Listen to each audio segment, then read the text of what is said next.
Good morning, everybody. This is the beginning of our council meeting for the 29th of July. We will open with a reflection from Chanel. Thank you, Madam Chair. This is a very brief reflection. The future is one of the few things we all hold in common. The sun will rise tomorrow, whether we get today's decisions right or wrong. Our responsibility is to make sure the people who wake beneath it inherit a region that is stronger because we were here.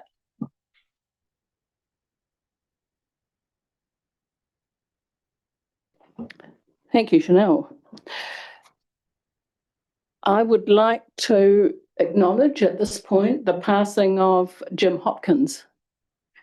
Jim made a significant contribution to public life, both as a respected broadcaster and as a long-serving Waitaki District Councillor. He was also involved in a rural farming community. He was a passionate advocate for his community, a strong supporter of local democracy, and someone known for his intelligence, wit, and ability to ask the hard questions. On behalf of the Otago Regional Council, I extend our sincere condolences to Jim's family, friends, his colleagues at Waitaki District Council, and the wider Waitaki community. He leaves a lasting legacy of public service and will be greatly missed. Please note that this meeting is being live streamed on ORC's YouTube channel. We have one apology today, which is from Michael for early departure. He will be leaving at 2 o'clock. Have I a mover for accepting his apology? Moved Kate, seconded Andrew. All those in favour? Aye. On the contrary, carried.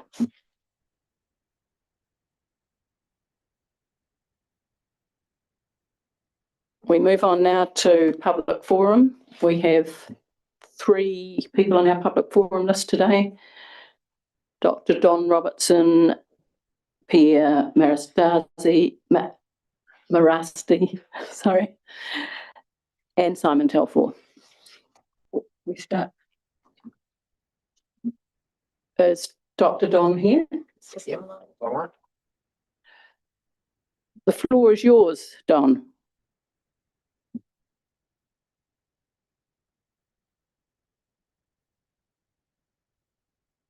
If you unmute yourself.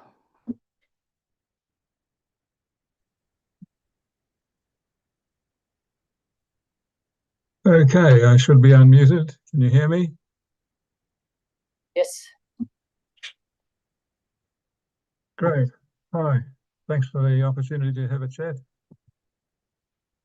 My comments today really come from my ongoing concerns about the declining health of Otago's deepwater alpine lakes, Wakatipu, Wanaka, Hawea.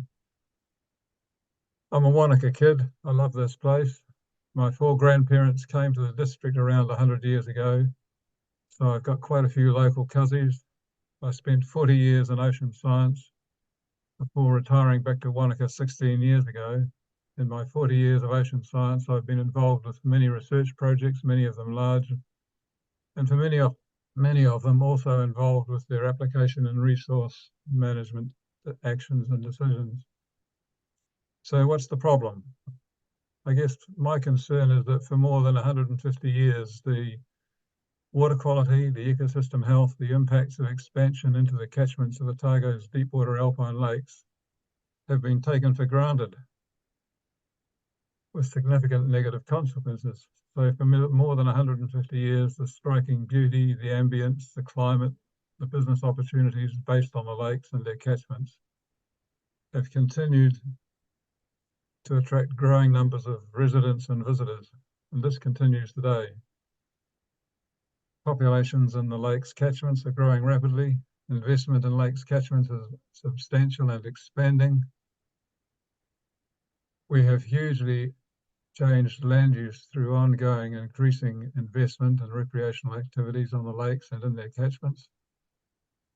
And growing evidence shows that for the last 10 years, our deep lakes water quality is declining in the absence of evidence-based management.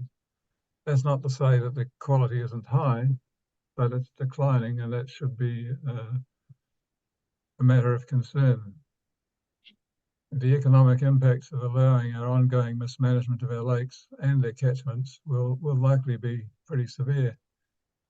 We need to acknowledge the importance of our deep lakes. We need to rapidly invest in increased progress towards their protection. Ongoing research into key questions is needed to understand and protect the lakes and halt their decline.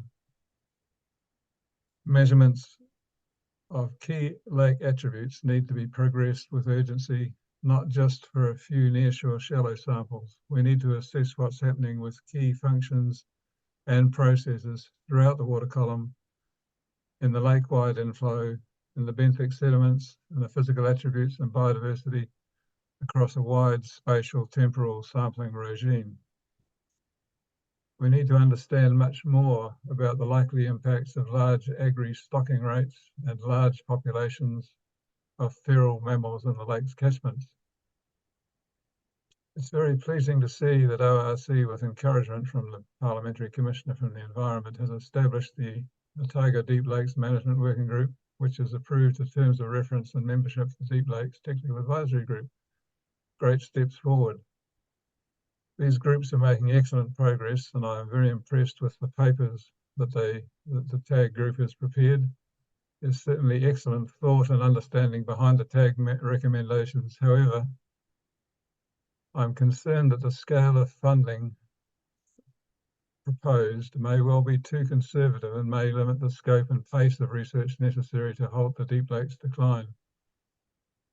In approving a decision to progress our understanding, it would make, I believe, really good sense for Council to build in a formal project review, say 2 or 3 years into the project. Such a review would help ensure that new knowledge was taken into account when planning next steps as the project progresses. So that's my main point. Thanks for listening. Thank you, Don. And now we have Pierre Mastasi.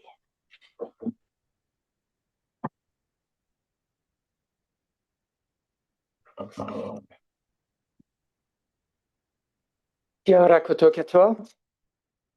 Some people still talk about the climate collapse as a future problem, even though right now climate disasters are accelerating everywhere across the globe, from raging wildfires to floods and increasingly large hailstorms.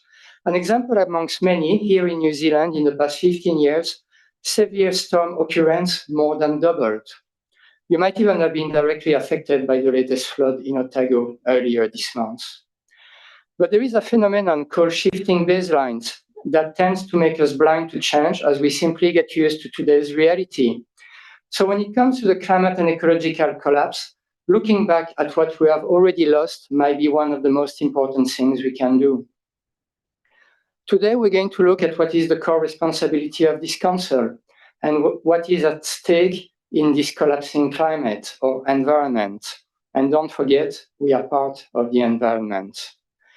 Globally first, wildlife has dropped 73% in 50 years. For visual reference, this is how many animals were living when we were born, and this is what's left today. It is even more dramatic in some other parts of the world, like South America, that has seen a 95% decline in wildlife population. So that's what it looks like. This is what's left after 50 years of animal populations in South America. We pretty much killed everything over there. Insects, the base of all terrestrial ecosystems, are also disappearing fast. 75% less flying insects in German national parks in less than 30 years, 98% drop in insect biomass in Puerto Rico since the 70s, and globally, about 40% of insect species are threatened with extinction. Those of you who depend on pollinators to grow food might understand really well that without insects, everything collapses and we will starve. While we have decimated wildlife numbers, we managed to create twice the weight of all animals in plastic pollution, and the total weight of all human stuff is now higher than the total weight of all biomass on Earth. It doesn't take a PhD to understand that this is not going to end well. Now, for New Zealand specifically, we're not faring any better.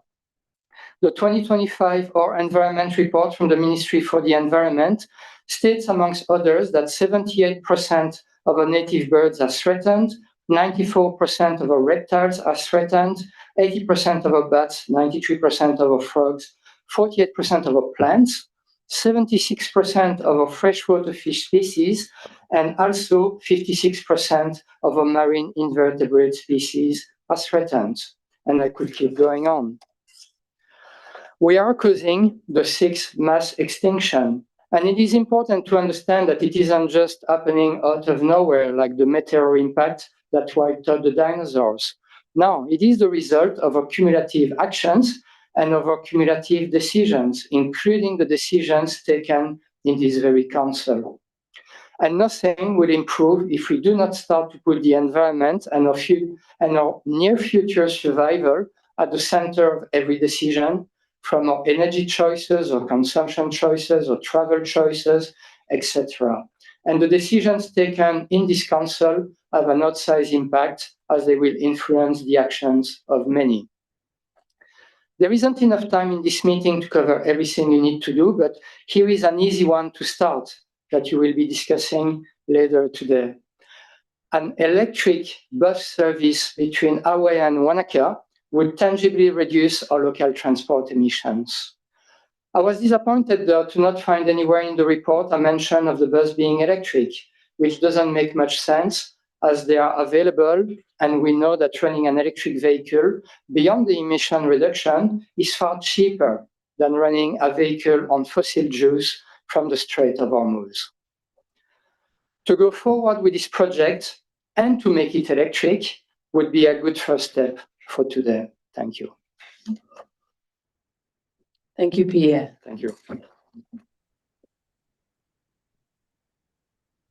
We have a matter of clarification on that last point. Certainly. And it's a question for either Anita or for the CEO. My understanding is any new service had to be electric after 2025. Is that what I got that wrong? So any new purchase, that decision that staff will have to make alongside the contractors, we're only seeking approval to put a trial into the long-term plan today, and to purchase a new vehicle for a trial is unlikely for bus companies, so we'd have to do some work with them on what fleet was available for that trial period. Any service that is now confirmed as a new service, like the units about to come in Dunedin, are electric buses.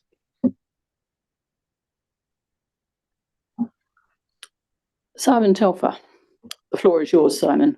Thank you, Hilary. Morena whānau, Simon Telfer. I chair the Wanaka Upper Clutha Community Board.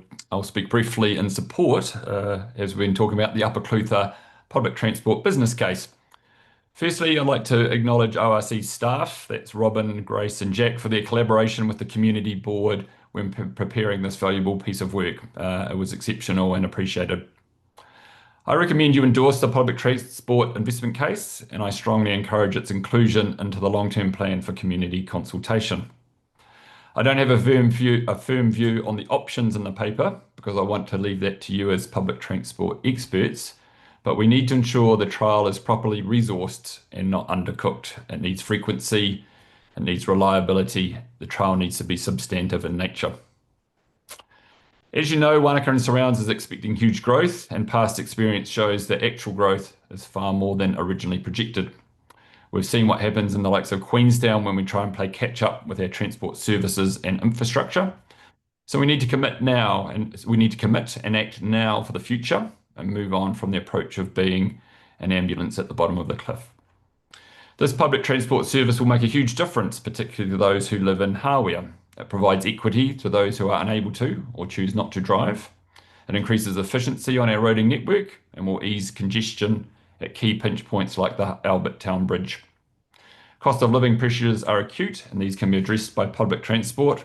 Environmentally, it makes perfect sense. And finally, for many people, public transport plays an important part in social connectivity. So in closing, the Community Board appreciates your ongoing support for the establishment in the interim a trial, but eventually a permanent public transport solution in the Upper Clutha. Kia ora. Many thanks, Simon.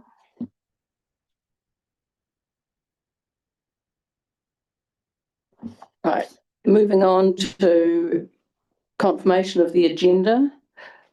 I'll move from the chair that the supplementary agenda and papers for this meeting, which have been previously circulated and are on the ORC website,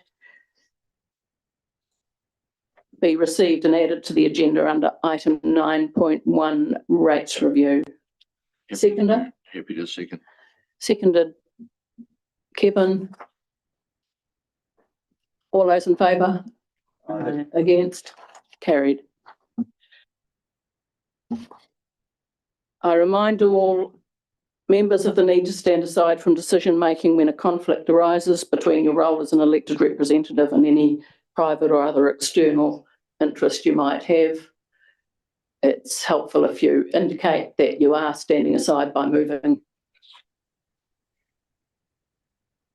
away from the table. Neil. Thanks, Madam Chair. Just a note that for the Deepwater Lakes paper, I am an appointed guardian of Lake Wanaka. I've considered any potential conflict of interest in this matter, and note that I don't believe that there is any in this case with the role I perform as a guardian. Thank you.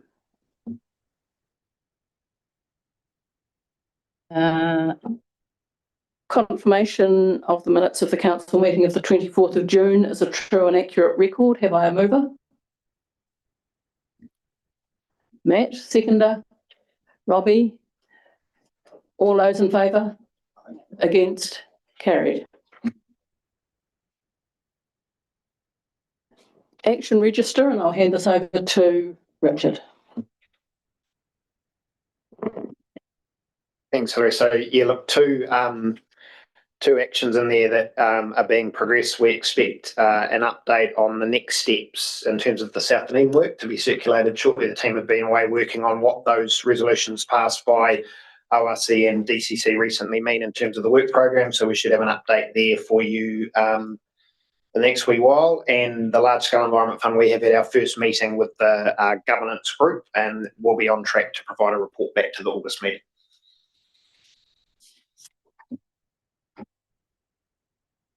Thank you. Moving on to the chairperson report, which you have in your papers. Any questions about the report? If not, I would like to move that report, noting that report, and ask the council to also move to delegate authority to the chair and deputy chair to provide support and input on behalf of the Otago Regional Council to any correspondence from Otago mayors or independently to government regarding local government simplification in Otago. You've had this circulated, I think. Ensuring ORC's priorities are highlighted, including the importance of catchment management and managing environmental matters at the appropriate scale, and authorises the chair to approve ORC's formal endorsement of such correspondence. The things are moving very quickly at the moment, and there's a possibility that we might have put forward to the government 2 Head Start programs in Otago, or none, or a letter, or we don't quite know what might be going forward at this point. And what it would appear the most useful part of our role would be to encourage and be enthusiastic about the work that the TAs are doing to try and find options that'll work for Otago and good things for the people in this space, and that that the resolution is intending to delegate to Kevin and I the ability to sign a letter which would go to the government, because the government would expect us to be saying what we thought about what's going on, and that letter is essentially being enthusiastic about the work that they're doing and making it clear what's important to us that should be coming out of it. So an opportunity to continue to remind people that the environment is important to us, and particularly the river catchments. So that's the point of putting this. We can't know, because this afternoon and tomorrow, Clutha and CODC are meeting, and next week DCC and Queenstown Lakes are meeting, and we simply just don't know what we would be supporting. But the point now is to agree that we would be enthusiastic about the work they're doing rather than support of a particular project. So any questions? Alan. Yeah, look, thanks, Hilary. Can I just absolutely clarify? So certainly that idea that you, the chair and deputy chair on ORC's behalf, would make clear about the importance of catchment management and managing environmental matters at the appropriate scale. That's all very good. I know you just said that it wouldn't involve supporting any particular proposal, but it wasn't quite clear whether, what am I trying to ask, whether that meant if there was a proposal tomorrow, whether we would be supporting it, or we just sticking to those principles? The idea wouldn't be to support. It's possible after tomorrow that a Head Start proposal will be being made, which this resolution is not intended to support. If that happens, a particular proposal, what we'd be saying is we're enthusiastic about the work that's going on, and that the outcomes that are important to us from whatever proposals come, it's important, the environmental outcomes to us, and particularly river catchments. Okay, thank you. Yep, that's good. That's good. I'm pleased that it's clear that we wouldn't be supporting any particular proposal that goes to the Head Start, but those principles are very important. Gary. Thank you. So when you say us, you're meaning ORC, not us as the collective of mayors and yourself. The reason I ask that is around there has already been some quite public statements from a couple of the mayors about where they see themselves sitting with the ability to meet the Head Start timeframe. So you are really referring to us as ORC only? Us as ORC only, putting our point of view about saying good on you for whatever work you're doing, and this is important to us, the environment, and particularly the river catchments. So it's on our behalf. We're not either intending to endorse anybody's approach or have any comment on any of the struggles that the mayors are having between them as to what they might be doing or not doing or whatever, but saying this is important to us, of what comes out of it, and the continuing, whatever happens, it's likely to be a continuing conversation, and we will be a continuing part of either the mayor or forum or whatever is going on. And I'm not sure where that will go, because that depends a bit on where the government accepts anything that the mayor's put forward, which of course we're not a party to. So this is on our behalf. So yeah, just for clarity, Gary, in terms of where this might go, and I think the way it's been couched is if there is a piece of joint correspondence from all of the Otago councils, it gives Hilary and Kevin the ability to add ORC's endorsement to that, but that's likely to be as reported in the paper. You know, that there's been some discussions happening, looking to carry those on, you know, to reach a point in the future. But I guess what we're also doing here is, should councils choose to send a proposal, and we haven't as a council established a position on any of those yet, so it gives the independently pieces the opportunity for a letter to be sent on behalf of ORC that just again reinforces our priorities in the government's assessment of whatever they might receive. So there's one of two things that will happen. Either it'll be part of a group piece of correspondence to the government, or it'll be a letter from ORC that just reinforces what is important to us in the reform process. Okay, that's great. Thank you. And I'm happy to move both of those.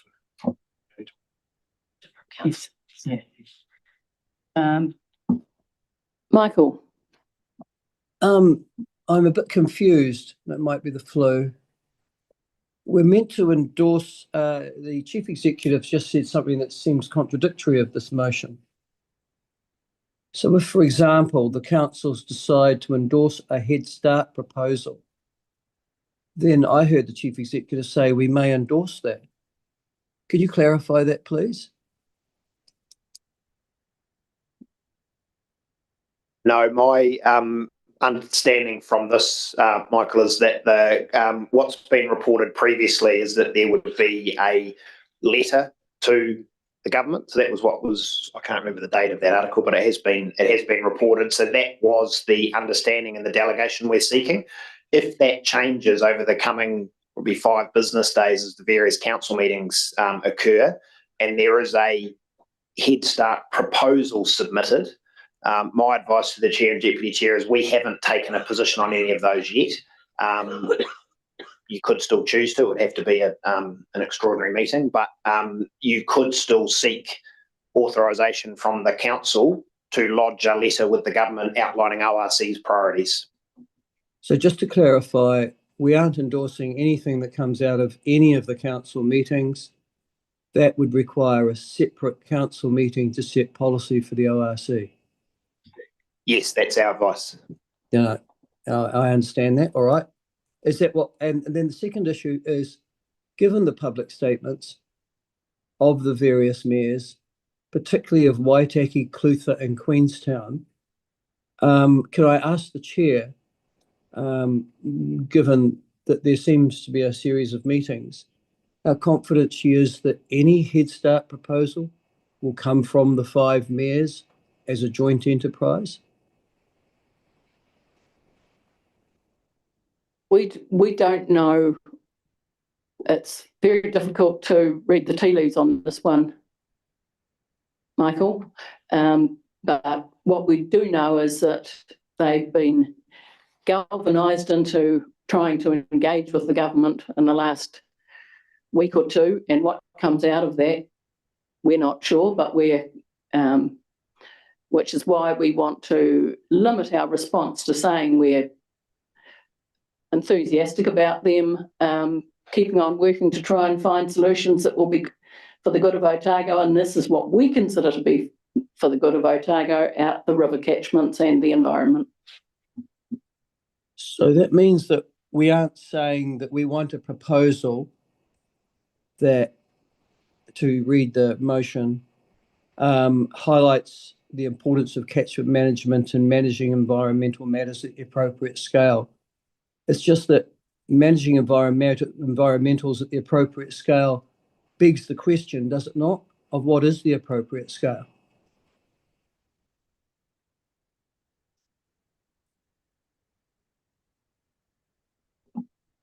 Would you like to suggest an alternative to those few words, Michael?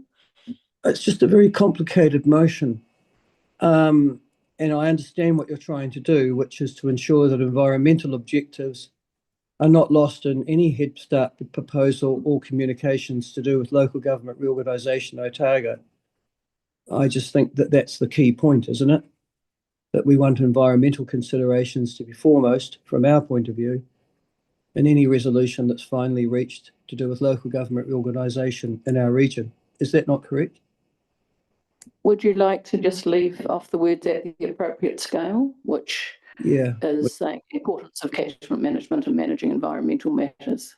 yeah, because it does beg the question of what is appropriate. Okay, thank you. Gary, are you happy for that change? Yeah, I can cover that. All right, does somebody want to second that motion? Sorry, I'm just going to note that I did have some other questions on other parts of the report before we get into the debate. So, Yes, I'm just wondering whether we can finish this motion and then move on to other parts of the report at this point.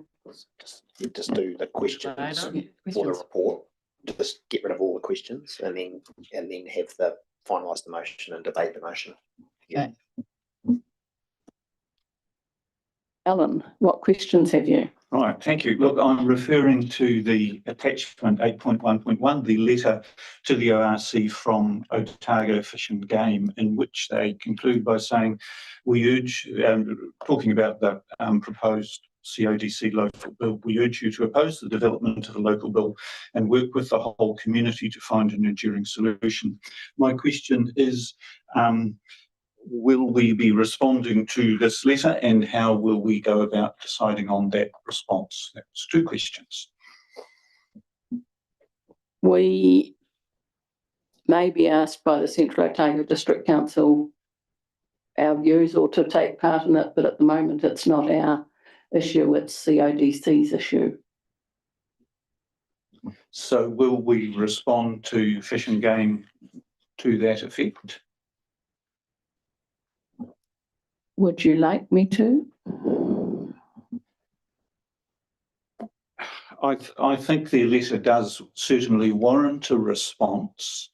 And I would have thought there is an opportunity for the ORC to express its view on how those issues are managed. That's a different thing than responding to saying that we haven't yet been asked and we're not yet part of the process. So that's It is, yes. yes. I think maybe there's quite a bit to unpack in this whole process in terms of the local bill and Manatee Care, as we know, as there often is when the Manatee Care is talked about. I do think and can support the chair to get a response acknowledging Mr. Ward's letter, which we should do. And then we have still not received any formal correspondence from CODC. I understand they're still working through that process and understanding what they may require. So we haven't had anything formal from them either at a staff level or, as I understand it, at a governance level. But at some point I expect we will. And the other thing we need to work through as staff is what the requirements in the new resource management framework and natural environment plan will be for us to undertake our own process within the Manatee Care. So there is quite a bit for us to work through, and at some point we'll need to brief council on that. So perhaps a way forward is to acknowledge the letter that we received and just, effectively state that we are still working through this matter and haven't had any correspondence, but we will, respond more fully in due course. Okay, thank you. Thanks for that explanation, Richard, and thank you, Hilary. So I will answer unless somebody's got an alternative view, we will answer in that way. Kate. Thank you. Yeah, I'm very happy with that response on that letter. But the question I want to go back to is just understanding the situation with Waitaki, and if the head start that they apply for is to leave Otago and to go to Mid Canterbury, and again, these things are moot. That has a whole lot of social implications that I'm not sure that if that was the proposal that we would necessarily endorse it. It also has some there are a lot of things to unpack in that. And the letter, the motion you suggested is that you would endorse rather than necessarily not endorse. And the question to you is, if that were the case, what would you be considering doing? I don't think this talks about endorsing, does it? I'm sorry, I haven't got the motion. Ah. I thought it had endorsement. No, provide support and input on behalf of us to any correspondence, ensuring our priorities are highlighted. So it's not endorsing anybody's. Okay. And how would you propose to respond to a mid-Canterbury suggestion for a head start for Waitaki?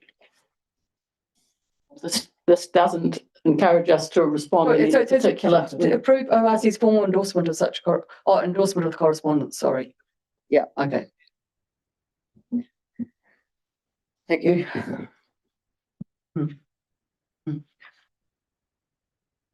Any further questions? Right, back to our motion that Gary has moved and seconded by. Anyone like to second that?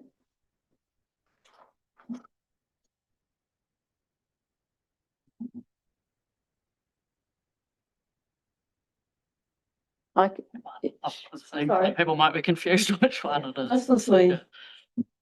This is the motion. Yeah. And right. I'm expecting Kevin's going to second this. You can't, Kevin? I'm part of that motion. I will. Someone just changed the Right. motion. If he's there, you would have thought that councillor would have. Yes. Kate's going to second the motion. Well, why does it get moved by the chair and the deputy chair, for Pete's sake? The delegated. Second it, let's keep. Yeah, because it delegates authority to us. So Gary's moved it and Kate's seconded it. Speaking. Any speakers? Gretchen. Thank you. Yeah, it's pleasing to hear the answers that were given to all the questions there. It's particularly around whether we would endorse individual fragmented approaches or not, and yeah, that you said that wasn't what we were intending to do, but we were intending to stick to the principles that are really important to the ORC. And to me, the importance of catchment management is important, but I also think that it's really important to consider appropriate scale in looking at the environment. That is a factor as well, but also looking at why are we looking at reform. If we had fragmentation to every individual catchment in New Zealand, that would not work in my mind either. In terms of a whole lot of other things that are also important to ORC as well as the environment. I don't know, regional councils are quite a long way down the track of looking at how a network across New Zealand, for example, could work better. It's about scale. It is about efficiently delivering the roles that we do as well in this reform scenario. So as well as managing the environment, I think appropriate scale is really important too. I don't want to see that one removed, and I trust that the chair and deputy understand those matters really well as well. So yeah, we need to voice those things. There's a real opportunity there as well. Thank you. Alan. Yes, look, I agree with Gretchen on that very much. The bit about appropriate scale is absolutely essential to what we ought to be trying to say here. So that part should be left in as per the original motion. Michael. Thank you, Madam Chair. This is a fraught issue, as we all know, which won't be resolved here today. We have an election in 4 months, as you also all know, and that will clearly lead to either a change in the government or a change in the government makeup, of which I'm sure local government reform will be a part. Stop interrupting me, Kevin. So we don't need to beat ourselves up today. I don't think. Stop a minute. Councillor Laws. Kevin, did you have a point of order? Point of order relevance the relevance of an election to this discussion on our proposed motion? If we keep it tight here, Michael. Oh, well, it is relevant because it will affect the final say of what local government simplification looks like in Otago. All I'm going to be asking and raising at this issue is, although we have an issue here to delegate authority to the chair and deputy for this moment, I'm going to ask this council to look ahead, in which we need a separate issue on what our preferred position is as a council. And we need to develop that position and lobby all of those parties who will be likely to be in a new parliament for the point and purpose of placing our point of view before them. So I hope this is only the start of the discussion and certainly not its end. Any further speakers?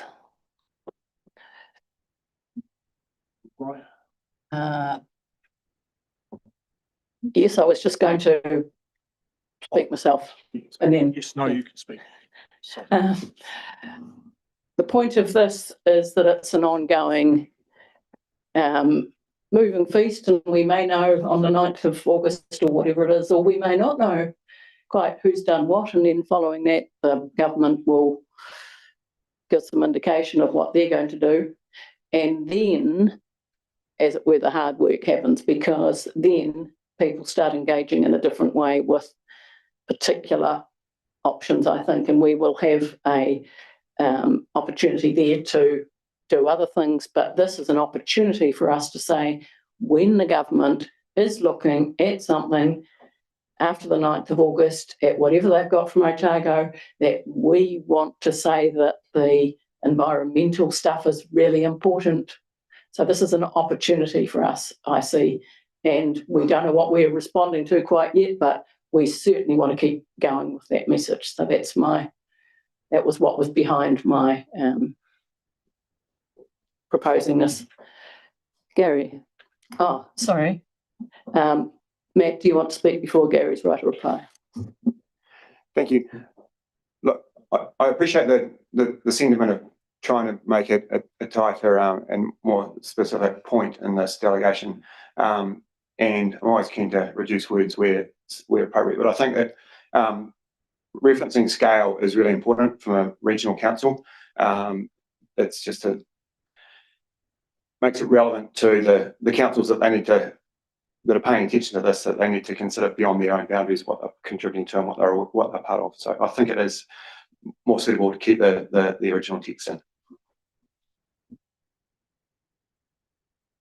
If I can just comment, I have heard what people are saying about that, and Kevin has too. Gary, your right of reply. Oh, thank you. Look, it's amazing how we can get hung up on such little issues, but we can either be a passenger in this process, or we can be a leader, or we can just be involved. I was happy with the motion as it was. The word appropriate is the one, because who clarifies what is appropriate when it comes to the scale of the end outcome? So of course we have to consider the scale, but as we get more into that sort of terminology, then where do we end up? We don't know who is appropriate or what is appropriate. So that's why I was happy to have it taken out. Anyway, thank you. Right, all those in favour? Aye. Aye. All those against? Aye.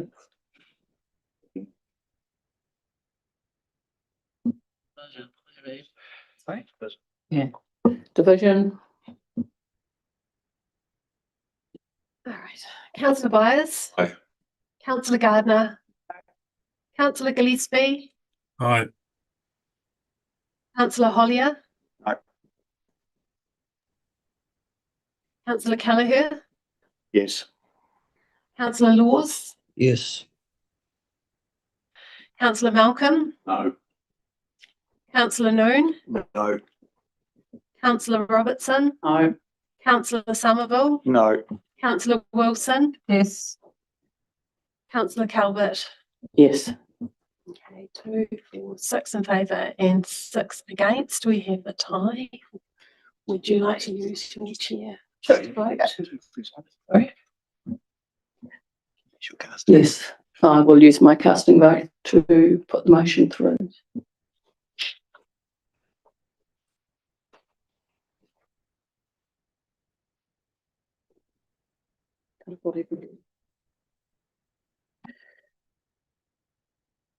Right, we haven't, have we haven't noted It's all my done. report. It's all, right, okay.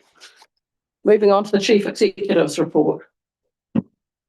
Thanks, Chris. So, take it as read. I just note this is the first time we've reported on priority actions. So we have 34 priority actions set by council for the sort of next 2 years, or certainly will have a significant influence through the considerations you start to make as we build the LTP.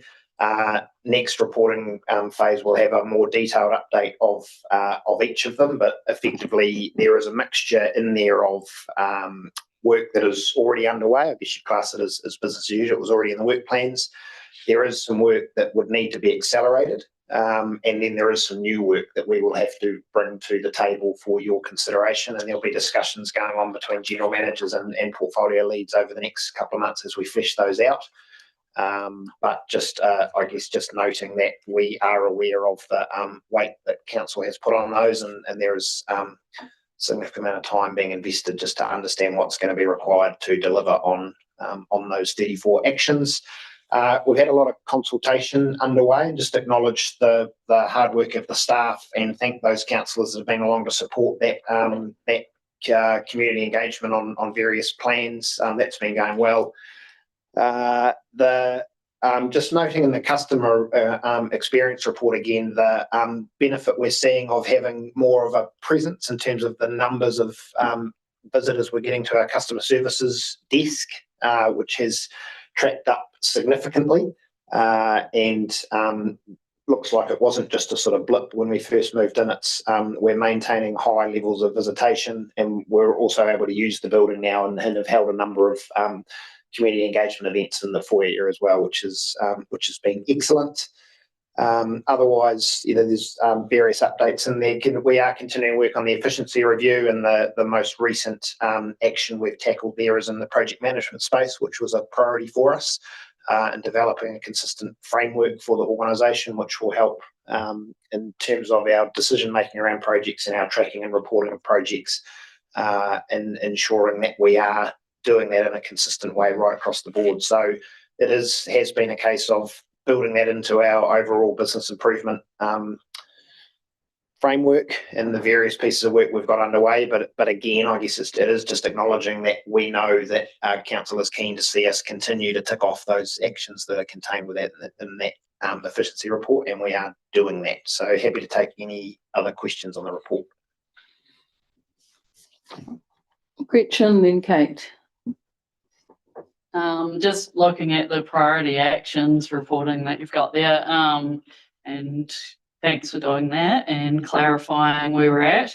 33 require new capacity and 11 actions still require detailed scoping. So I'm just wondering with that how you're handling that, and whether it will be something to be considered through the LTP. Just because of the timing, it might line up well. Just how you're dealing with that extra resourcing issue that you've signalled there. Yeah, so the intent will be that will come back as part of the LTP consideration, and that's the work to break each of those actions down into the various sub actions that would be required. And there's some clarification we need, and that's what we'll be testing with the portfolio leads. And then where required, where it either requires additional direct investment or investment through staff time, we would consider that to be an LTP conversation. Or if it is required, we can seek some direction during this financial year if it's going to require an amendment to what's been approved in current budgets. Kate. Thank you. I'm very happy with the report, but then I think I brought it up at a previous time, and I'm not sure, maybe there hasn't been anything, but understanding what other meetings are happening outside of business as usual, really with government departments and or other groups to understand the influence and otherwise of and where things are at. I thought we were going to get meetings. That's all right. Yeah. I did. Look, I continue to attend the regional sector CEs meeting, and we get, as part of that, regular updates from what is now INSERT, the new ministry, which is mainly around resource management reform. But is, can cover whatever else is relevant. I'm not involved in any other specific work plans at the moment. I did attend one meeting as the regional sector. There were two CEs delegated to attend a meeting with Dairy NZ, looking at a new project that they have just received funding for with the government around increasing supply while decreasing discharges. So that was just a very early briefing from them for us to consider how we could ensure that there is some connection between the work they're doing, and particularly our science and environmental monitoring work. So that would be the only other one to report in this period, Kate. Thank you. Kevin. Yeah, Richard, paragraph 24, but don't go to it because I'm going to move you on from there. It's about cross-directorate management framework and common data standards and the efficiency review. And then we go to page 35, which is data management, which develop a data management framework and adopt common data standards, which the assessment of that project is a weighty project with high impact and high effort. And one of the things that came to me through the effectiveness and efficiency report was the ability to remove, this is part of the project, to remove any silos that we may have within the organisation. So where is that project at? And given that it is a high impact, although I do see it's high effort, but where is that project at and what is the timing?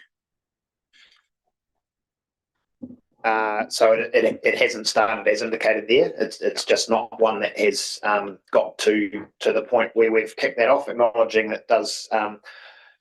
it does flag as a high impact project, but I guess we have chosen, we did look at project management first. So if I undertake, Kevin, just to get an update on where that might sit in terms of the schedule of those further efficiency actions for you. That'll be sufficient. Thank you.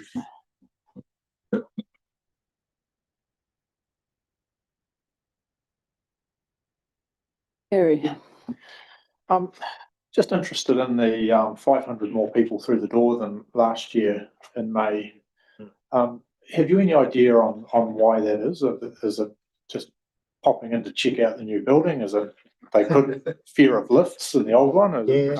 Yeah, I did ask them that, and I don't know if Amanda can always jump in, because I was very surprised by the increase, but it is a whole range of things, and just putting it down to having a much better presence than where we were tucked away with very little signage or understanding of exactly where to find us. But the issues people are coming in for are similar, just in greater quantities. So public transport and B-card issues is a significant one, rates questions.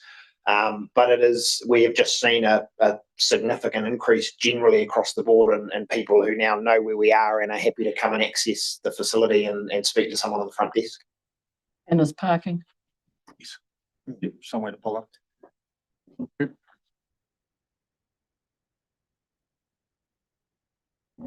No further questions. Would somebody like to move the Chief Executive's report? Gary, seconded. Alan. All those in favour? I am. Aye. Against? Carried.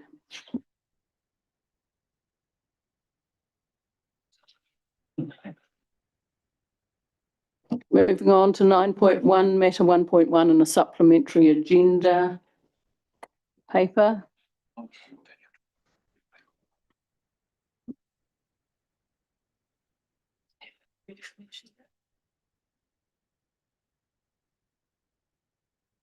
Gary or Gretchen, are you? Gary. Yes, thank you. Yes, thank you very much. Just introducing this paper. We are in a big process now where this has been a long time coming. Where basically we are updating the council on the early feedback from the Lower Clutha and Lower Taieri flood and drainage scheme liaison groups. Respect to reviewing rates across Lower Taieri, both the flood and drainage schemes, and we are going to seek council's approval today to commence formal consultation and consult on the basis of the attached information. There will be some key considerations that need to be factored today, and across the consultation and the scale and what we're actually doing here, there has been a lot of change on what we have been rating on evolution and changes and developments across these schemes, or the land use sitting around these schemes is quite substantial. So it is certainly very timely, very important to highlight the fairness and equitable outcomes that we will be seeking, and then what we will look to into the future with this. So we will have 5, once we get through the paper and discussion, there will be 5 motions. 2 of those are noting, but we're also going to approve the public consultation. We'll be delegating to the Chief Executive to make any minor changes, and we'll also be delegating authority for 4 councillors to hear the submissions. But also noting in the number 3, there is some options on the consultation, and there is a recommended option, but we would also welcome discussion around those options. So I think we do have some names potentially available for the panel to hear the submissions. And those names were myself and Gretchen were available, I think Andrew Noon, Kate Wilson and Chanel Gardner. But we could look to have 1 or 2 of those as sort of available for others. So that's the introduction. I'll pass over to Tom Gretchen. Thanks, Gary. So we received a resolution at LTP a little while ago to set this process in motion. To date, and primarily this year, we have worked through a process to determine a spread of options and to consider those options for rating models for the Lower Clutha and Lower Taieri schemes. We've done that. We've done that to consider all options up front, and then to and work through a process with stakeholders, with council through a confidential briefing to narrow those options down to 1 option for consultation. Through that process, there's a couple of things that are really clear and important to point out. The feedback we received at LTP focused primarily on the transparency of previous quite complicated rate models, similar for both the Lower Clutha zone and for the Taieri area. The feedback generally was that the complexity of the schemes as they were rated at the time and the models for rating for them resulted in a low level of understandability and therefore a low level of, or low perception of transparency. What we've looked at is how we've struck the balance between complexity and fairness. Generally, if you look at these options, the more complex you go, the more fair the option is in terms of targeting rates to property owners that receive most benefit. But you lose transparency in doing that, and therefore you lose a sense of justness. So the fairness thing becomes a bit of a challenge.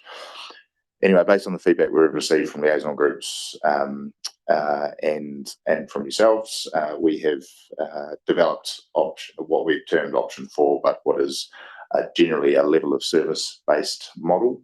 We've determined the level of service received for both flooding and drainage across the schemes using our most up-to-date modelling and our most up-to-date hydraulic understanding of the schemes, and we have put that forward in a rating model with broadly broadly speaking, the principles are that the higher level of service that you receive, the higher proportion of the targeted rate element you pay, and that goes for both.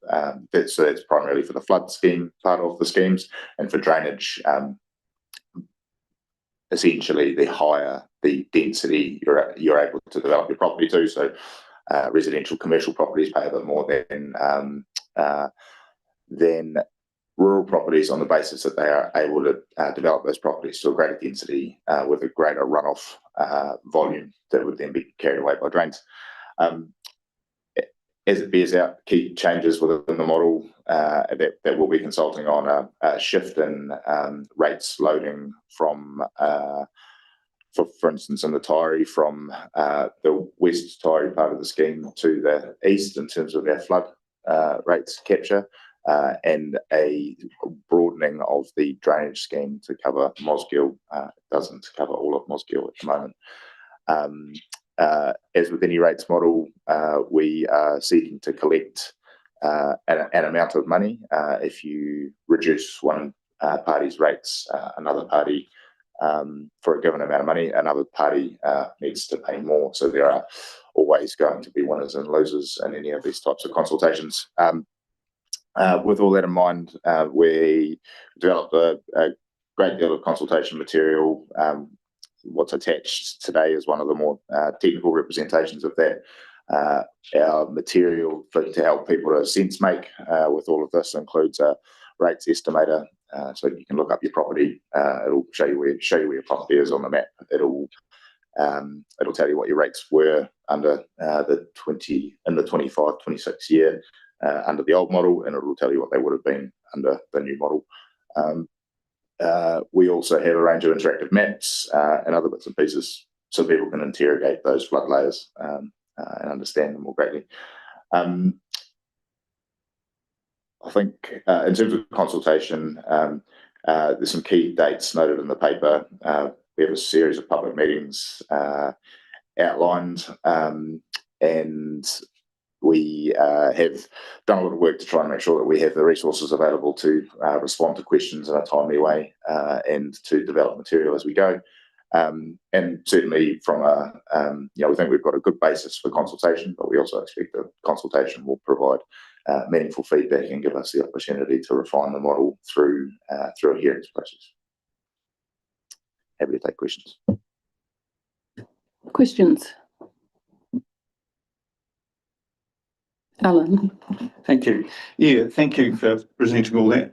Look, we had a councillor workshop on this on the 11th of June, and I was just looking at the maps, and I noticed that for the Lower Clutha, there has been what looks like a fairly significant change from what we've presented there. And the RAIs, as it have been changed too. Do I need to know why those changes, or is it getting very, very technical? You're looking at the more technical end of the spectrum there. What we have done is adjusted the what we've done is developed bandings for the when considering the return period or level of service that a given area of a scheme receives. You'll note that within the Taieri scheme, broadly those are from a 1 year ARI through to a 10-year ARI, 10 year through to 25, I think, and then 25 through to 50, and then 50 and maybe 100 plus, that sort of banding. The way the scheme operates and the return periods associated with the Lower Clutha scheme, that banding was providing some results that were less intuitive. So we've proposed a slightly different or slightly varied banding. So the same principles in terms of development, still up-to-date modelling and behind it, but instead of having a cut-off at the 1 in 50 year mark, we've proposed a cut-off at the 1 in 40 year mark, which we think more appropriately represents the way the scheme operates and provides a more intuitive model for ratepayers to observe. I'm just, sorry, I should have emailed this sort of question through earlier. The map on page. It would have been.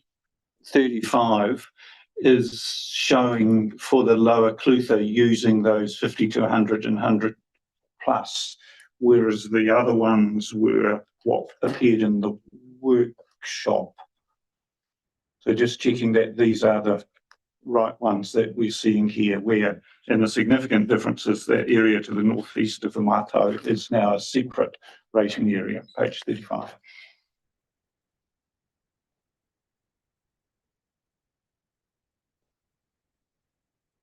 Wait a second. Yes, so this, so you pointed out something pretty relevant. There's a key problem in the map. The key hasn't been carried through in the right way.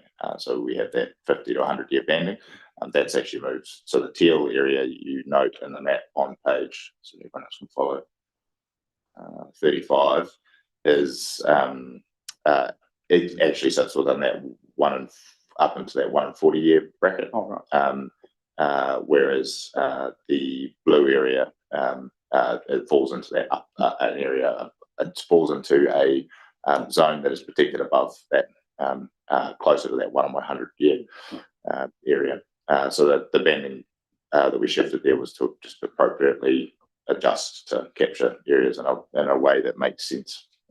Right, well, that's fine. I mean, this can be sorted out after this meeting. Doesn't have to be done right now. So. Yeah, that'll be one of the minor edits we've allowed for within the resolutions.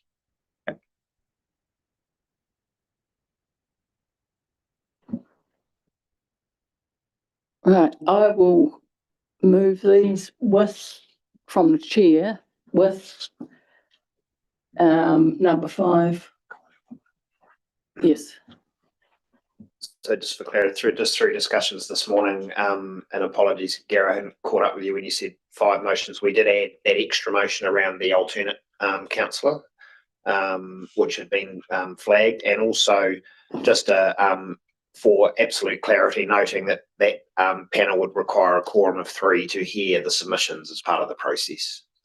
So just that enables that. So sorry, Gary, hopefully that still reflects your understanding of how we were going to move it forward. Right, would somebody like to second that motion? Who, preferably somebody who wasn't involved? Kevin? Debate? No debate? Just to be clear, Madam Chair, under recommendation 3, so we're going with the recommended consultation option. That was my understanding. Okay. That's what the mover and seconder promoting. Okay, thank you.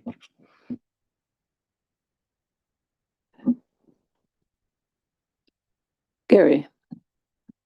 I think, look, all I want to do now is just to thank Tom and the team for reaching the point that we're at, and really encourage the affected landowners now in the community to become involved in the consultation process.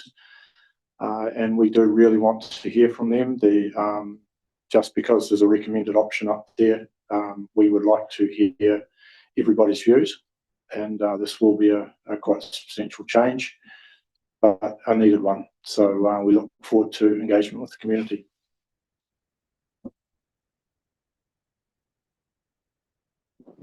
Right, all those in favour? Aye. Against?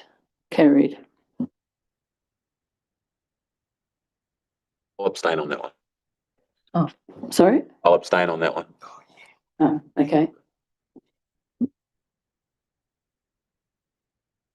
Were you sitting back for that one? I mean, Yeah. yeah. Okay.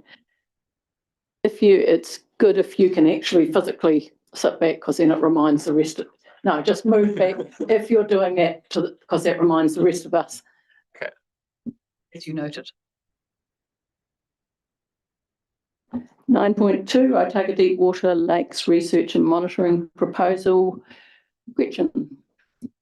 Thank you. Yeah, 9.2, we are on to that one. And it is a pleasure to be at this stage for council to consider those recommendations that are there. I think everyone has met the team before, but I think Jason's the key author of this paper. No? Oh, Ben. Okay, thank you. Ben, perhaps if you want to quickly introduce who is with you today, and then I'll just get back to a bit more of an intro. Thank you. Certainly. Pleased to have with us a few members of the wider TAG group. To my right, Associate Professor Mark Schellenberg, who's a lake scientist at the University of Otago. Hugo Borges, who's our Senior Lake Scientist here at ORC, and Jason Augsburger, who's Principal Scientist also here. Online, we have Dr. David Plew, who's a hydrodynamic scientist at Earth Science New Zealand, formerly NIWA. So, thank you. Great, so that'll be helpful if people want to direct questions to some of the technical experts today as well, so thanks for that. I guess the purpose today is for a paper that presents a research program that would enable an evidence basis for future lakes management. As we know, there has been a trend of degradation over a short period of time, but we don't know why, and we don't know whether it will continue. Dr. Don Robertson spoke earlier, but it's worth pointing out that he did write an influential paper earlier on as well. I think it was 2021. Which sparked off the Parliamentary Commissioner to write to the Regional Council asking what we were doing in terms of our management function for lakes water quality. We did reply. We talked about our current program where we had invested in lake buoys and also some other state of environment monitoring, which is limited but a big increase in investment for us at that time. We also talked about agreeing that management was needed now rather than delaying till we had all the research in place, and talked about the land and water regional plan development and the limit setting. That as a key response that our council was taking at that time. And then also agreed that research was required. So he was picking up on some of Don Robertson's comments, and the council was responding to some of them as well. He also wrote to the Department of Conservation and the Ministry for the Environment as well, asking about their statutory roles and how they were carrying them out in the catchments. So yeah, the Otago Deep Water Lakes Management Working Group kicked off as part of that, and Councillor Laws, me and Councillor Forbes at the time were involved in that, and this triennium we have Councillor Hollier replacing Councillor Forbes on that. And under that, and with Council's request, we asked the Technical Advisory Group to bring forth this research program, and the Council voted on an option, and this is the scale of option that they supported. We're coming through, yeah, we've now got the program drawn up, and it's an opportunity here today. I'll talk about what the recommendations are in a minute for us to consider that now. Alongside that, I suppose it's important to note that the council has also been through a catchment action, well, no, not the council, the community has been through a catchment action planning process with the support of the council, and has come up with research program as one of their significant priorities as well for the area. And it's a big area, obviously the Deep Lakes, there's several of them in the area, which spans Central Otago District, Central Otago and Queenstown Lakes. So today we do have some recommendations there. The first one is improve through inclusion of the Otago Deepwater Lakes Monitoring and Research for consideration in the development of the upcoming draft long-term plan. So that doesn't say that it's in there, it says that you would consider it as part of your development. And it also, the next one, approves an ORC funding commitment of X percentage of the total program cost for consideration in the upcoming draft LTP as well. So again, thinking about number one, where you are just considering it as part of the development. It's not committing you to a percentage. Obviously, it would have to go through the that first bit, the development, and it would also have to go through the commitment through a normal LTP process if it got over that first hurdle as well, when all lined up against other council priorities. So I think, sorry, just on that one, when you're considering it, yeah, it's not setting it in concrete, it's whether or not you want to keep signalling that it's an important priority or not at this stage.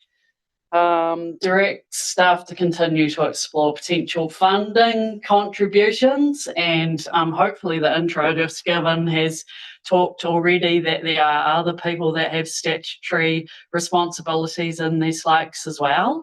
Also, yeah, potential for funding contributions once, you know, we've signalled that we might be interested would be a lot easier. So yeah, that's that one. And then notes with a big thanks to the technical advisory group as well. So without further ado, I think if there's any more intro from the staff that is needed, Ben, have you got anything you'd like to say? I can just run through a bit more context if useful. Thank you, Councillor Robertson. So this builds on a request from last June for the TAG to further develop a research and monitoring proposal for the Upper Lakes. The one we've come up with is specifically aimed at fulfilling the knowledge gaps that were identified earlier in the process and providing ORC or future lake managers with a knowledge base and set of tools that will provide for a robust understanding to inform decision making about the management of the lakes and their catchments. Summarised briefly, the work involves a greatly expanded lake catchment and monitoring network, development of lake and catchment models to understand how water and nutrients are moving around the systems, a work stream to understand lake ecology and how ecology affects key lake values, understanding the lake history and potential future to put the current conditions that we're observing in context, and also a synthesis work stream so we can interpret the various products that are happening and to support decision making and option evaluation. I think the crux of the issue is that currently we can measure what is happening, but we don't understand why. We don't understand what is driving the observed changes, and we don't understand if we should be alarmed or not. The work basically aims to understand the physical, chemical, and ecological processes underlying how the lakes work and reveal whether observed or predicted changes are normal or concerning. We appreciate times have changed in local government since last June when we were requested to do the work, and that the program has a significant cost. We would say the program is pragmatic and focused on filling those key management relevant knowledge gaps. Finally, I'd like to thank the TAG membership for the work they've done into this process over the past couple of years, and just hopefully this work fulfills the brief asked of the technical advisory group last year. So welcome any questions. All right. Before we have any questions, I would like to foreshadow that I intend to move option 2 on page 41.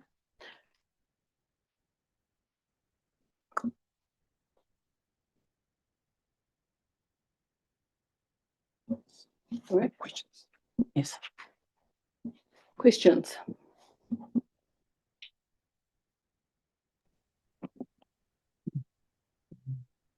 Kevin. I think it's to Ben. So Ben, under our current program that we have, what are we not doing to fulfill our mandatory role as it relates to the environmental condition of the lakes? I think like a lot of the RMA kind of work, the direction leaves a lot of room for interpretation.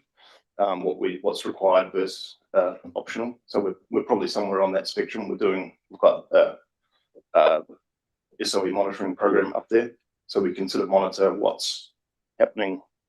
We can measure the current state of the lakes, but understanding the mechanism of what's happening and why is currently beyond us. So that Jason might want to chip in at all. Sure. So under the RMA and NPS, in terms of monitoring, we do have a reasonably NPS compliant monitoring regime in the lakes. That monitoring regime has then detected a potentially degrading trend. We can't totally contextualize that trend to understand, is that indicative of degradation? Is that indicative of some sort of natural variation that might just be occurring? So this program is aimed at filling that knowledge gap. And then the other thing is when you go to make a decision about how you would manage the lakes and their catchment as a result of that, your Section 32 requirements, which you may have heard quite a lot about through the LWRP process, will look at options for how you mitigate that and what's the most appropriate option. And so this program would provide you with the scenario capability to look at different options for managing the lakes moving forward as well. So in terms of what you have to do, it fits within that bit of the RMA, the responding to a degrading trend and then evaluating issues and options when you do your planning process to respond to that. Just further to that trend analysis and knowing that trends are always better over time, so that the good scientists at ORC tell me that. So what is that trend time frame that you've developed that our figures have told us? So on our last SOE report, the trend analysis was a significantly short, trend, which was 5 years, because we changed our program. We were monitoring those lakes since early 2000s, but then the program had to be made fit for purpose, and since 2016, all the sites were changed to mid-lake sampling and things like this. So that's what we had at the time, like the data that we had and we could analyze. So we did. We are coming up to a 10 years program now, so we're going to do an update on those trend analyses. However, when we looked at the chlorophyll A, which was a graph that probably a lot of you have seen before, that it's the most recent data set. So it's like from the 2016 all the way to now, and it still shows us a trend, an upward trend that chlorophyll is increasing in those lakes. Yeah. Thank you. And can I one further to that? If that's okay. The motion, part of the original motion that we did way back in 2025 was you did more details into the proposal one, but also that the technical advisory group works to identify funding opportunities from external sources. Where did that get to? Yeah, good question. Yeah, we've worked on that. A lot of our potential funding bodies have undergone significant change as well, such as government departments that might be worth approaching, such as MFE, have been restructured, and also NIWA, who we've done a lot of work on with this, have got restructured into Earth Science New Zealand. We have found it's challenging to have discussions about the future funding without having something concrete to take to them. So just to add to that, those conversations have begun. As you can imagine, a low level of confidence or commitment from any of the usual parties we would talk to. Ben's named a few. And that's largely circumstantial from their perspective. What they have said though is that greater certainty in terms of what you're proposing, i.e. a resolution and some level of commitment from council in terms of funding would be useful to consider against what can consider from another party's perspective in terms of what they might be able to contribute and why and how. So today gives us, if these resolutions are passed as they're written, would give us the ability to ramp up that effort in terms of seeking that commitment. What we have heard, though, we haven't heard any no's or no ways. We've heard, oh yeah, okay, maybe it's not a great time right now, but could you put more meat on the bones, and could you if you could demonstrate some level of commitment, that would be helpful for us. And sorry, Chair, again, following up on that. So have these parties that you've talked to seen this program?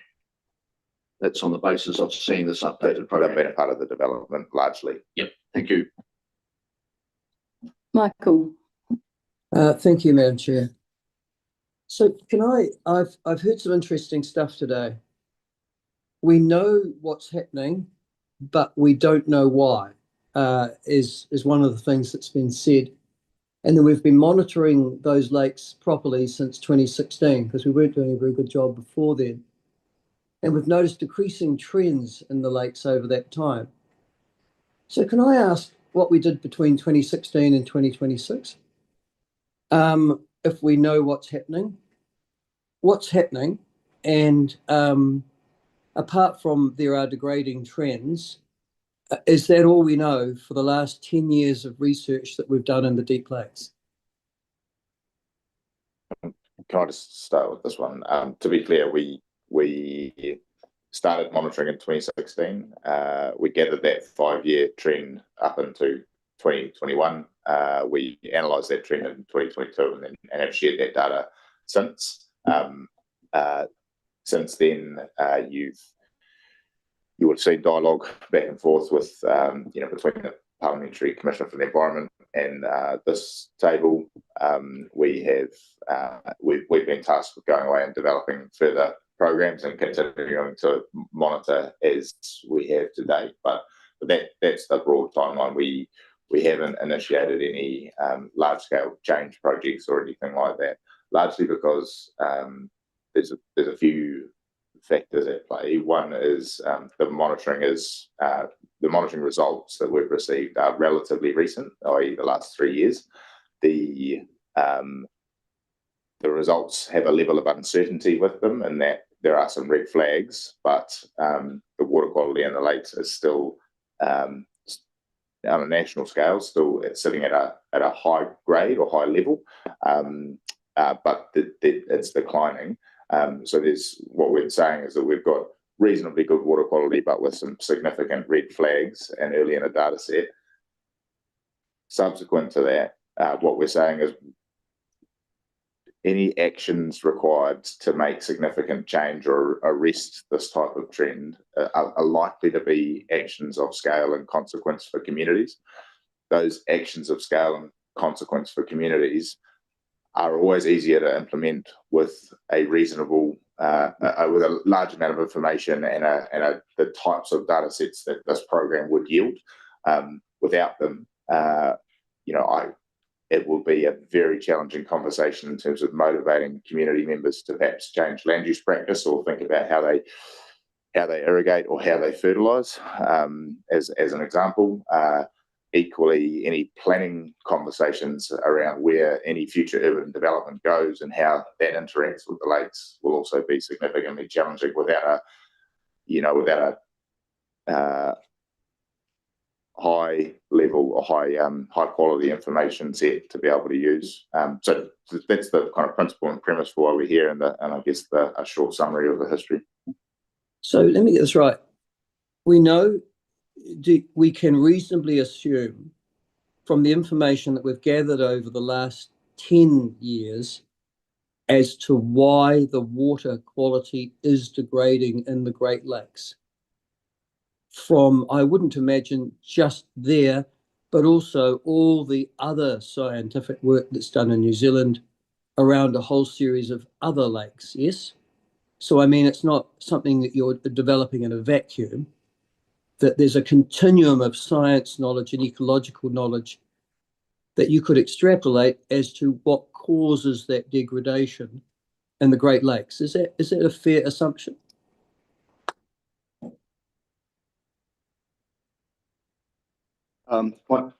David or Mark might be able to contribute here, but as I understand it, one of the purposes of this group was to help to answer the why question. We can track what's happening, but the why is unable to be answered on the current information. So there's no information that we've gathered over the last 10 years that allows us to address as to why the lakes are degrading. Is that right? It's Mark Schellenberg here. I would just like to respond to Councillor Laws's question there. As an expert looking at that data, at that trend, what appears to me is that there's a reason for concern, but as someone who's studied lakes for over 30 years, I don't feel like I'm able to discuss the actual underlying causes of that trend. And that is because we don't really understand how these lakes work, because they are a particular type of lake. So many lakes in New Zealand are monitored. Many lakes have had bespoke research programs on them, but these are of a very different scale to most lakes, and there are different types of problems that occur. And they're at the very low end of degradation, at the very high end of water quality. In general, lakes like that aren't often studied in detail by research programs. We tend to put a lot of effort into lake restoration of much more degraded lakes. So I guess the whole point here is that these are quite particular lakes, and they're lakes that we feel that we don't have enough knowledge to really advise as to what the underlying causes of these changes are, whether they're even outside the natural range of variation of these lakes. Those are the sorts of issues that underpin what we're saying. Okay, so that leads me to the next question, which is, and Don Robertson touched on this in his submission this morning to Council.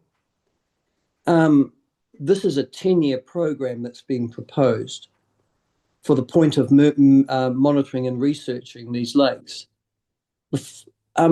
Surely there must be a point at which in that 10 years, you acquire sufficient knowledge to be able to do something rather than just keep on doing more research. Yes?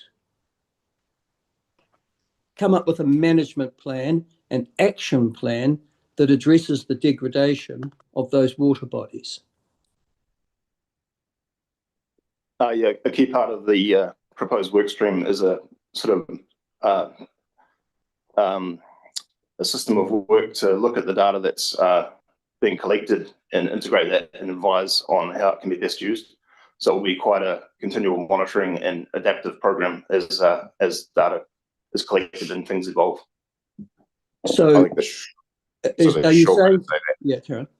Sorry, Karen. The short way to say that, Michael, is we'll begin monitoring any findings that become available quickly. We will report on, and they'll be able to be used for any decision making. So the program, while it's a 10-year program, that's its totality. I would envisage that within 2 to 3 years, you start to see the first more detailed reports start to arrive, and then after that, you'd see a steady greater availability of information over that last 7 years. Okay, and we also know that two things have happened, particularly to Wanaka Lake. It's also come into Dunstan as well. It threatens Wakatipu, and that is the invasion of aquatic pests, in particular lagrosiphon and lake snow. Are you intending to do anything about that prior to finishing this research program of 10 years duration? I might pass to Mark as for the specifics of, but there's certainly quite a detailed ecology work stream. Just before Mark Thompson and Michael Richard here, there are opportunities for council, and we know that some of this is picked up through your priority actions to apply specific investment if there are immediate priorities. So that opportunity exists, but I imagine will also be picked up through the ongoing work program. Well, you see, the reason I asked that question, Richard, is because there are things there that we already know that I would imagine that we might have actions planned associated with. We don't need to do another 10 years of research to find out more that we know. Those threats exist now, yes? That's right. I think what you've heard from Tom and the staff and Mark today is that there is an opportunity for iterative actions as we become more confident around certain actions, and some of those might be immediate, some of them might be early in that 10-year, and some might require further monitoring. And I'll probably go back to Jason's point, which for me was the critical one, is some of the change required is going to require a high level of information and evidence to support those conversations through a statutory process. And I think that's the point that the staff have made. But you're right, there are some things that we're aware of that could be dealt with now, and you have, as council, have set some priorities recently that we're currently working on related to that. We go out of existence in 3 years' time. Oh, no, less than that, isn't it? What's going to happen to this program and its funding? I don't think we can do it. That's not a question for today. We don't know. Okay. Andrew. Thanks, Madam Chair. Followed by Kate. I just want to go back to the funding question. It's probably a question for Tom. All the correspondence that we've either had from the Parliamentary Commissioner for the Environment, Dr. Don Robertson, all hone in on the multiple agency approach. And I think one particular agency has probably got more skin in the game than all the others, and that's the Department of Conservation, who occupy somewhere between 45 and 50% of the catchment in the upper lakes that feed these three lakes. So it's sort of a chicken and egg thing, I think we're confronted with. And you made the point that if we're not committed, how can we expect other agencies to step in? But I think Department of Conservation are in a league of their own, probably up with us.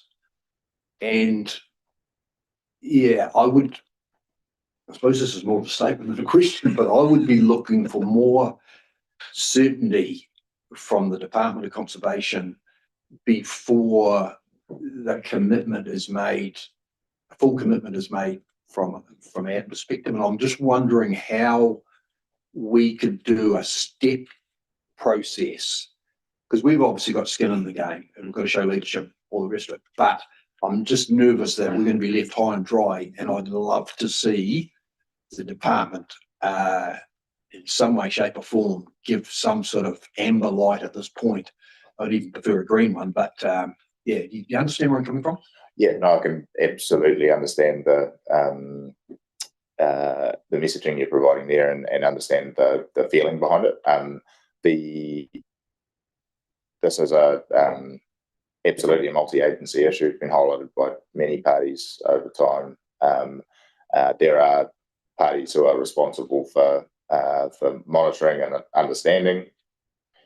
There are parties who are responsible for large swathes of land. There are parties who are responsible for planning and development. There are parties who are responsible at a national level for our environment and how that's managed. All of those parties have shown a level of interest and acknowledged a part to play and kind of how this all bears out. What we've tried to do with the recommendations today is structure them such that you're not in a position where you're left holding the baby, that you're not in a position where you're left as the only funding party, and that you're able to make any of those, make any adjustments or any changes or adjust any thinking based on where we get to before long-term plan. That gives us a reasonably short period of time to go out to these other parties and start to seek that amber light, green light type information, if not dollar values and commitments over periods of time. to be able to bring back to that first iteration of the LTP before it goes out to public consultation. So we've been quite deliberate and careful in terms of how those resolutions are drafted for you today to enable exactly that. If obviously, it's up to you in terms of your comfort with that type of approach. Can I just follow that up? Would like potentially an MOU of some sort to initially get some confirmation, so we've got a starting point of certainty with some of these other parties, but I'm mainly focused on DOC at this point.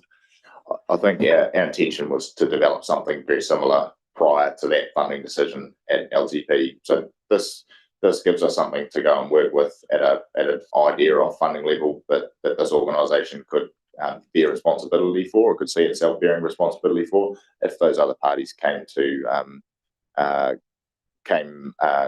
party in terms of funding.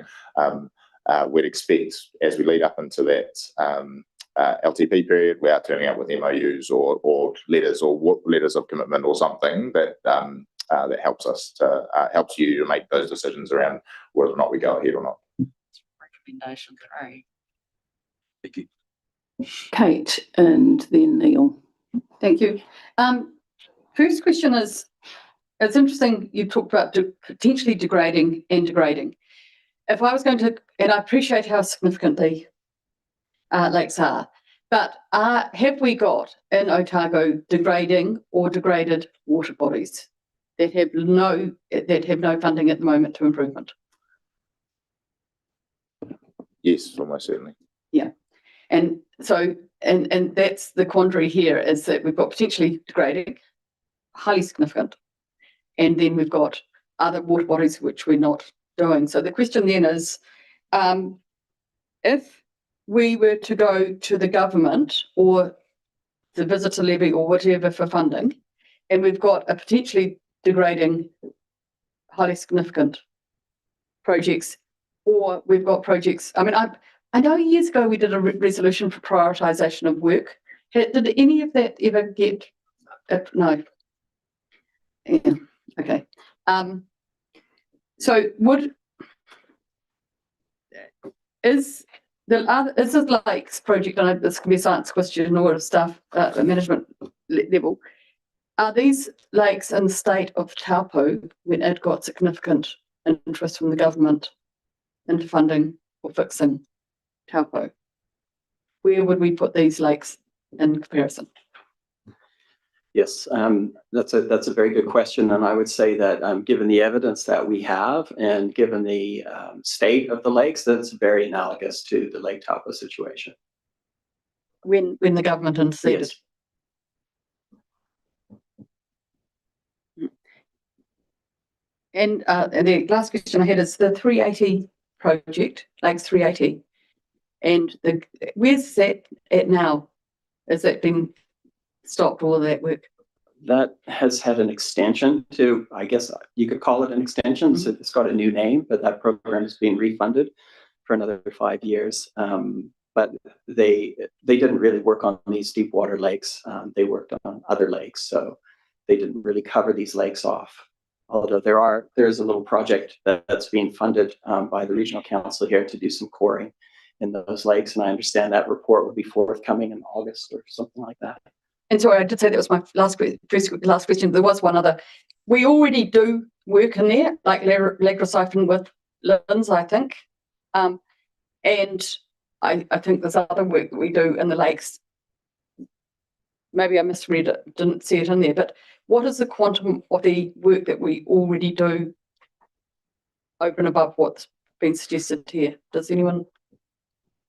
I can talk to specifically the science and environmental monitoring budget. Mm-hmm. It's on the order of about 350 a year. The Lagrosiphon, that more operational stuff, would sit with other departments. Is over and above that. Yeah, thank you. Yeah, so I couldn't give any further detail on quantity of that other work today, but we can get that information for you if you like. Oh, if I were, the question is, if we didn't do this today, if we just noted the reports, as significant as they are, and potentially left them in the mix. I mean, it doesn't preclude us bringing them back in to the long-term plan later if we had other discussions, does it? Thank you. Chair, just one funding question, if I may, with your indulgence. Does it need to be out of order? Because Neil's the next question. Oh, sorry, no, let him go. Yeah, Neil. Thank you, Madam Chair. Yeah, I've got 3 or 4 questions here.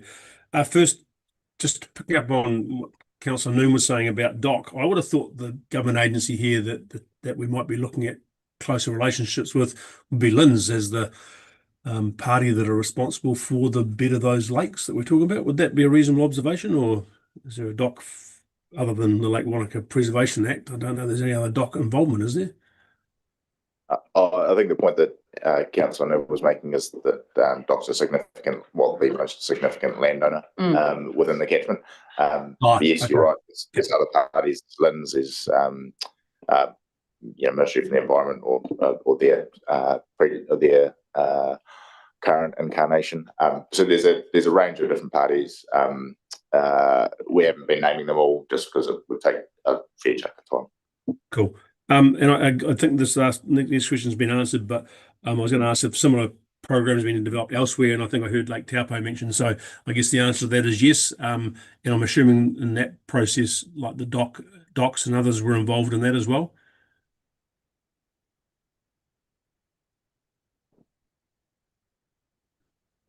Yes, there was a multi-agency program. That program, though, had moved to an intervention stage at scale. And so the project itself, as it occurred, while it included monitoring, also included significant remediation works. Cool. And I think I understand this correctly, but I just want to make sure that in the report it talks about the current 350k thereabouts annual budget. I read that to understand as saying this extra program will be over and above that. Yes, that would be the intention. So the current lake buoys and open water sampling would continue. Cool. And my last question then is that if I heard the response to Councillor Malcolm's question about the recommendation from the 25 report that the group works to identify funding, and you explained that they hadn't happened to a significant extent yet, and I understand the reasons for that. I guess, is there any reason it wouldn't be appropriate as part of any resolution we pass today to include that as part of the further work that would go on as part of what else we might otherwise approve? We have no issues with that. Cool. Thank you. Given. Yeah, I think it's to you. Just again on the funding, we're about, I think, probably most of tomorrow and the next day talking long-term plan. And we've had clear instruction from government that they want to cap rates and keep the lid on the expenses for our community. We'll have a governance team that's pretty determined to keep rates to necessary spending, and we will have some councillors will come forward with projects that they want to be included, and I'll be saying as lead of the LTB that if you want to include something, you need to be taking something out that may not be necessary. So if I'm looking at, and what I don't want to do is degrade the importance of this issue, but is there something within our science program that could be set aside in order to instigate this at a higher level? And if you haven't got an answer now, but that's the sort of thing I'd be looking for. Thanks for the direction. As you know, we've begun a science program review as per the priority actions. We held a workshop on that a week or two ago. One of the key outputs from that workshop that we've been processing so far has included some information around priorities from the table. Those priorities indicated lakes were right up there in terms of the list of focuses that the table saw for the science program. And yes, we'll be thinking about opportunities for efficiency and redistribution of resources as we move through that full review. Everything's on the table there. Thank you. Matt. I understand has been and continues to be extensive work done by LINZ. Is our research currently going on assessing the effectiveness of what they're undertaking with regard to leg recycling? Is there any tracking of how well that is affecting the health of the lakes? Not by a science program. I couldn't speak to what other folks are doing, looking at the effectiveness of that removal. Yes, they just to answer that more fully. They LINZ are responsible for undertaking that lake recycling control program. They monitor that and tailor their program to what they see as required for managing lake recycling within the lakes. But our essentially the monitoring that is going on now in a general manner will reflect what is being achieved in some way, shape or form, or not at all. Yeah, absolutely. Yeah. Alan, followed by Gretchen. Thank you. If we were to be looking at the recommendation 2, the ORC funding commitment of X% of the total program, do we need to come up with that figure now, or can it wait until the long-term plan development? And I can see that one reason for coming up with it now may be to show that commitment when talking to those other agencies. How important is to have that if we're going ahead with those? Very close to critical. So that'll be a really important factor in any other party considering the level of funding they can provide and the rationale for it. We have included an X as while we have a sense of what might go well with any other agency from previous programs such as LIDAR. We see it as down to the table in terms of determining what an appropriate level of funding might be. As guidance, the LIDAR funding percentage, I think that we were receiving was 67%, so the other 33% was contributed by ORC. That's a tried and true model, something that government have rolled out pretty regularly. If you look at our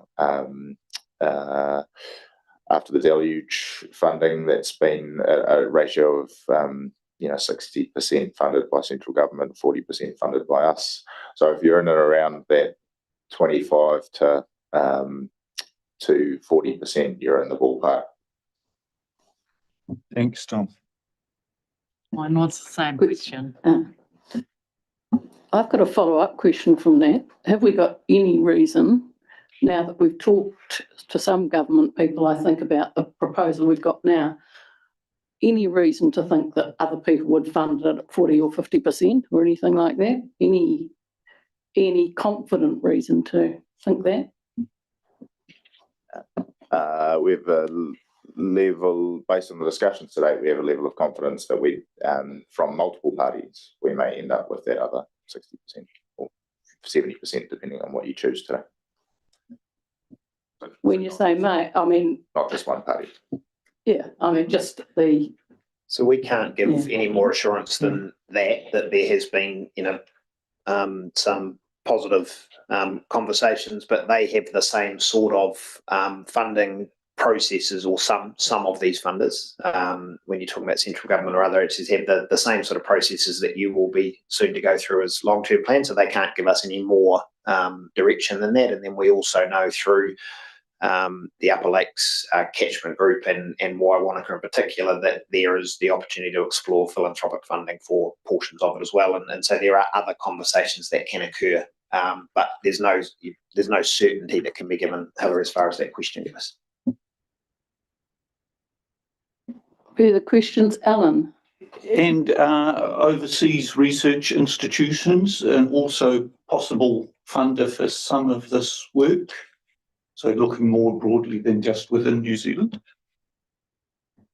Mark's probably had more experience with dealing with that, but certainly I think if we start intensively monitoring these lakes, it will certainly start attracting attention overseas. researchers. Yeah, just I guess just to echo that is that it is our intention to work with overseas researchers because certainly researchers in Europe would have a lot to teach us about these types of lakes.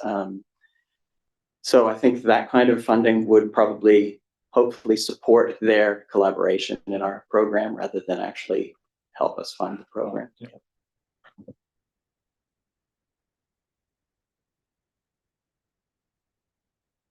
Kate.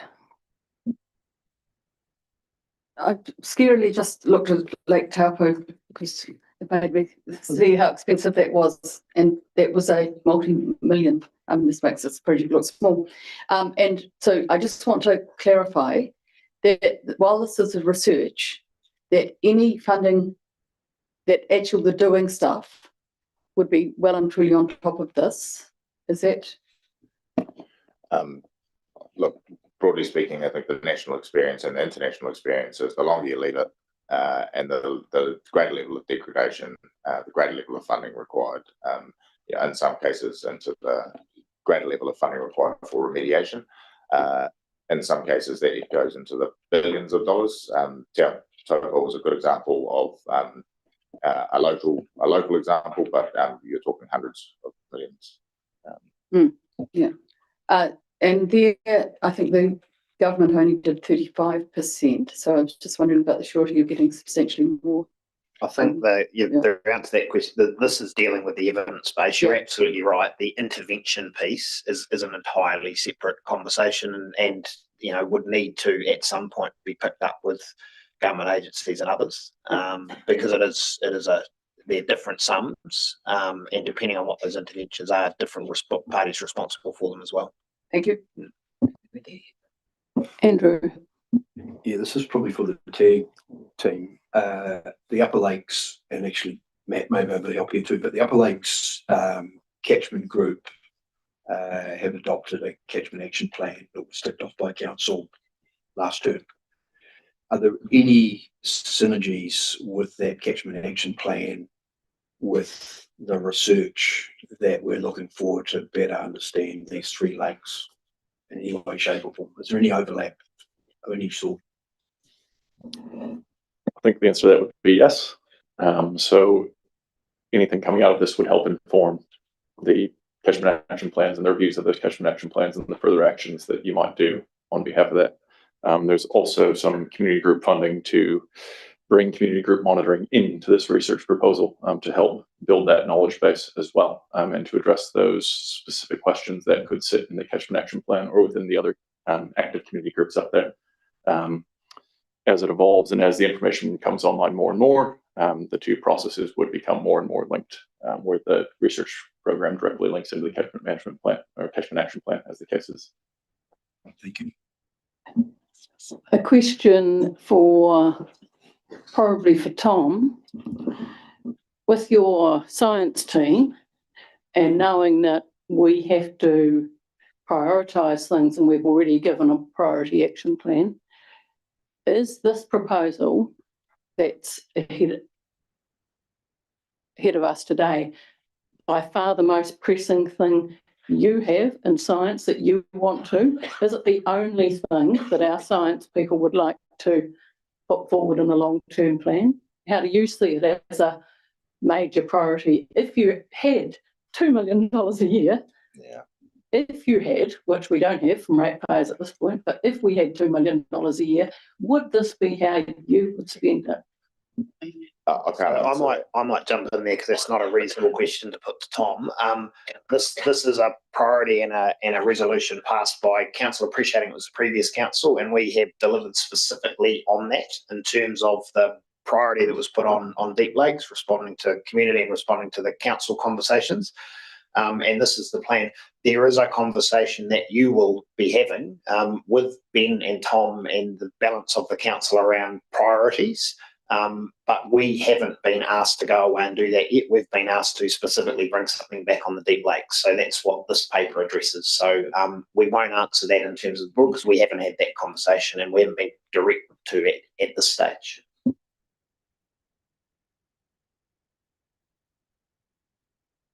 No further questions? And yeah, we'll adjourn for 5 minutes just to figure out how to craft resolutions to go forward. Moving back, Gretchen, or were you saying? I would like to do that, yeah. And a seconder, and Andrew seconds that, so we're adjourning for 5 minutes. Bye.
reconvene.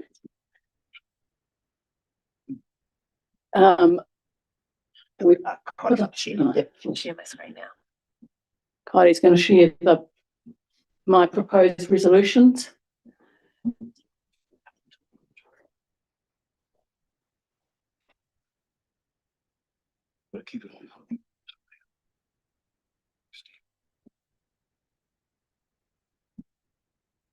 And I'm looking for a seconder.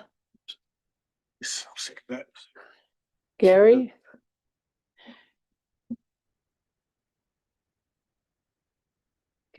No, once I was going to ask a question about that. About the resolutions? Yes, yeah. If I may. So decides not to include any potential funding in the draft long-term plan for now or at all, because that's quite different. In option one, it was inclusion, consideration for the development of the upcoming long-term plan, which meant that we could take it out before we did it. But the way this is worded means that we won't be looking at it at all at any stage, even if we found savings. Yes, sorry, that number one is not actually quite right, because the intention is not to include funding this deep water lakes research and monitoring proposal. Yeah. In the draft long-term plan. No potential funding in the long-term plan. So not to include any funding for this. So take away the word potential.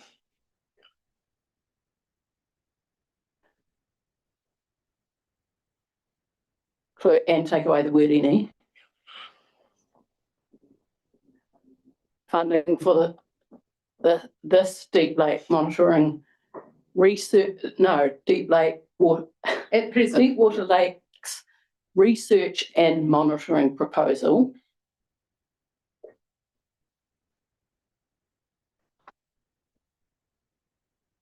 Which does not mean that bits of it can't be funded which are relevant to our priorities in general. It means this proposal. Thank you. And that's important. It is important because it's not intending to cut out any bits that might be being funded, and it doesn't prevent anybody coming back to do with the priority actions we have said. Doesn't prevent staff coming back and saying, we can do some of these priorities you suggested with help from other government agencies or whoever else might be wanting to. It doesn't stop people coming back to us with something for the long-term plan that does address our priorities and has other funding in it. But it's this proposal that it's talking about. And with your indulgence, Chair, what I am seconding is this paper as it is presented, this proposal specifically as it is presented. And yeah, it wouldn't then preclude any potential alternative option being put forward at a time in the future. But it is what we're presented with today is what we're moving and seconding.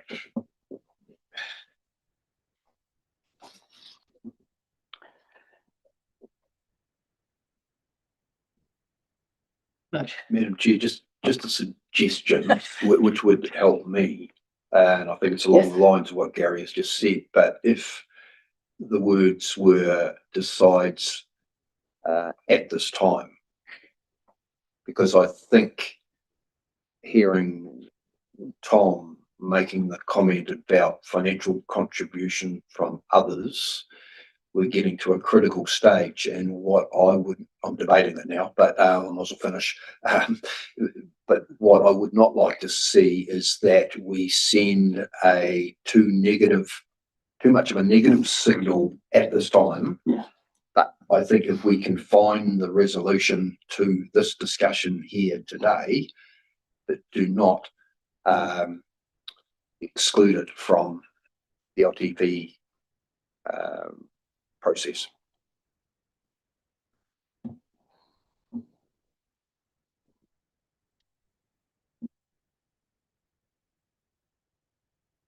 Questions? Just need to clarify if we're in debate or we're still answering questions about the motions. I think questions about motions are a sort of a somewhere between debate and something, and I think it would be useful to get this right. So let's persevere a wee bit longer.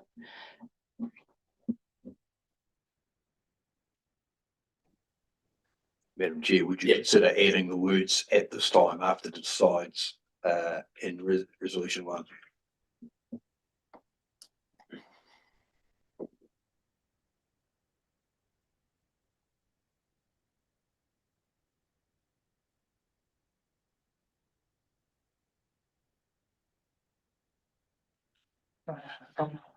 Madam Chair, the motion was very clear. I would like to see the clear motion as it was discussed and debated, and then an alternative motion put with more words in it if that one fails.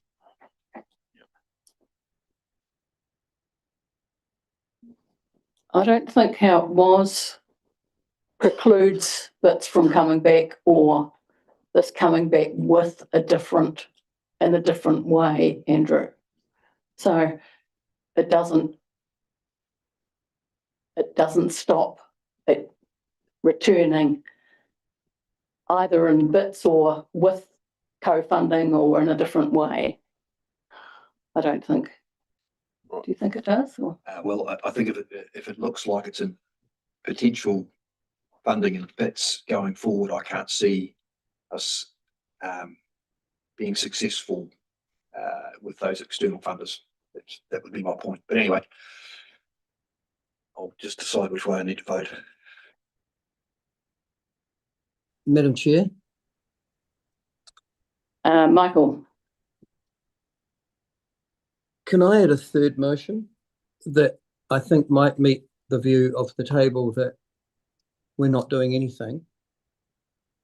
And the third motion would be that we develop an effective lakes plan, partnering with local communities, water and ecological experts, and water users. It would be option 3. Correct. Should I read that again? See that in writing, please. I'd like to, but I'm sorry, I don't have that capacity.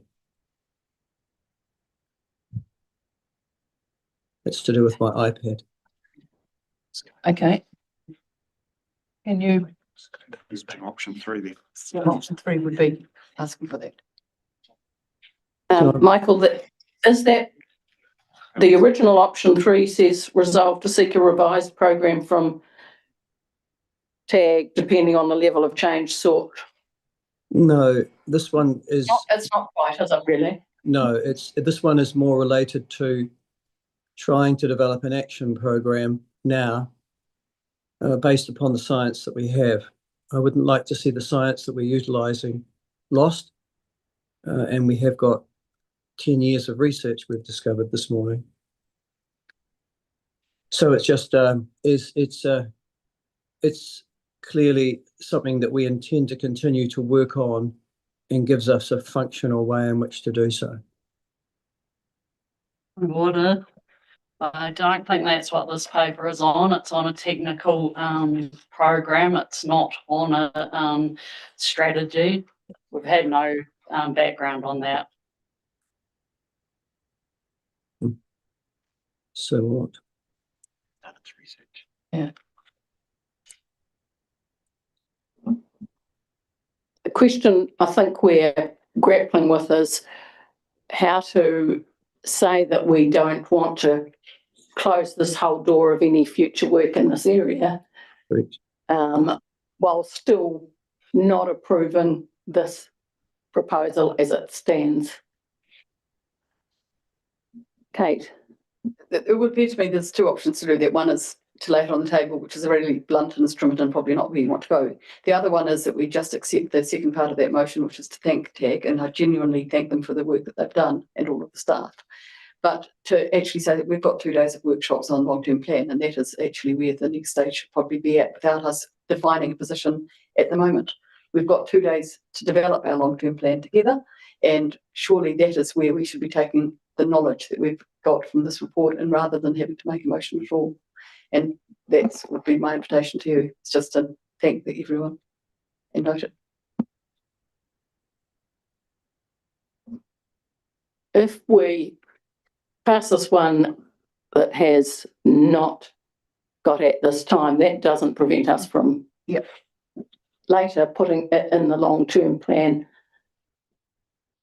in whatever guise it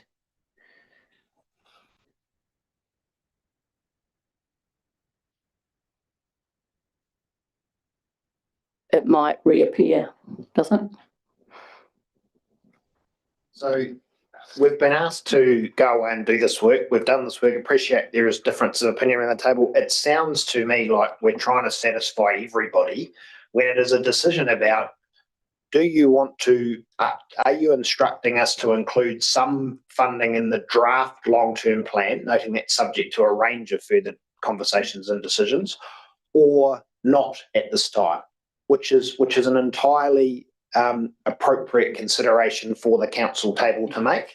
There are a range of other conversations that will happen around the priority actions that have been set by council, which includes action plans for lakes and biodiversity and general environmental health. And that there is also a conversation in terms of the science program that Ben and the team have been working on that will include some things that touch on the deep lakes and some things that don't. I guess my advice here, and I also appreciate the action, the third motion that Michael was proposing, my advice there is I think we haven't considered anything in terms of an action plan or the resources required to do that. And that is another thing that needs to come back to council at some point in relation to the priority actions that have been set. But I think, as Gary indicated before, the decision before you is quite straightforward in terms of what staff are seeking from you as a step prior to the long-term plan, and we will work with that or we won't. Yep. Or no, we will work with that. You either will or you won't.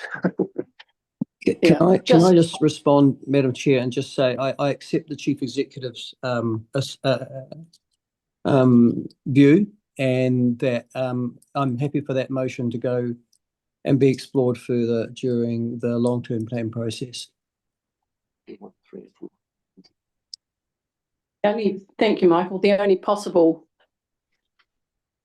change, Gary, would be to finish that sentence with under one. Finish that sentence with at this time. Yeah, with your indulgence, I mean, it's 3 extra words, but this was a clear option that was available for us to choose. And I'm very keen to see it debated and either accepted or not by the table, giving us the opportunity to then move to everything that we're currently saying on alternative options. So we're not getting any further. Okay, right. There we go. Got 2 resolutions. Debate.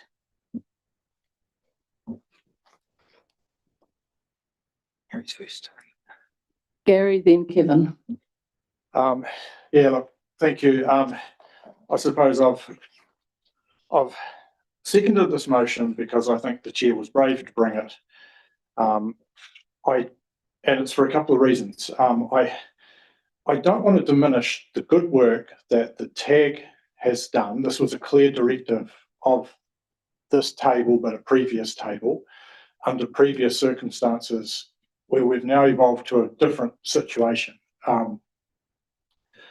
We're sitting with like these lakes, fair enough, we do work in them already. The proposal here is substantial. It is a long-term proposal. It is substantial amounts of money. We don't yet have a funding model, and we have very vague sort of positions of maybe there is alternative funding. We don't know. We haven't identified to the extent of where the key parties would be and how much they would fund with this. And in my mind, as a councillor who wants to see good, sound environmental work done, I also have the concern of my ratepayers and the burden that as we add more cost to them, given we are going to discuss another paper that will, for the Wanaka region, the Upper Clutha is another need that's going to be potentially another cost to those people. This, if it was targeted into that area, is going to be a further burden on rates. And I looked through the detail of how we are proposing to spend this considerable sum of money, like 21.15 million.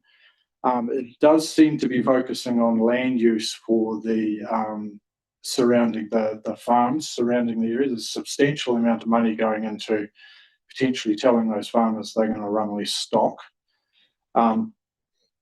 Fair enough, maybe all this work needs to be done, but at this time, this council has very uncertain times into the future. There will be a new council, a new unitary at some stage in the future. The new work streams, the new plans for what will evolve at that time needs to be considered then. And these long-term efforts, I do not think are currently for today. But please don't take that as a criticism or a diminishment of the good work that the TAG people have done and the concern showed by the Wanaka community. But my fear at the moment is that QLDC people are going to see substantial rates rises. We do not need to burden them more with that.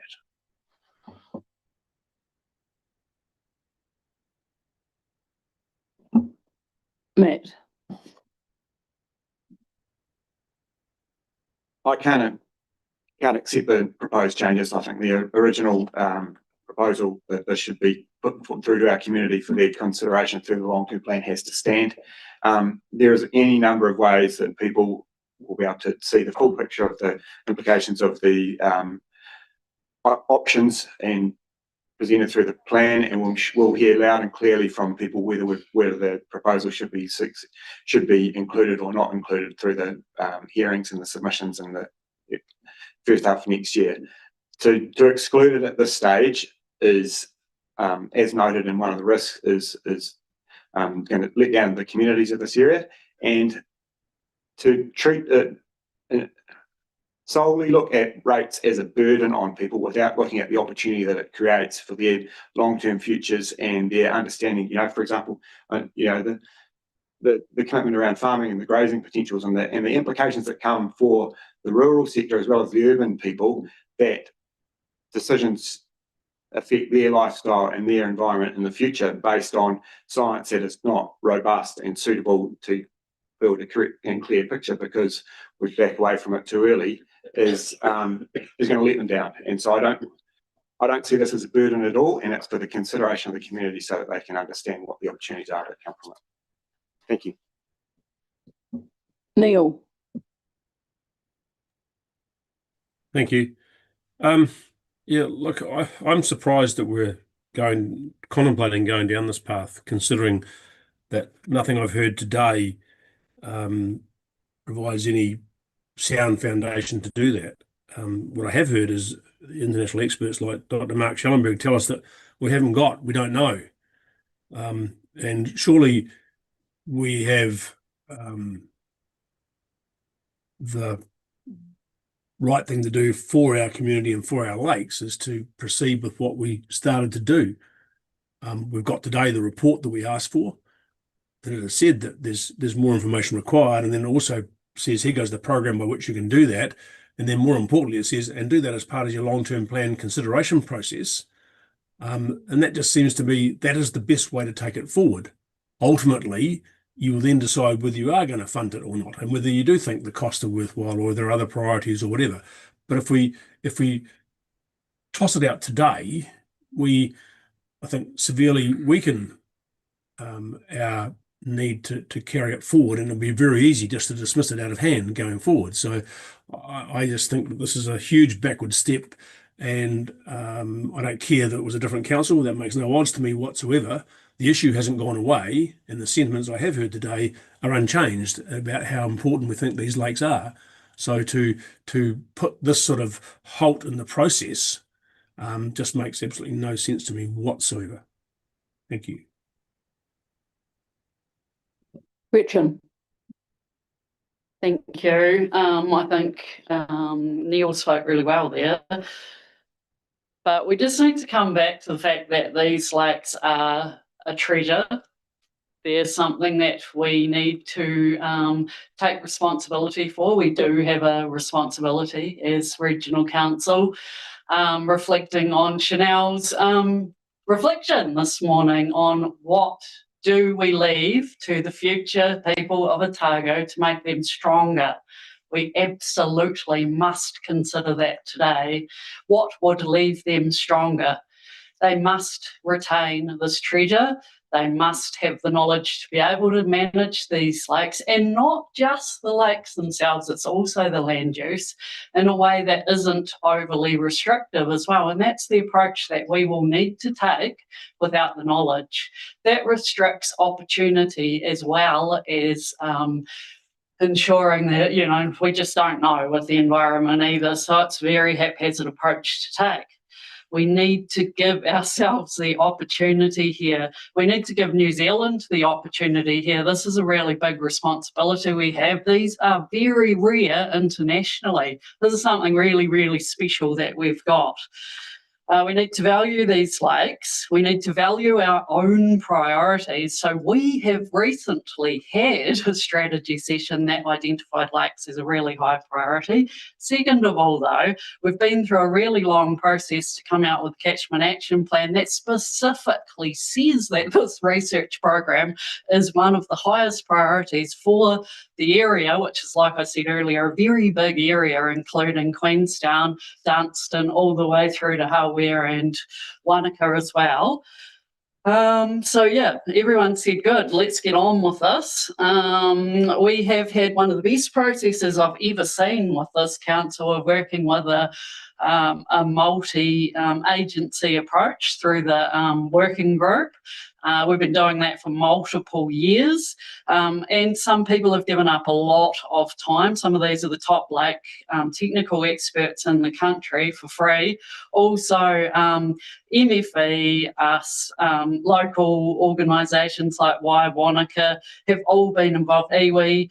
It's big. It's been going for a long time. Council has got to this point. We've got a research program in front of us. This resolution says, in its words here, to not include funding at all in the consideration. So that's a 1% funding. It doesn't say funding. It does. It says to not include, to not fund.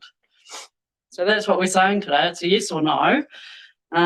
We could word it differently if we want to, but we haven't on this one. So yeah, what we've heard as well, Neil put it really well, is no evidence of why this would be a problem. We have heard from Tom today that actually we are reviewing the science program and we could find areas we could reprioritise. To cut that off at the pass today is not acceptable in my mind. Yeah, so there could be money there. If we say no today, we're signalling to the rest of the country, actually, this is not a priority for Otago. You can go away and get on with something else. We as the guardians of this area, aren't interested. That's a pretty bad signal to be giving today, I would think. We're far better to signal today that actually this remains a big priority to Otago, and we are going to go out there and we are going to actively seek partnership funding. And as we've heard earlier today, there's already signals that that is a likelihood too. So why on earth would we, as the guardians of this taonga, decide to cut it off today? Thank you. Michael.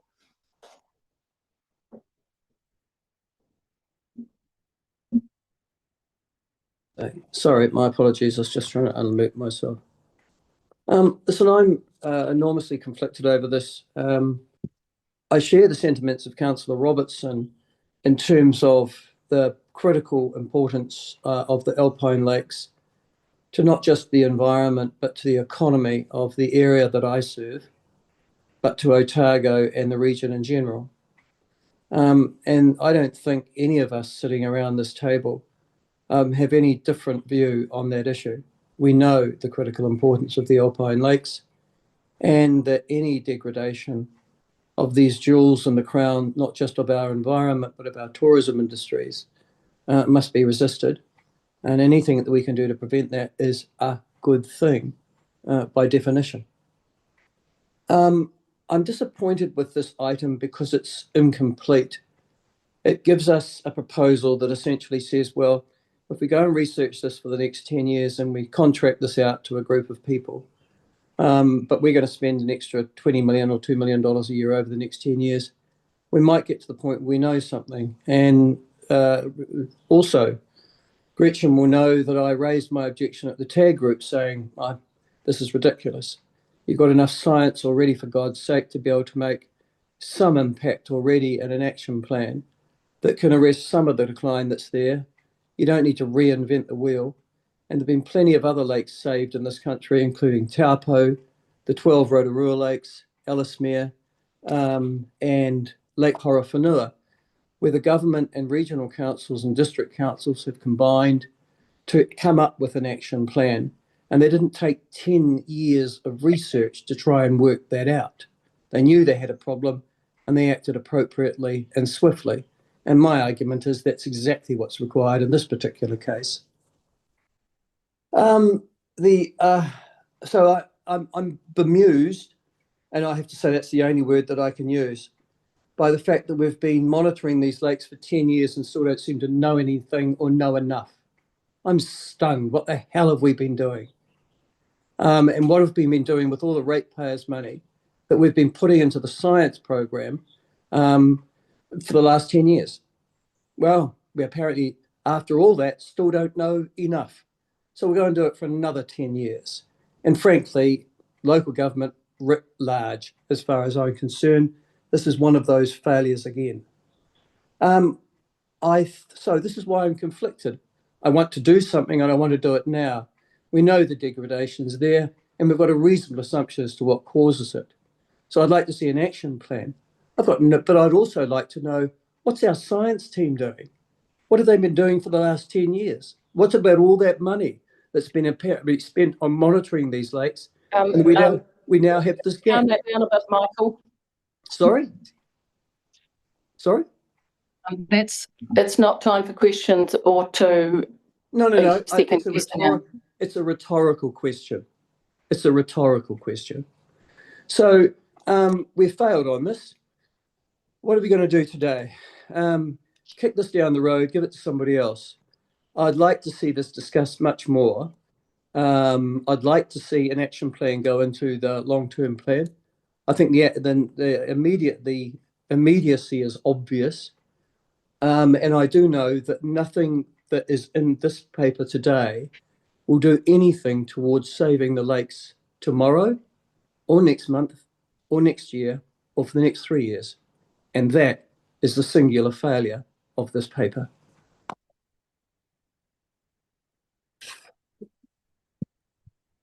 Alan, followed by Kevin. Thank you. Look, this is far too important a matter for us to kick down the road. We really have a responsibility to, as we've heard from other speakers, to look after these absolute jewels of Otago for future generations. And we've had that message from the Parliamentary Commissioner for the Environment some years ago as well. The TAG has built up the expertise over the time they've been working, and it seems to me they are by far and away the best group because of that to continue this work. I agree with Michael and others that we want effective action, but it's also clear that we don't yet have the understanding to know exactly how to take that effective action, and that's why we need this research program continue. So we can understand that better, and as the paper makes clear, this research to then drive the decision making about what action to take. Putting it in the long-term plan gives our community the chance to tell us whether they agree that this is really important. And so we can listen to them on that one when that comes. It would be, I believe, thoroughly irresponsible of this council to say we're leaving this for now and not to commit to getting this work done.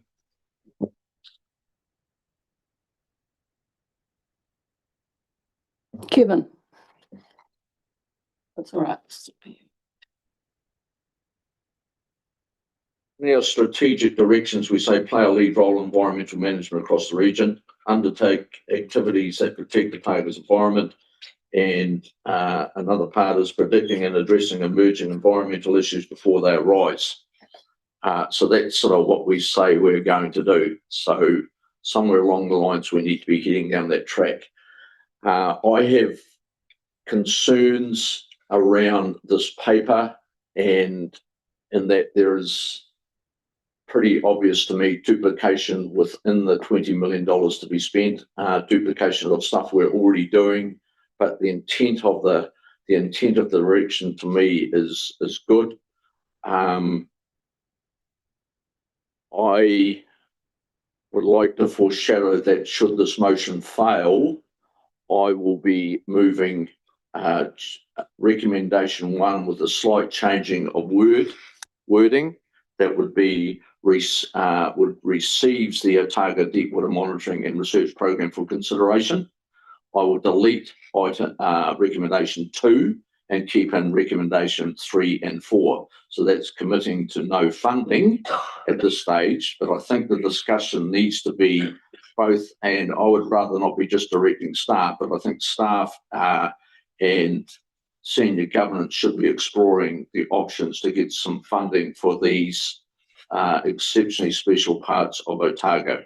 I think that's something that's been lacking, and again, you'll see through this whole simplifying local government that it's the clear thing that is missing through this whole process is one voice for Otago, and that's what I'd be working with staff to ensure we do find the correct funding mechanisms. So look, we need to explore this greater, and I'm foreshadowing, should these 2 motions fail, that I will have a slight wording change, and we'll discuss that at the long-term plan process. Andrew. Thanks, Madam Chair. The reason why I can't support this motion is that the resolution that was passed in 2025 by the previous council hasn't been fully completed. In other words, the identification of external funding sources, I feel that work isn't complete, and the various agencies that are essentially can potentially be partners in this process are numerous, and without identifying them all, there is a long list. And I know that there's been mention of LINZ and there's been mention of DOC, but the new MCERT that absorbed the Ministry for the Environment obviously is another one. The Transport Agency is another one. MB is another one. Kaitahu potentially is another one. Queenstown Lakes District Council is another one. And I feel that until that work is completely ticked off, best we can, to get some sort of greater commitment, ideally in some sort of written form, to be able to encourage partners to be with us to shoulder this project. I agree with all the speakers that have said we must do the right thing here. We must show leadership. The lakes are important, but also note the comment that was made about there are other lakes needing attention as well. I think there's something like 7,000 lakes in Otago. There's a heck of a lot of them, but we know there's at least a handful that do need attention as well. And that's just for noting. But I think the challenge for us here is to somehow move forward as environmental guardians to ensure that we make progress by identifying what is evolving with these 3 lakes. Insufficient research targeted at the origins of the problems seems to be the missing link, and then being able to identify the mitigation strategy. So I agree totally with what's been put in front of us from TAG, but I'm just really, really nervous that we're going to shoulder the whole burden, and I don't think that is appropriate. So at this point in time, I would not support that recommendation. I want $1 each way, so we have another opportunity through the LTP process to further consider support for the Deep Lakes research and monitoring proposal, based on further information around who can help us through the funding scenario going forward.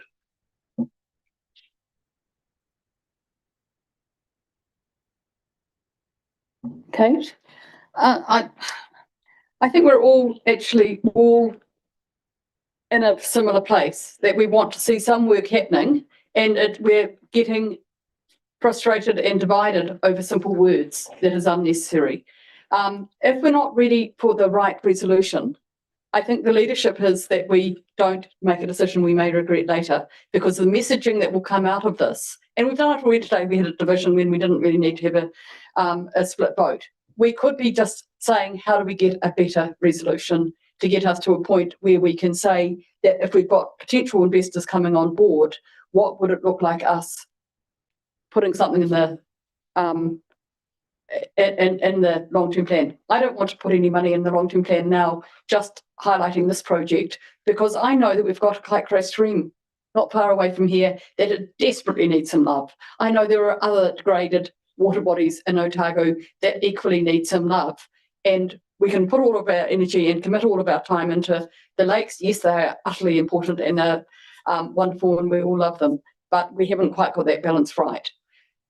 I don't want to support this motion. I don't want to put the money in necessarily at the moment. I just don't think we're in a position to make any resolution personally, and I think that by forcing us to a position to make a resolution today on the proposed one, whether it's at the spread time or not, actually doesn't show that there's a united front, which there is, I think, around the table to get investment in our lakes. What that investment is the problem. I think we should all just be voting on two and saying genuinely, thank you for the mahi to date. We just need time to resolve what we do, the next step is.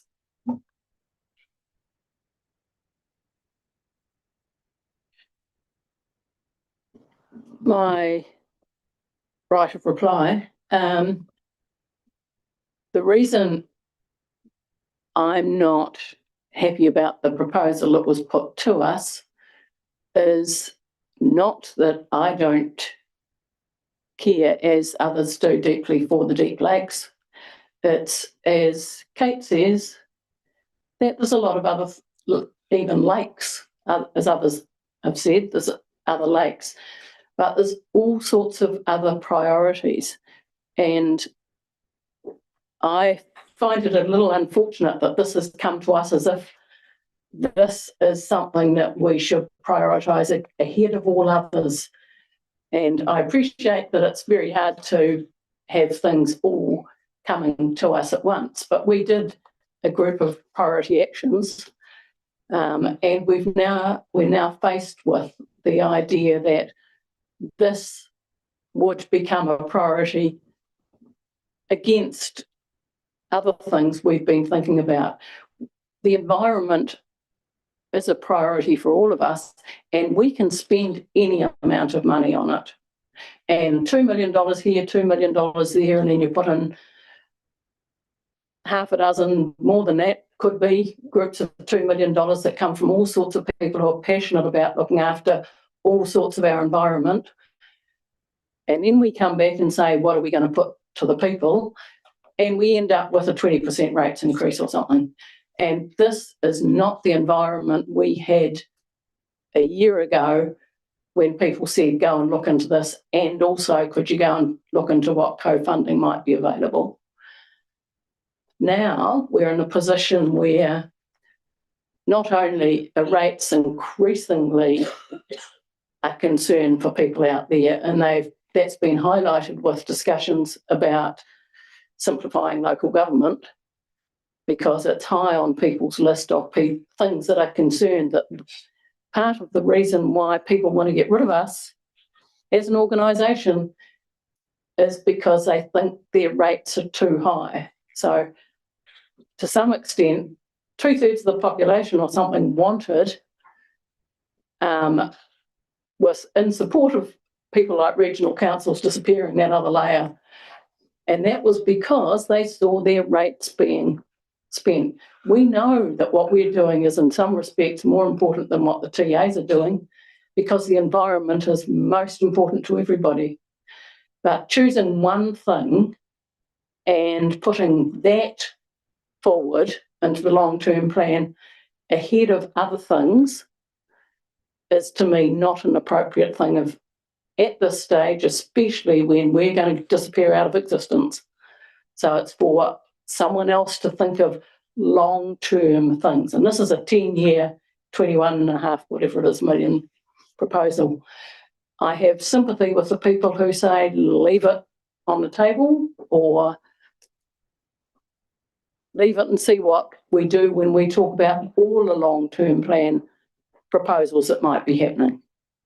But this, to me, is not, I look at this and I think the lakes are a priority, but doing something is what we wanted to do. Science is a priority, but we can spend millions and millions all over the place on the science. We have to decide priorities. We have not got the indulgence to just put forward, each of us, our own $2 million proposal and hope that somebody else makes a decision about it. So that's the background of why this is in here today.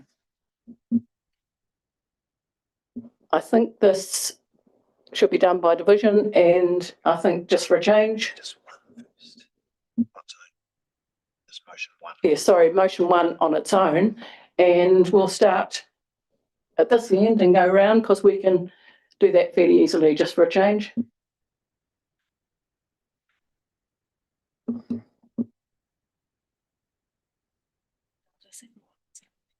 Start it. Councillor Wilson.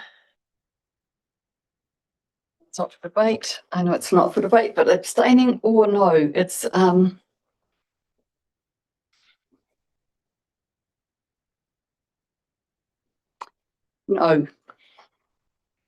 Councillor Somerville. No. Councillor Robertson. No. Councillor Noon. No.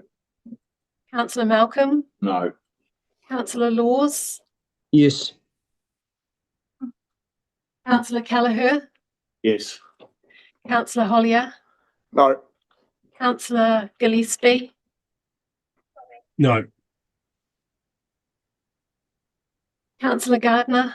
No. Councillor Byers. Yes. 3 in favour and Chair. oh, sorry, Councillor Gilbert. And I'll say yes. So sorry. I move an adjournment for lunch. Oh, we're going to lose Even one. 8 again. So we didn't The even finish motion this has paper. failed. Kevin? Right, Kevin. Yeah, with your indulgence, Chair, I'll go back and find my place, and I would simply include motion 1 with the changing of word to council receives the Otago Deep Water Lakes Monitoring Research Program for consideration as part of the development of the upcoming plan. So that's your top one there, Kylie.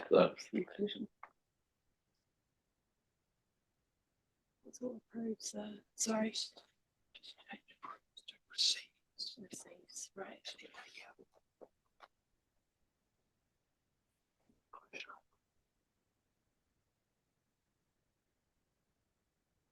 Receives the Otago Deep Water Lake. Yep, cool. Deletes 2.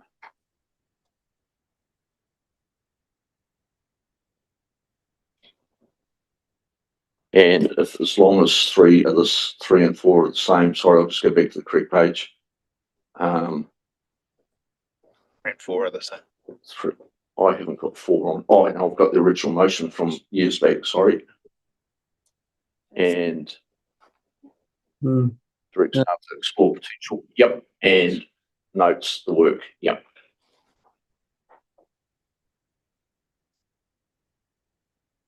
Seconder? Seconded Andrew. Microphone.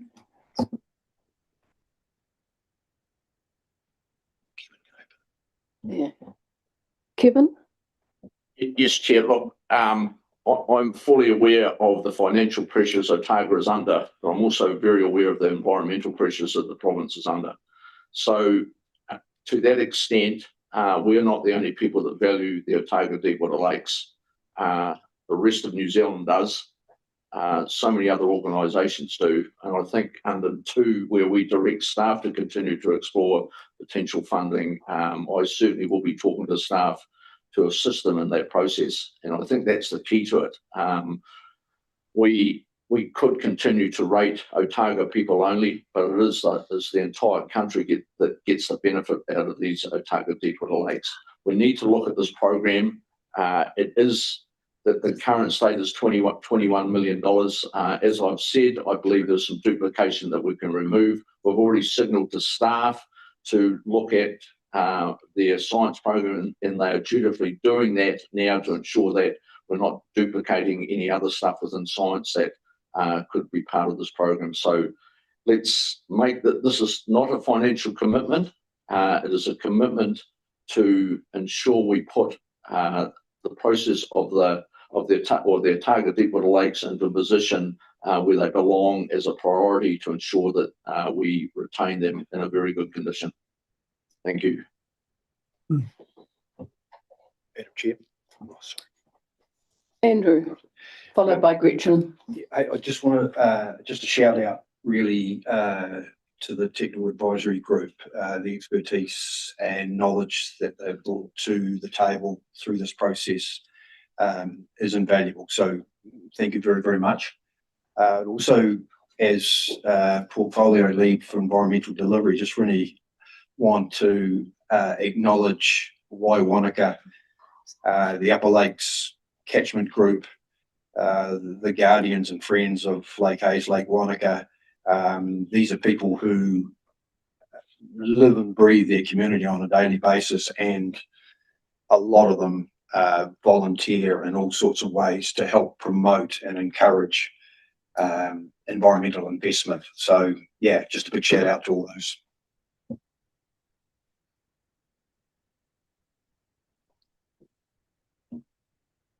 Gretchen, then Michael. I just wanted to say at this point that I will vote for this and encourage everyone else to do the same, because I feel that splitting the vote 3 or 4 ways from here would be silly. And from here, I would encourage staff to bring forth for us some evidence-based info to our workshops for LTP, looking at those priorities within that science review program and how we could make this work and what quantums. I'm a little bit disappointed because it would be easier to seek funding contributions. We know that as a fact if we state how much we're sort of looking at as a council ourselves, but I think we could do that reasonably quickly through looking through the workshops at some of that prioritisation in budgets. So I think it's a compromise here that hopefully we can come together and actually move forward with this. It would be a tragedy to cut it off at the knees at this point. Michael. I think we were reinventing the wheel to a large extent. There are successful lake restoration programs and lake quality programs in the North Island. I'd like to draw the attention in particular to that of Rotorua, where $144 million was in actual fact put to that outcome, which makes this look pretty small by comparison. But it was 50-50 funded by the Crown and local councils, regional and district. So the Crown played a significant role in there, as they did in the $85 million restoration of Lake Taupo, and as they are in the other lakes that I mentioned earlier. So which directs me to the second point here. We're directing staff to continue to explore potential funding. I would suggest to you that this already needs to be elevated to a political level, and that the appropriate way would be to explore potential funding should be item 2. with the governance senior leadership team playing a major role. It's going to require going to and utilising, if you like, the auspices of the Parliamentary Services Commissioner, anybody else for that matter, and getting a commitment from government, whichever one it might be, this year or next, to partner with us.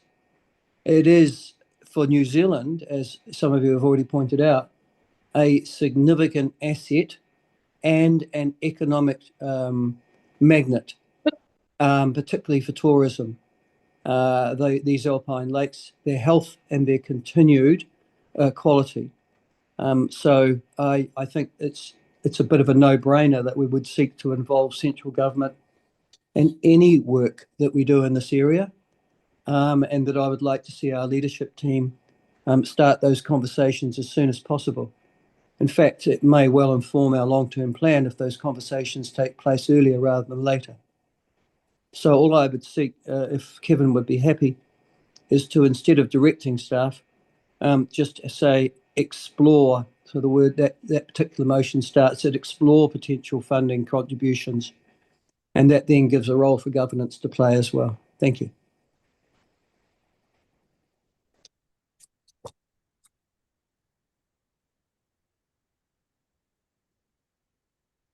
Matt. I think Michael's just asked the mover a question or made a suggestion.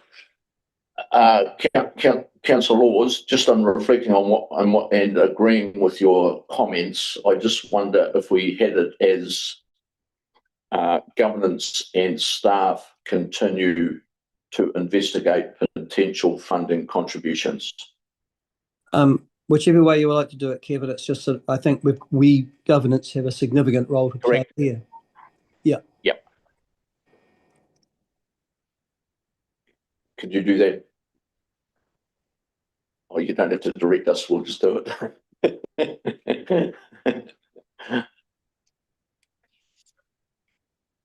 have some sort of. It's got to have an action word. Leave that if you Direct want. is an action. Yeah. So you want me to take that? Council's directing governance. So, yep. Perhaps that's what Michael was after. Andrew? Happy, Michael. Thank you. Yeah, yes, good.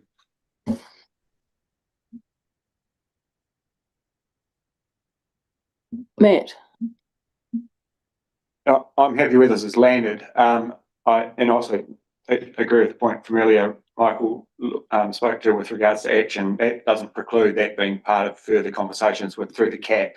And I know there's very motivated individuals and organisations in the Upper Lakes area that will be more than happy to look at that sort of aspect. So whilst having everything in one place would be great, I appreciate that this from a research and monitoring point of view, this is a good place to land.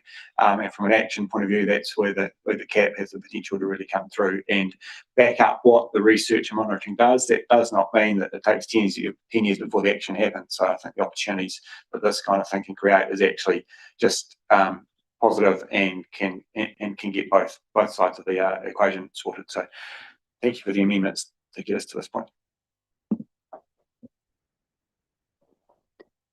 Kate, then Alan. I'm more happy with this motion, but I'm still not necessarily completely resolved in where we're going. And I think it is. I think we as governance have got a lot of work to do. I don't think it's necessarily up for staff to come back with a whole lot of ideas. I think we need to do quite a lot of work on that. And we've got time in the next 2 days to start that discussion. I think it's really important that everyone is in the room to do that and to make the contribution that will get us in a much better direction. And I appreciate that poor staff haven't listened to us to debate what really is going to be a workshop function. It has probably been taught to us. I'd also like to reiterate the thanks and sincerely to everyone in the TAG team for work they've done to date, and to the ICN project. And it's going to be interesting to bring those both together to see what the actions may be that may resolve the need to do some of the research, one hopes. Alan. Thank you. Well, I'm not very happy where this has landed because it fails to demonstrate a real commitment to the future of those lakes. It fails to demonstrate that either to our community or to those potential funders we're going to be talking to. However, I acknowledge Councillor Robertson's call for coming to solution that most of us or all of us possibly can agree on and coming to a compromise solution. And so with misgivings, I am prepared to support this. And I will urge councillors through that long-term plan process to genuinely show their commitment to getting this work, finding the knowledge we need so we can take effective action for the deep lakes. And yes, I reiterate those thanks to the TAG team and hang in there. Thanks.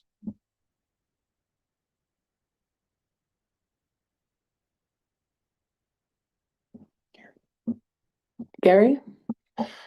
Thank you. Yep. It's almost as if this has become, if you don't support, then you're against the lakes, versus if you do support, you aren't. I'm not against the jewels in the crown of Otago and understanding what is the issue with them, even though the issue really is at the very top element of, like we aren't ambulance at the bottom of the cliff, top of the cliff. The ambulance is still quite happily in the St John's going away saving people. I'm not happy with what we are moving forward with on the basis of this paper and how we are spending that money, and the thought that 21.5 million will give us over 10 years more science. But actually I would have been far more happy with a proportion of that actually taking some action over and above what we will discover, because we already have a science program involved in these lakes. So sorry, can't support.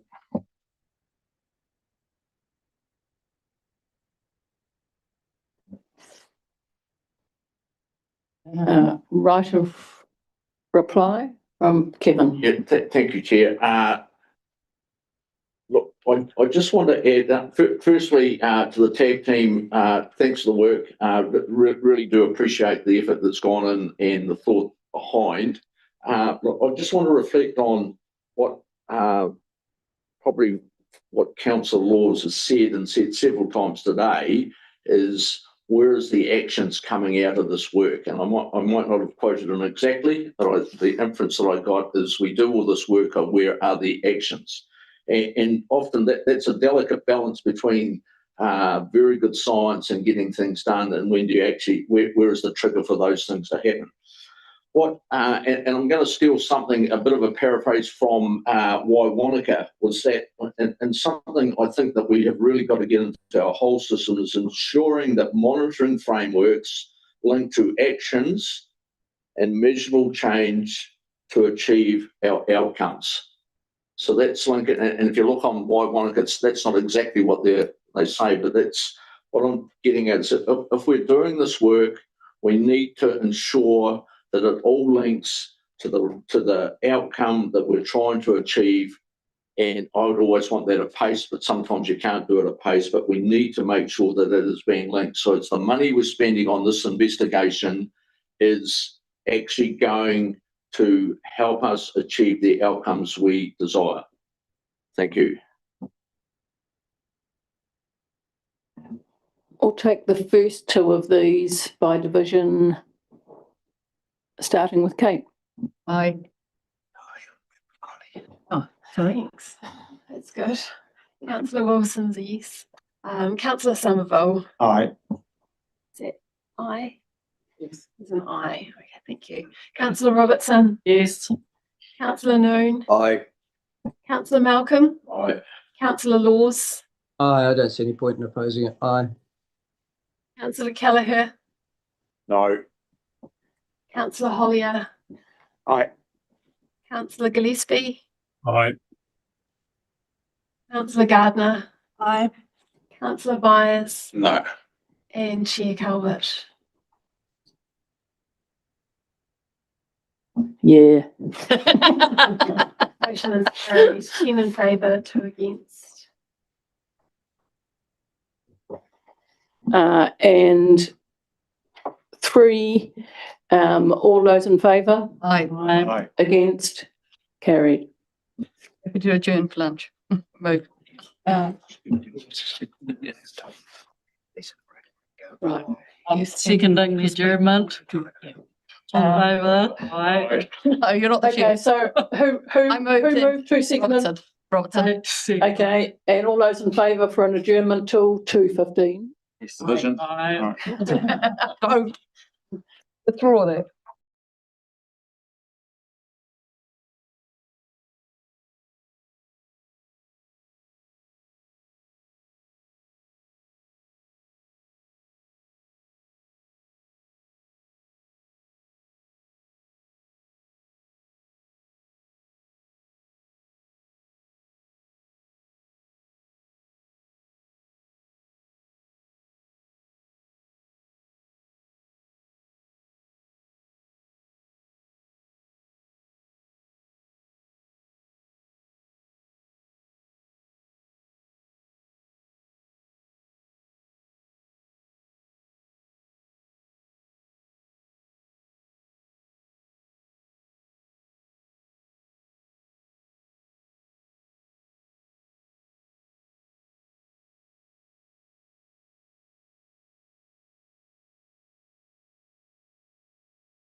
Meeting commencing again, moving on to 9.3, natural hazard prioritisation. Being introduced by Gary. It's a bit slow. Nothing to do with me being late. Sorry.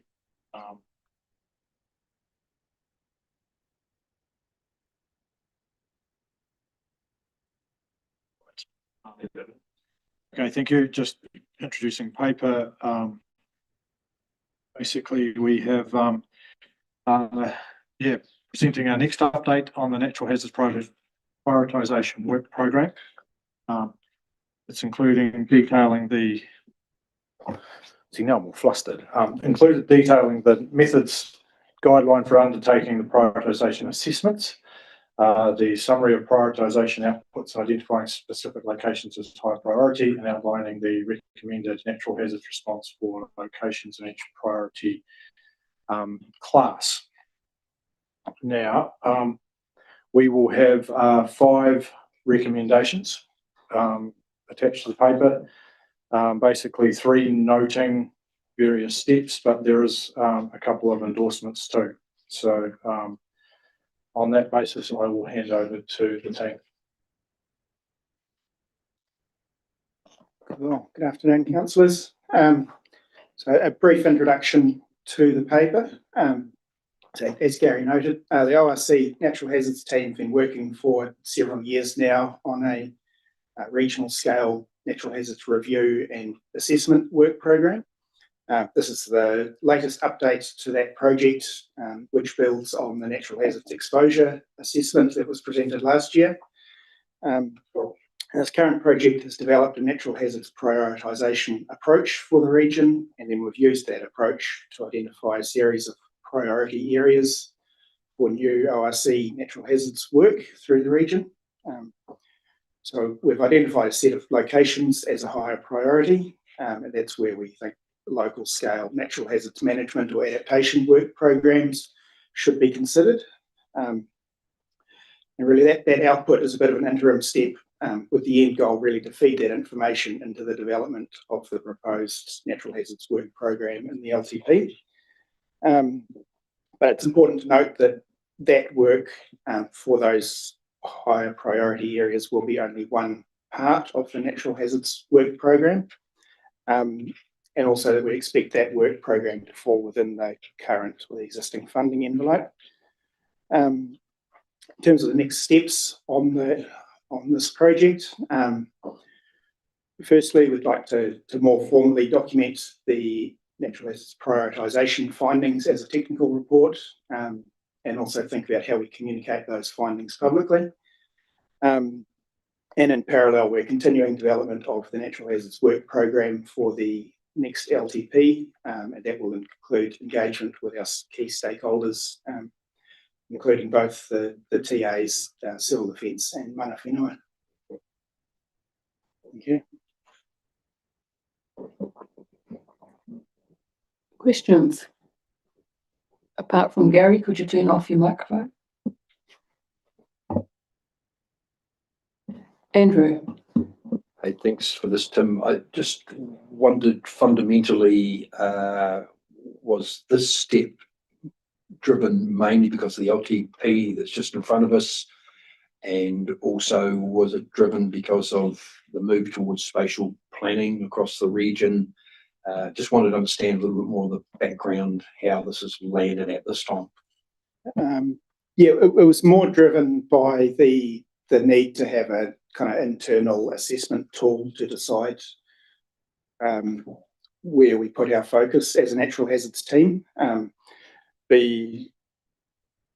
this work has been well underway from before that spatial planning proposal was in place. You know, the initial paper where we presented an overview of that prioritisation method was in 2024, so it's been in the works for a while. The other query I had was about consultation or informing TAs, etc. You do mention later on in the paper, and just wondered, obviously the legal obligation to ensure that we share the information in a timely manner, etc. We've obviously got that all in hand. Yes, we're working with our engagement team to plan the engagement for the LTP development, and we're looking at having that underway within the next month with the TAs. In terms of sharing other information, and we have shared this paper with the TAs already. Yes, I think that's covered. Thank you.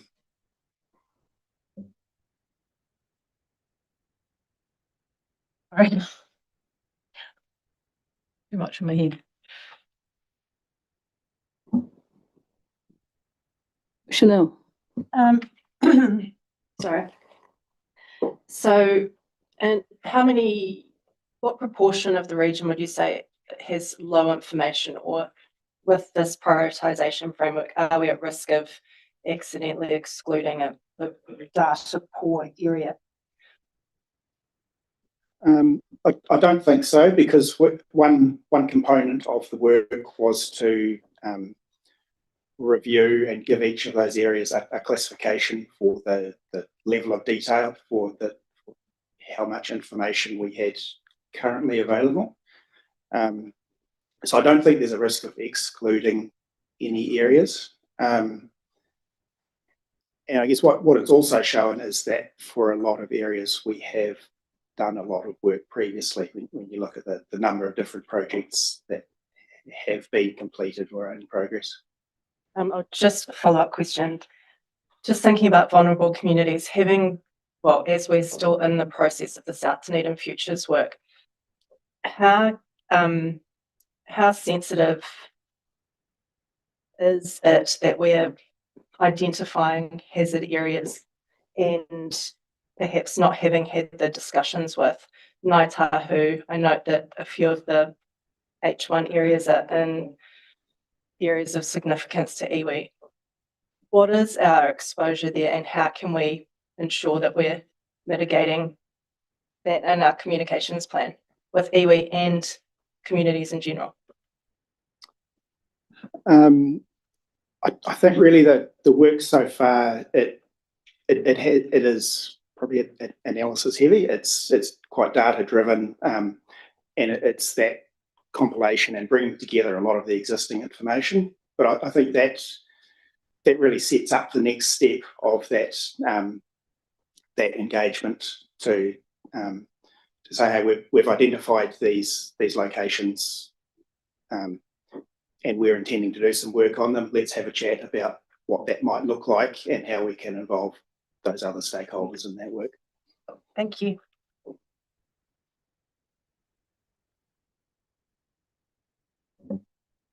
Kate.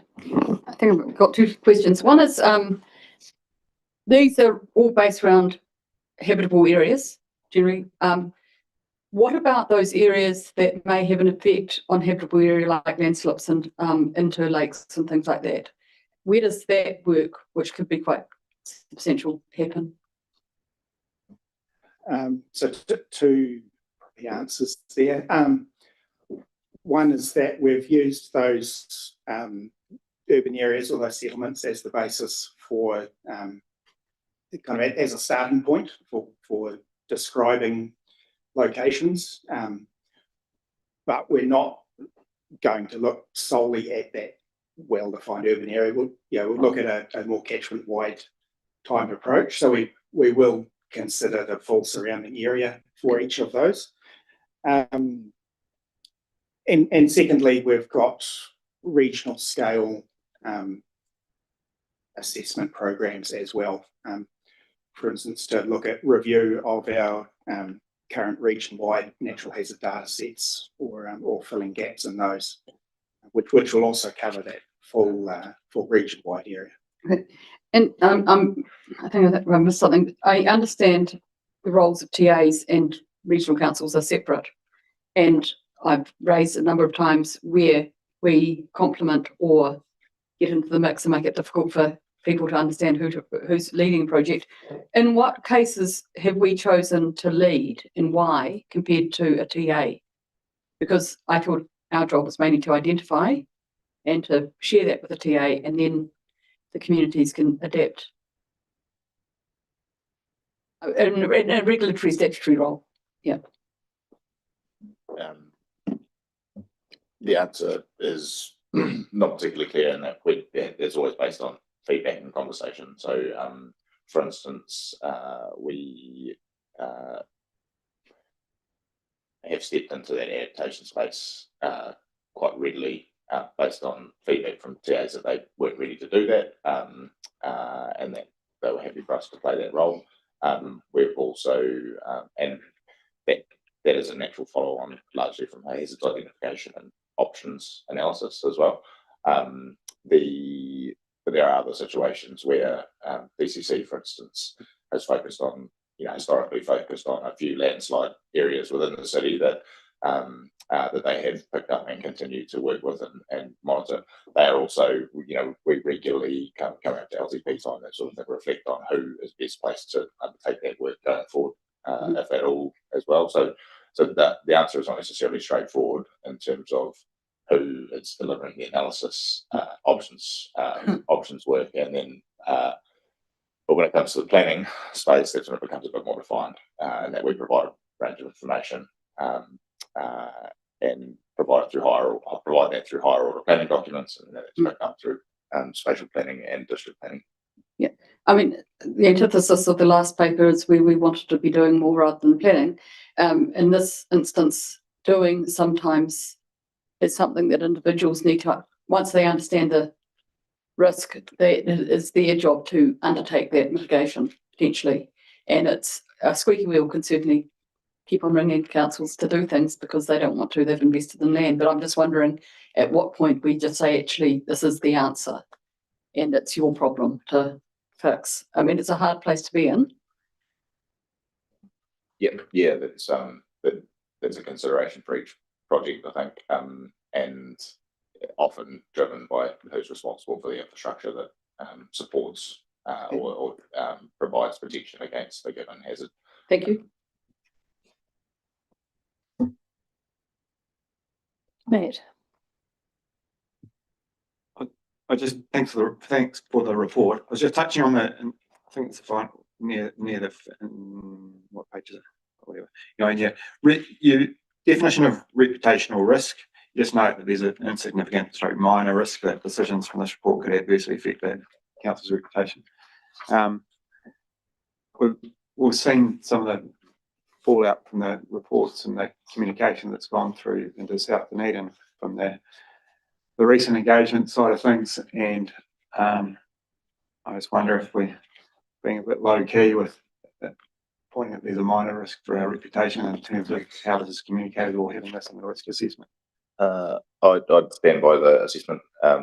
The reason being that recent South Dunedin work, significantly detailed down to a scale where people can see themselves, or that sort of thing. This assessment sits at that community level and identifies communities. It identifies a series of hazards that are already known through various reports or anecdotal evidence, and then and provides us with a tool to prioritise them. So this work on its own and of itself is low risk.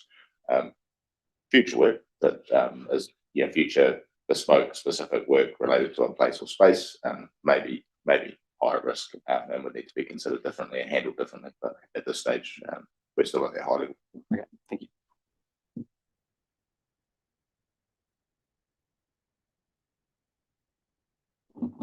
Has somebody a resolution? Happy to move all five. Seconded by Gretchen. Debate.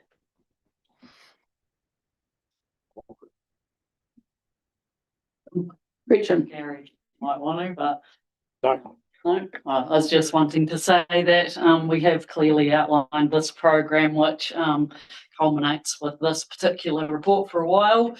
So it's good to be at this stage, and I think it is really important as we plan with our communities to be able to identify where those priorities are. I think, yeah, the reality through LTP planning and us choosing to put more weight on some areas, does require this work to be done.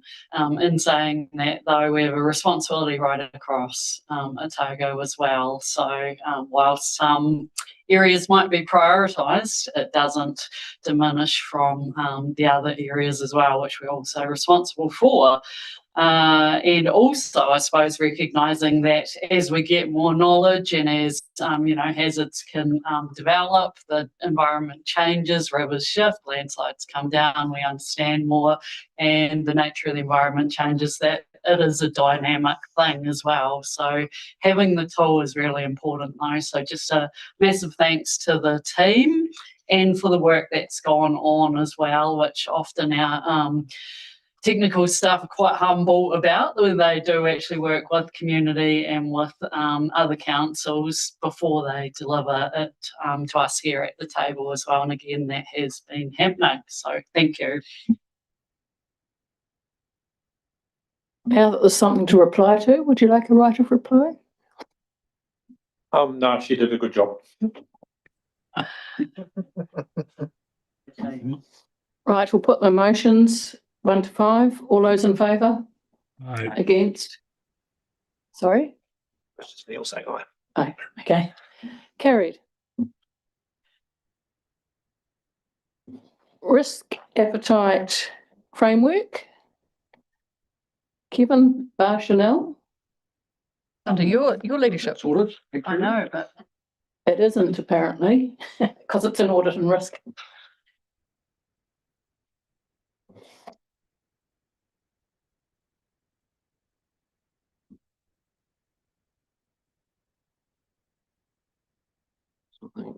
Risk appetite 9.4, our risk appetite framework. This paper builds on our council workshop the 28th of May and further discussions at Audit and Risk Committee on the 27th of June, and seeks council endorsements for the risk appetite framework. So this framework provides an organisational reference point for how much and what type of risk the ORC is willing to accept. It also continues to mature our approach to the risk and is largely overseen by the Audit and Risk Committee, and will be monitored and reported to that committee on a regular basis. There are 3 recommendations, of which part we need to decide how to articulate our mana whenua relationship, and whether that should be as a standalone risk or embedded into the risk areas across the stakeholder community risk and the regulatory and legislative compliance risk categories. If I draw your attention to page 193, that gives a very good description of the risk appetite framework that sets out how much and what type of risk we are willing to accept in pursuit of our objectives before action is taken to reduce or transfer that risk. And again, this is about putting things in common language, having common defensible decisions, clear escalation points, and accountability and assurance. And with that, I'll hand to our very, very good team of Ginny and Joanne to expand on this paper. Thank you, Councillor Malcolm. You've done such a great job of the introduction. You've stolen my introduction. So I will skip over most of what I'm about to say and reinforce what you have said. Thank you very much. There remains one structural decision that we have not resolved and made a decision on. As you've said, that's the treatment of mana whenua partnership risk. So we have included those options for a final decision. Those options are noted on point 10 with point 27 explaining the options and providing some further context. And following this decision, I'm seeking endorsement of the framework for adoption and rollout.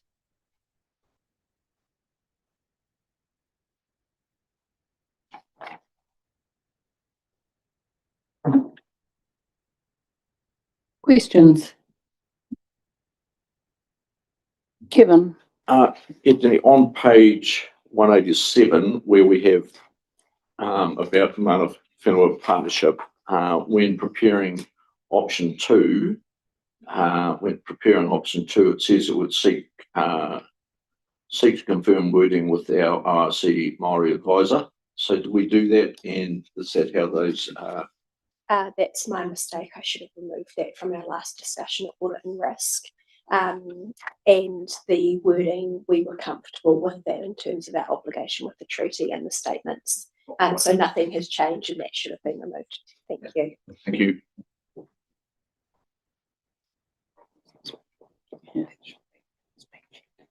Right.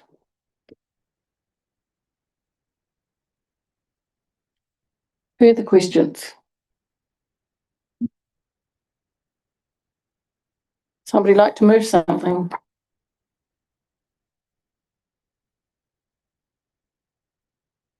The motions.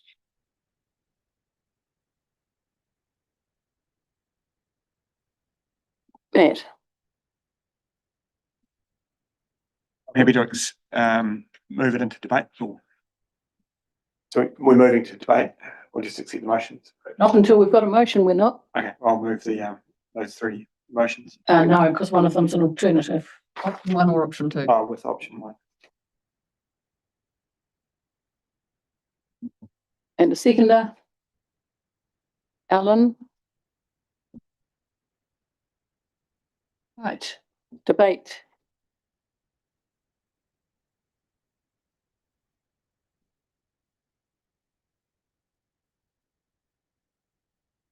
Oh, she's excluded. Do you, Matt? Move it? Yeah.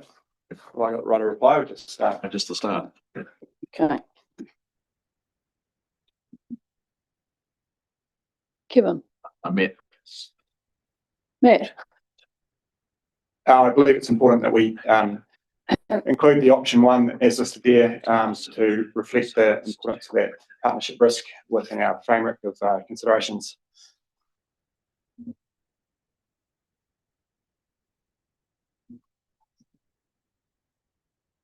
Other debate? Yes, okay. Alan? Yes, I agree. I mean, overall, we've had information and explanations of the risk appetite framework, and that's moving along, and that we expect will be a useful thing for the organisation. On the option there, yes, I agree with Matt, and so I have seconded this about the importance of keeping the Mana Whenua presence. I'm just calling up the right page here so I can know what I'm reading. It's vanished. Page 195. Yeah, I'm looking at you. The Mana Whenua partnership there. I believe that is really important to keep it as a separate one in order to retain that visibility. I know there is a suggestion that, yes, of course, it underpins all the things we do, but there is the danger in that it will sort of get lost. So keeping that as a separate one means we will keep that in front of us. And I guess the paper does set out some of the risks and advantages of either way, and very much I come down strongly on that favour of that. Thank you. Neil? Yeah, I'm going to support what's been moved here. The key thing to me about some of this type of thing is that we're not going to know if we've got it right or on the right track until we've tried it. So, either way, we've got to do something, and I think this is the best starting point. And if we find as we move down the track that for whatever reason the way we're treating Mana Whenua is not appropriate, then we can get a chance to review that. But more importantly, it's about the total framework, and I think this just completes the picture of the stage and is a good starting point to move ahead with. Kate? I'm all for working with Mana Whenua and with the community, oddly enough. What I'm finding difficult about this, and I'd also like to recognise, our strategic directions, which still has a separate role for treaty as well as stakeholder. And that was confirmed at our last meeting or the meeting before.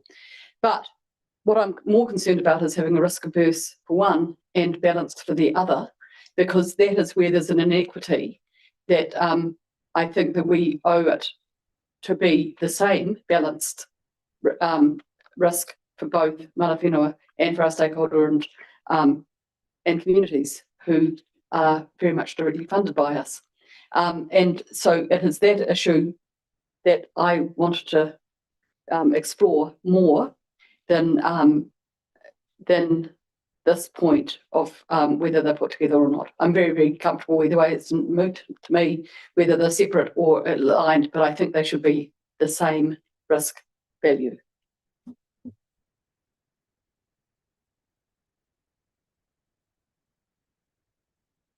Gary?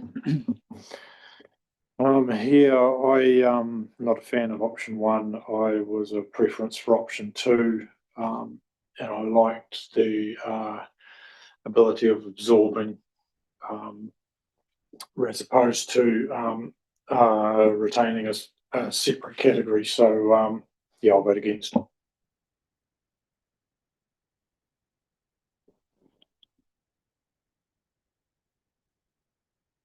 Evan? Yeah, look, thanks indeed. Look, first I want to thank the staff for taking us through this process right from the very start. It is an exciting new format for us to get into, and I think at the end of the day, especially through that audit and risk lens, it's going to give us a really good, clear understanding of what our risks are and what our tolerances are, and I think that will evolve over time.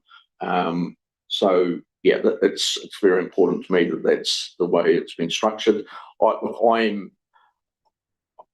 I'm with the mana whenua. I would far rather see it incorporated, and I'd rather it see it incorporated in all our wordings all the way through. You can keep it as a standalone one. My concern would be if it's as a standalone one, it then gets lost because it's not looked at as we go through everything else. But if that's the preference, I'd be running with that. But again, it's been a good process to go through, and albeit on Kate's about the risk and the tolerance levels, that should be an evolving process. And as we test this out and as we judge the different climates, political, and what's happening around us, those should change, and we need the flexibility within that. But we need to have a common language right through and ensure that we are accountable and are comfortable with the process. But yeah, well done.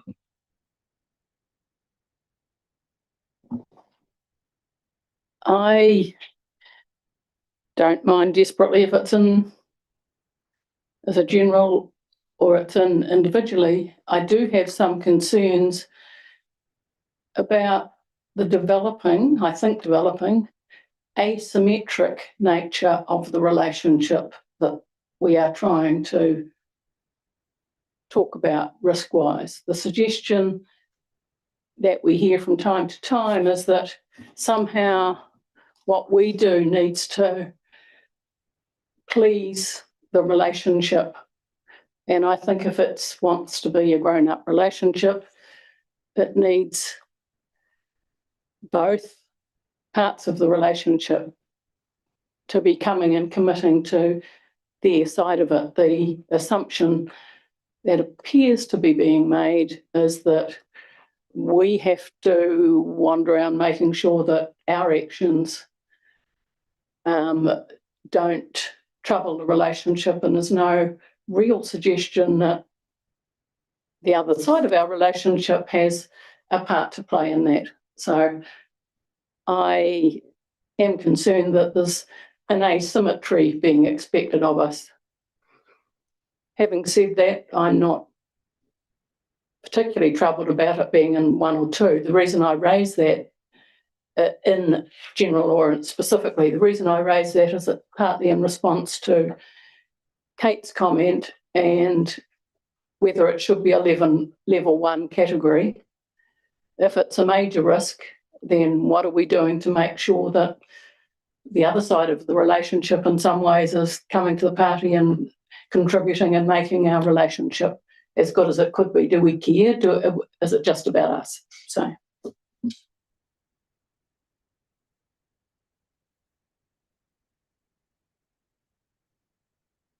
Right of reply? All the words I were hoping to hear have been tabled in the discussion, so it's good to hear. I think it's whilst it's not a finite commitment to anything in particular, it's a very important symbolic thing, I think, to note it in terms of the relationship with Mana Whenua, that it's given its separate line item in this instance. So I hope there's a strong endorsement from the others around the table in the vote. Thank you. Do people want a division or just a vote? No, but a vote. If everyone's happy generally, do you think? No. All those in favour of item 1? Aye. Aye. On contrary? Carried. All those in favour of item 2? Aye. On the, that was a no? No, that was Neil, I think. I thought it'd be. Was that Neil saying yes? Neil and I are no's. I'm a no to two as No, well. Gary, no. No. I'm a Give yes. me yes. Yes, you're a yes, but no. Right. Mischievous person. And item 3? All those in favour? Aye. Aye. On the contrary? On the contrary? No. Carried. Order, please.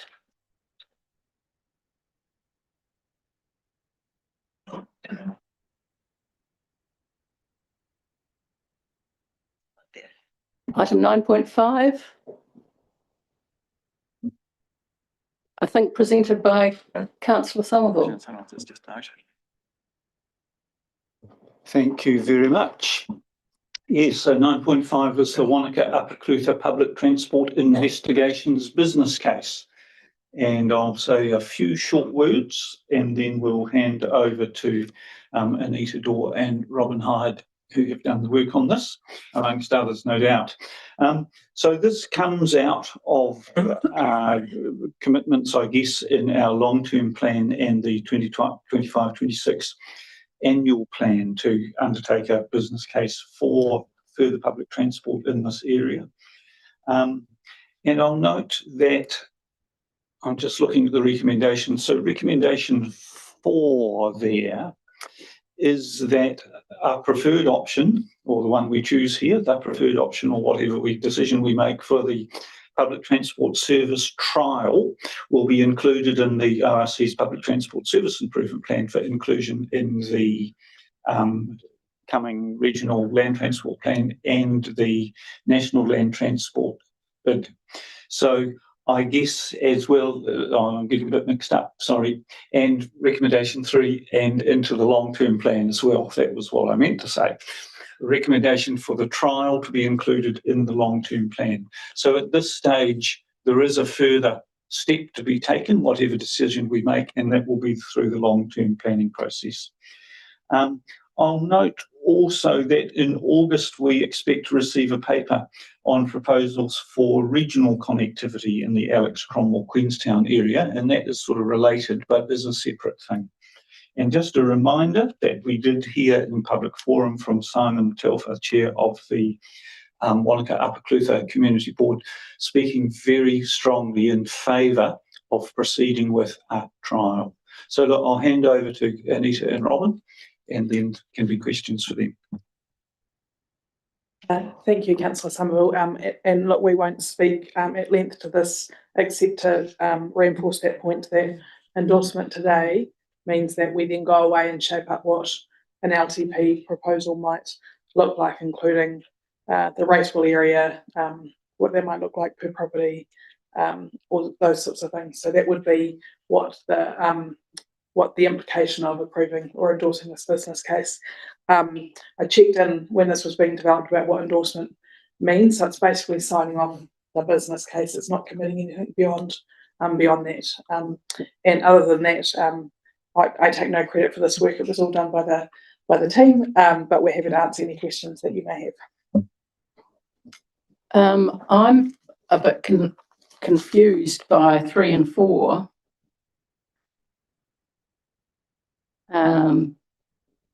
Which get to will be included in the so it will be included in the long-term plan, or it's a preferred option to be, or it's sort of a bit candid as a couple of sentences to me. It's just my reading of it, I think. I think 3, and just reflecting back on the conversation that we have just endured this morning, I think 3, and Valerie, probably a few comments, it's inclusion for consideration RC's 27 draft long-term plan. So it's not for inclusion in the final plan. It's again that step that ensures staff can do the balance of the work required to properly feed into the long-term plan. So 3, and apologies for not picking this up in my review, it should say put forward for consideration in ORC's 2027 draft long-term plan. Thanks, that improves it. And the number 4, is that to say that this process is also part of the regional land transport sort of? Yeah, that's correct. So in order to get funding from the National Land Transport Fund, it has to be included, a project has to be included in the Regional Land Transport Plan. So they're 2 parallel processes. And just, I suppose it's a good chance just to cover off for those councillors that weren't here last training, where we had the transport funding system and the parallel processes don't support each other. So we can be, and we were after the last long-term plan, in a situation where something that council chose to fund and was included in the regional transport plan wasn't funded as part of the National Land Transport Plan, which leaves us without our government co-investment. And if that's the case, then that is clearly a decision that comes back to the table. And in that instance, we brought a number of services back to the table, and council chose what to do with them based on the fact there was no co-funding being provided by NZTA. So it is a little bit of a awkward process, just simply because of timing. But it is important we get decisions to indicate what we can put forward to seek that funding.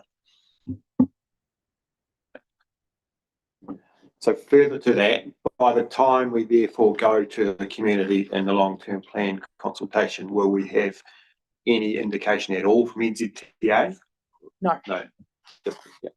So the only specific thing we can say, this is the full cost and impact. Yeah, and in fact, with the RLTP will be dependent on the government policy statement for transport, and we haven't seen that yet either. So we won't know until after the LTP is adopted. Adopted rather than even just proposed. Correct. Yes. Are we in a position to adopt something that says, if the government comes to the party, we will do it? So that And traditionally if the government doesn't, we won't. Traditionally, the way we've approached transport projects is to put in what the council thinks the priorities are and to have the co-funding available, and that gives it the greatest opportunity to receive co-funding in return. But as Richard just outlined, that doesn't always work because of the timings. So Hillary, the answer is when you set, and part of this will come down to the conversations we have to have with audit in terms of how we set the long-term plan up, and it's very hard to caveat things within the long-term plan, which is what we can say though, is we can indicate to the community that the assumptions we're making for the delivery of the services, that it does attract that co-funding. If it doesn't, it is a decision that has to come back to this table, because staff don't have the delegation to fund something that isn't consistent with our budgets. But I think you would struggle to put a caveat in the long-term plan from an audit perspective. And you can't get co-funding if you don't have funding. Yeah. So we have to go first, unfortunately. It's very chicken and egg. We have to be prepared to commit funding. So if we're asking people out there what they think of it, Can we ask them two things? Assuming that, or, Yeah, absolutely. and if not, because we probably won't if they don't, is what is my Yeah, absolutely. back of my head feeling. So the LTP options that we can develop this is what it might look like in terms of a rates implication if co-funding is successful. This is what it might look like for rates funding if co-funding is not successful. We can provide both those options. Yeah, and we've got plenty of time to figure out the best way of finessing what's a difficult situation. That's correct. Yep. Kevin. Oh, yeah, look, and just further to that, your patronage assumptions are based on your $2.50 and $3. And so therefore, if you don't get, or both, if you get transport funding or don't get transport funding, that all the rest goes to ratepayer. So why could we not have an increase in that fare to offset if we didn't get, for instance, if we didn't get NZTA, if the ratepayers are happy to pay the 470,000, I think it was in that sort of league, why could we not say, well, we can still go ahead, but the fare would be $5, for instance, and I haven't done the calculation. So there's definitely conversations we can have about fares if this goes through, including whether you want a differential structure for a Wanaka service. Right. We'll also have a look in the long, when we've done the long list and things, we did lay out different funding models and have evaluated those. So we've evaluated each of those options and come up with the preferred as being the mixed model. And just kind of sort of say, in terms of endorsing the business case, we're endorsing that we've done the work to prove there is a case for investment, of which that funding is part of our business case. But the other thing is, by having an endorsed business case, should there be a unique opportunity come up for funding from Crown, from other sources, we're locked and loaded, ready to go, and that's always a good position to be in. So yeah, just emphasising that importance that it's the investment case that we've developed that we really want to endorse today. What difference would it make if we didn't? If we just went on to number 3? So that point that Robin made, that this basically says that the council has identified a problem and a solution and believes that the solution is viable, is what you're doing today. And then if funding does become available through NLTP or any other mechanism, we're ready to go.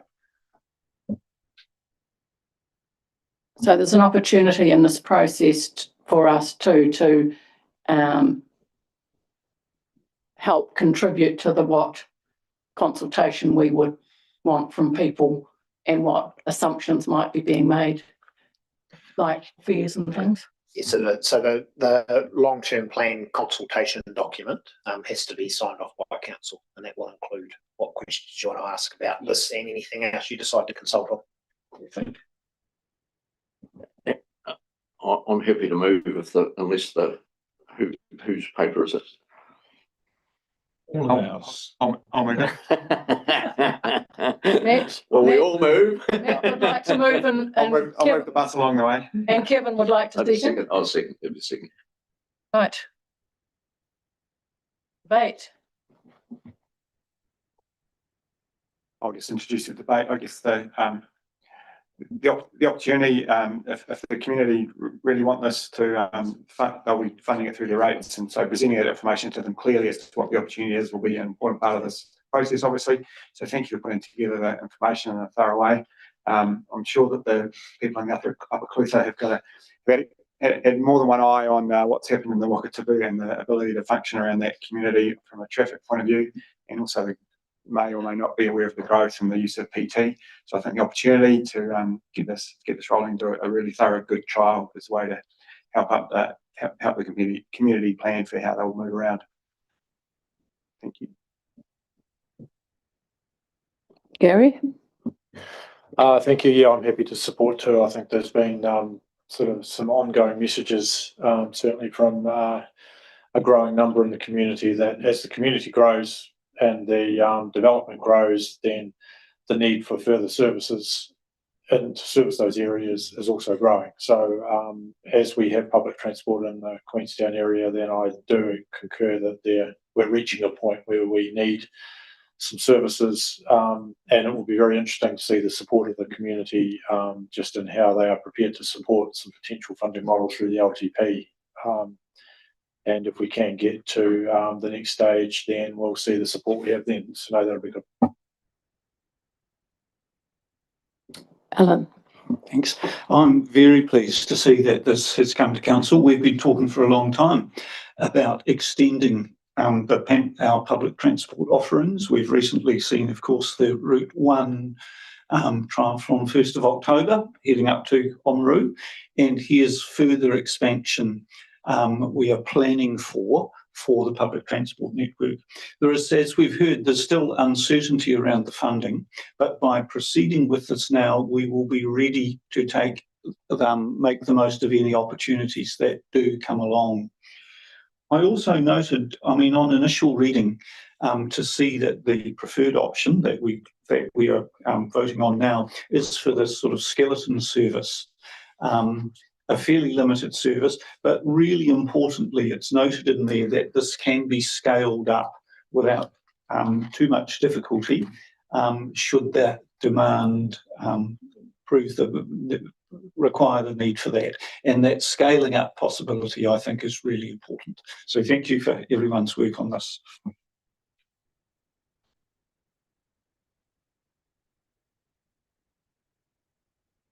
Right, reply.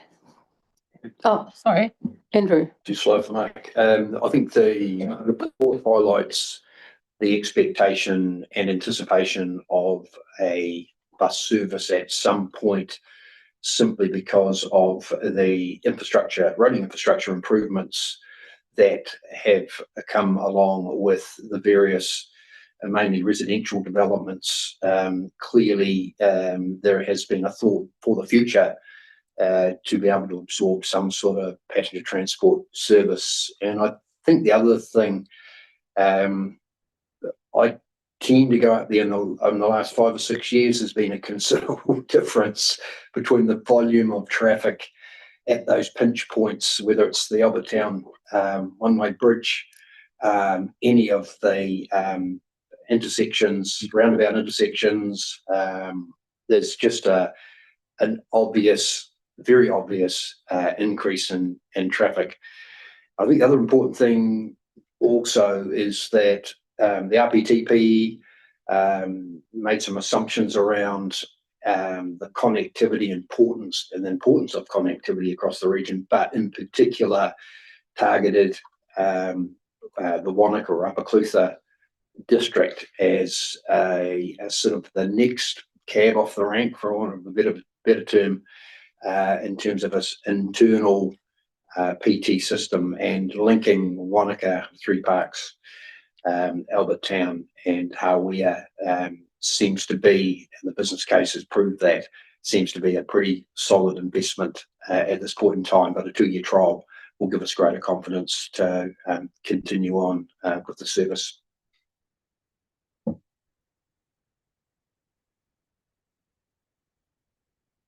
Matt. Thank you for the positive sentiments around committing to this being included in the draft long-term plan for consultation, and the community. I'm sure the community feedback will be possibly varied, but I'm sure positive about the opportunities that it creates. So we'll see where we get to. Thank you. Right. All those in favour? Aye. Against? Was that you no, Neil? Yes. Ah. No, it was yes, but obviously sound takes a long time to get 226 kilometres. Yep. Okay. Nobody against, unanimous. We're done.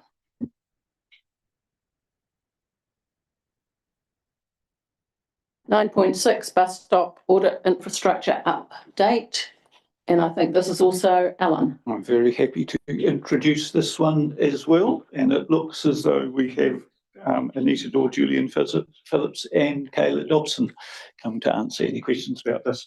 Well, look, you may recall, or some of you may recall, that in September 2025, the Public and Active Transport Committee received a paper on a bus stop upgrade proposal and identified 10 priority stops for upgrades. Well, my understanding is they have all been done, and then more besides, another 22 have been acted on. So we can have further details and questioning in a moment. I just note this is a noting paper. So hand over to the staff if you've got anything else to say. No, nothing else to say, and happy to answer any questions. Questions?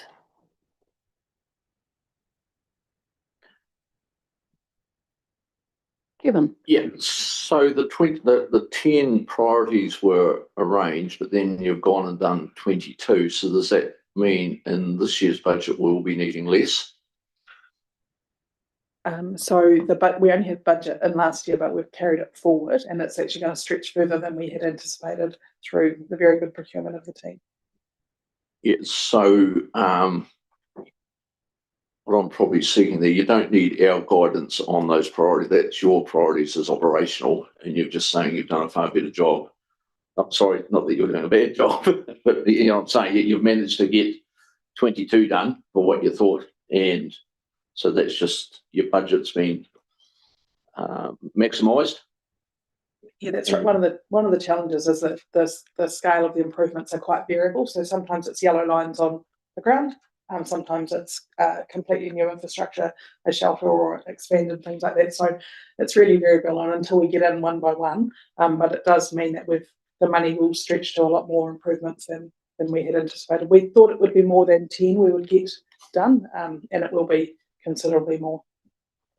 Thank you. Happy to move. Sorry, just another wee question that I find intriguing for that. When you proposed it, you proposed that you would do 11, but you knew you were going to get more?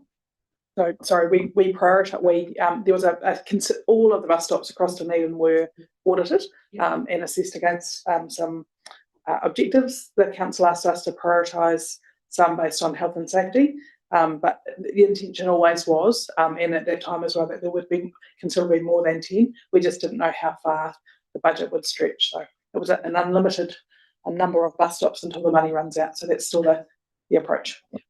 Thank you. You wanted somebody over there wanted to move. Was it you, Kevin? Yep, happy to move. And Alan would like to second.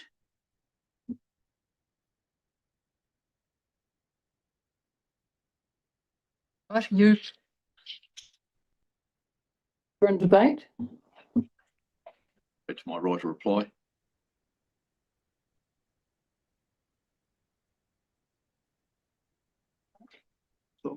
Just usually they would leave. Don't mind us. That's how I know. See, that they know that everyone knows we're in debate because the people at that table leave. It's longer than that motion should take when we've got next item. Right of reply. Somebody wanted. Did you want to? No, we don't want to right of reply. I'm happy for you to put the motion. Okay. All those in favour? Aye. I'm against. Carried.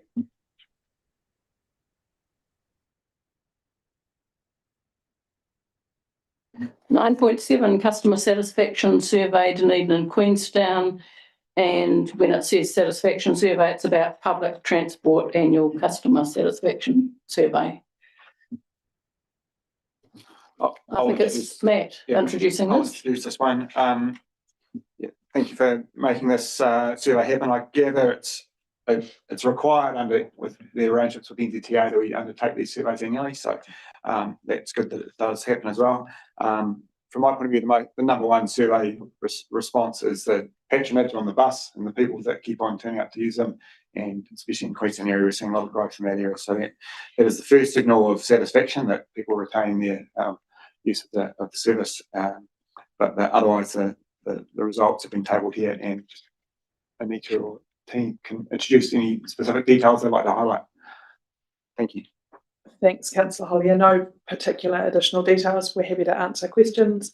Gemma leads this piece of work every year, and her and Julian are across the trends and the information. So happy to answer any questions. Kevin. number 16,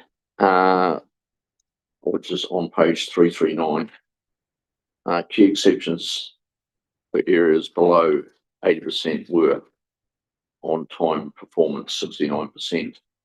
So I just wonder what your thoughts are around if we could improve our on-time performance,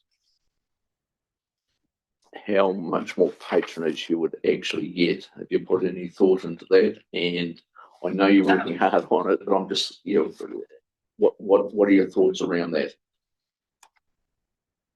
I Have I think picked one that of up the, wrong? no, I think one of the challenges that people have is not knowing if the bus is going to turn up, and that's the biggest detractor of using public transport. So I think if people know that the buses are reliable and on time, then that will have an impact on patronage. There are some things that will always be out of our control, and that's across the world with public transport. But I do think that we would see, and potentially it's people who use it sometimes use it all the time, and that's the shift that you're looking for.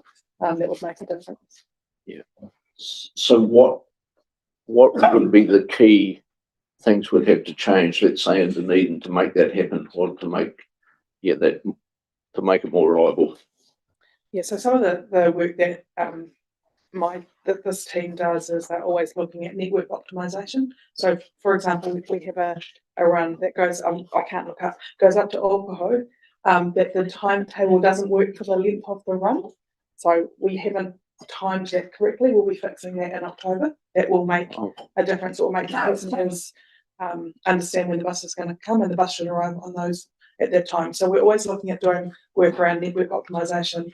Things like vehicle accidents and roadworks are always outside of our control. The team do their best thing they can to manage around it, but we can't control those things. But always looking at network optimization, route optimization, timetabling optimization. We're doing some work around connecting Brighton, Green Island, Mansfield in a slightly different way from October as well, just to try and make those processes a bit more easy for passengers.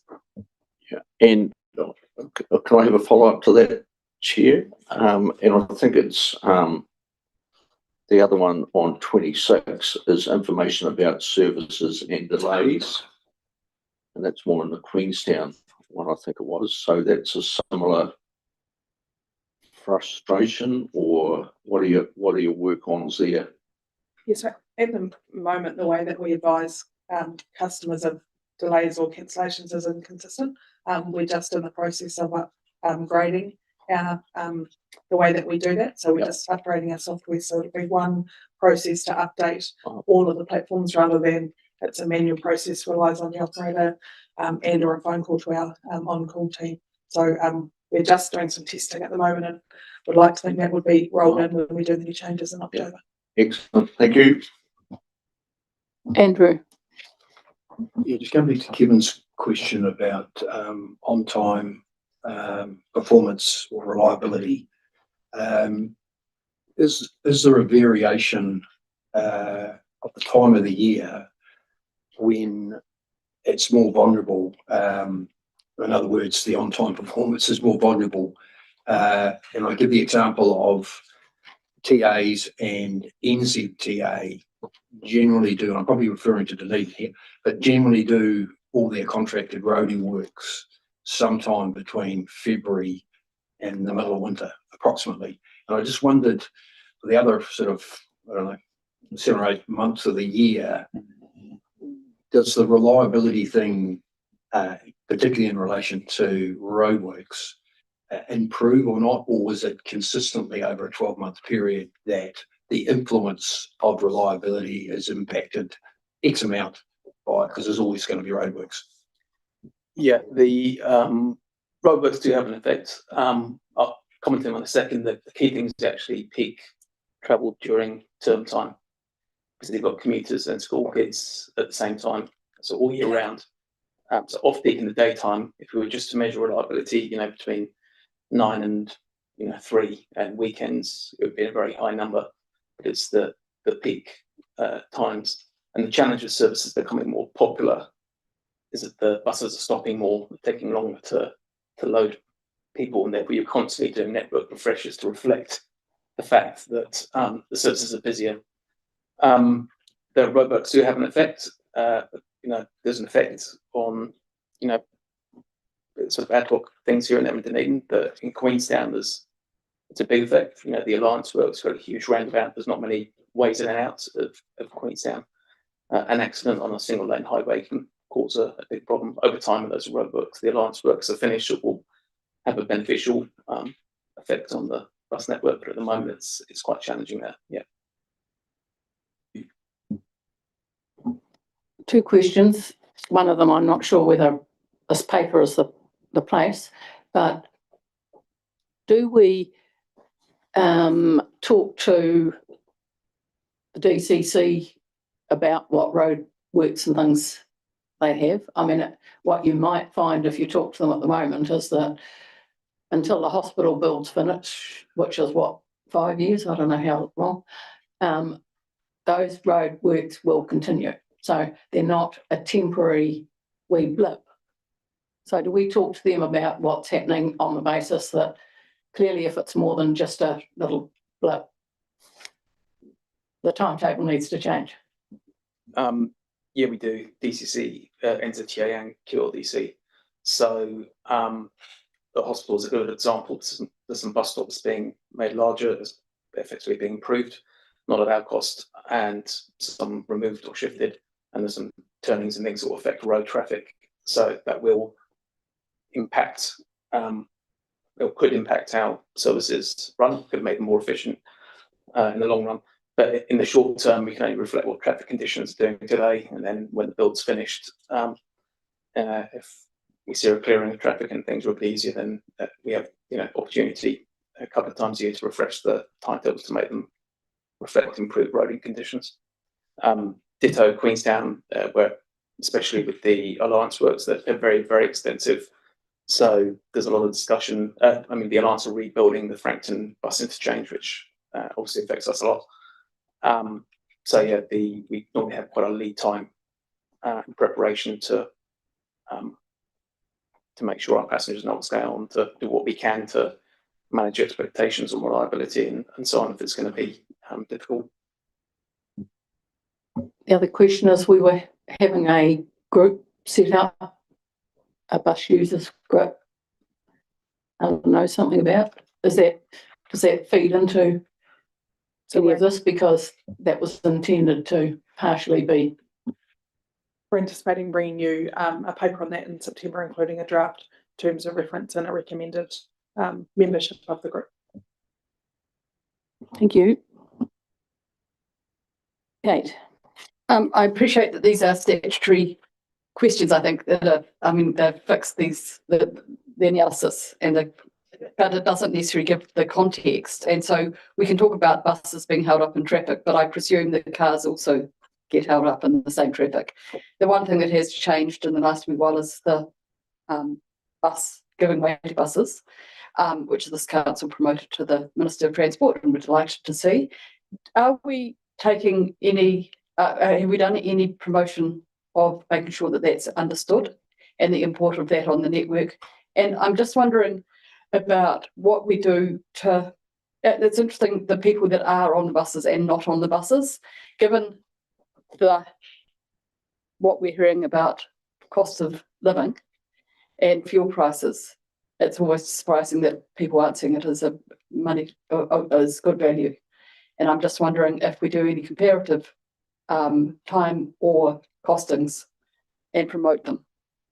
So the answer to your first question is no, and I'm not quite sure it's law. It's not later this year. Was it later this year? Okay, I thought it was West July, sorry. Yes, and the answer to your second question is we did, off the back of a similar question you raised in Balclutha in April, we did a comms campaign about the benefits of using the bus, the cost effectiveness, the ease, the places you could get to. We haven't done anything specifically around comparing the cost of a car versus the cost of the bus, but we can roll it into our next lot of social media campaigns. I knew for that adding value, but yeah. Been moved. No further questions. Moved Kevin, seconded Matt. Recommendation 1, 9.7. All those in favour? Aye. On the contrary? Carried. As late as the bus up that way, I reckon. He doesn't have one, so doesn't know how to get on. And just for a change, we've got another transport paper, cruise ship season 2005-6, 25-26.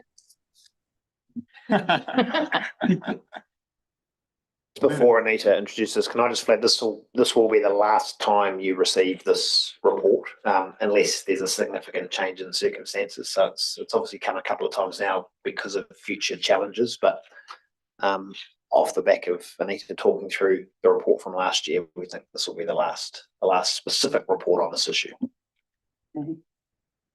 Right, introduced by Matt, which won't take long, I'm sure.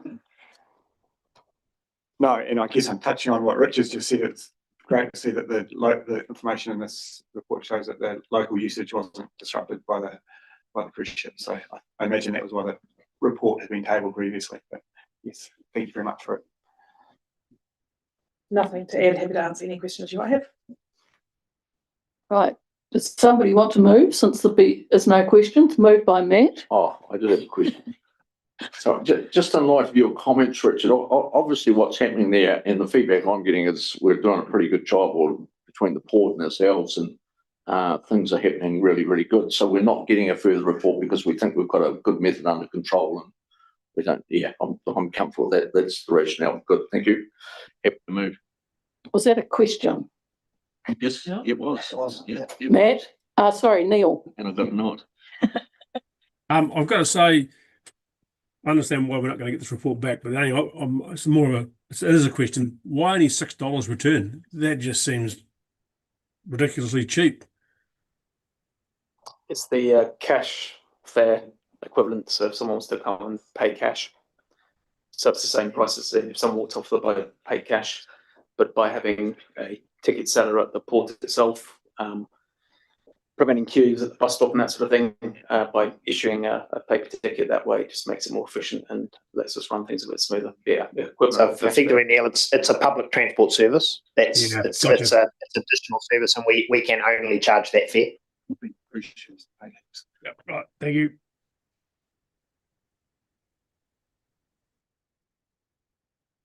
I need for a point. I'm happy. Right. So who was moving this? Matt, and seconded Alan. Nothing to say? Anybody? I'll put this. I could just say, good job, everyone. Thank you very much. Thank you. I'll put this. All those in favour? Aye. Neil, was that aye? You did it earlier. I did it Right, earlier. we'll That's start. why. Here, Goodness me. please keep up. He's one. And against, carried.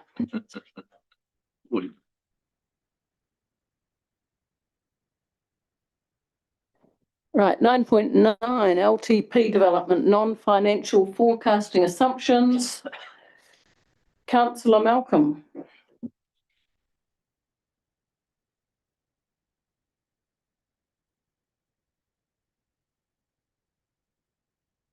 Paper 9.9 is our long-term plan development, 2027 to 2037, our non-financial forecasting assumptions.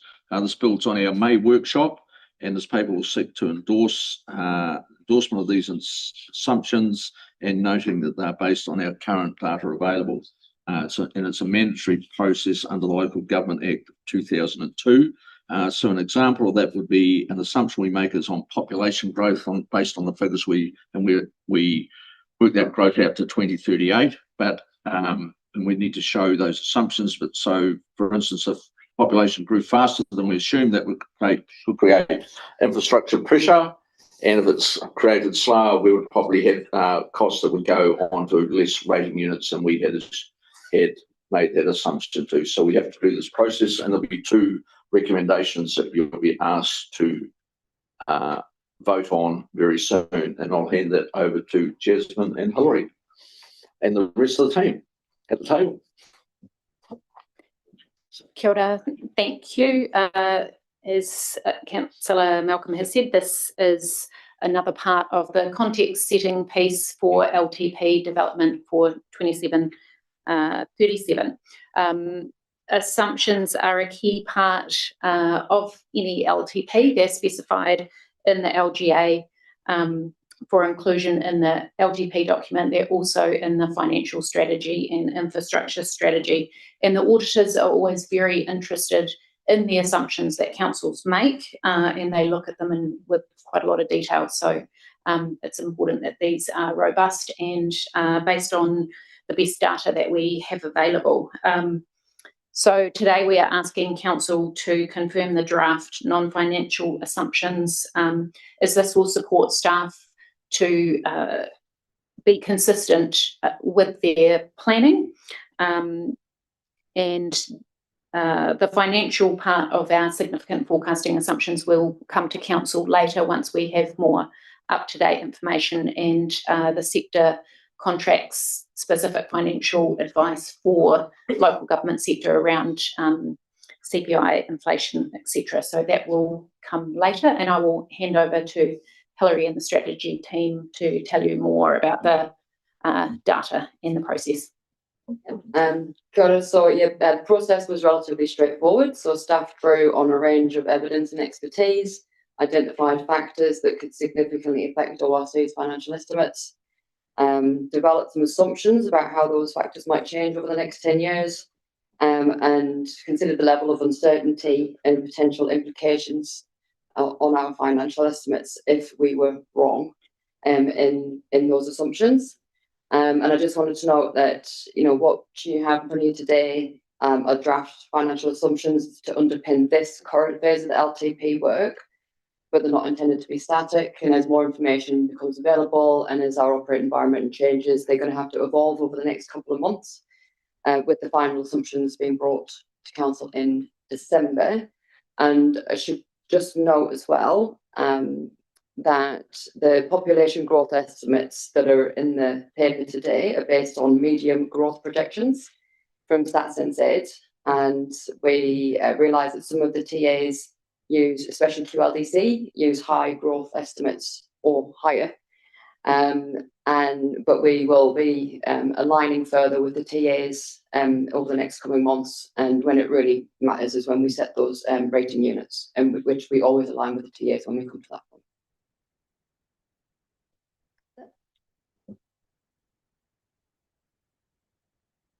Right. I'm intrigued and I have to say sadly disappointed with what's one of the assumptions under land use.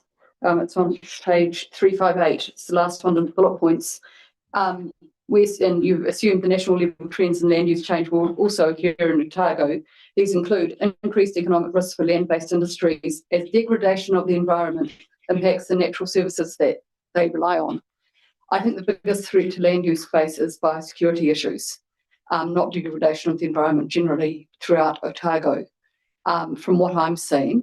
And if any comment about that would be the industrial and urban pressures on some of the natural resources.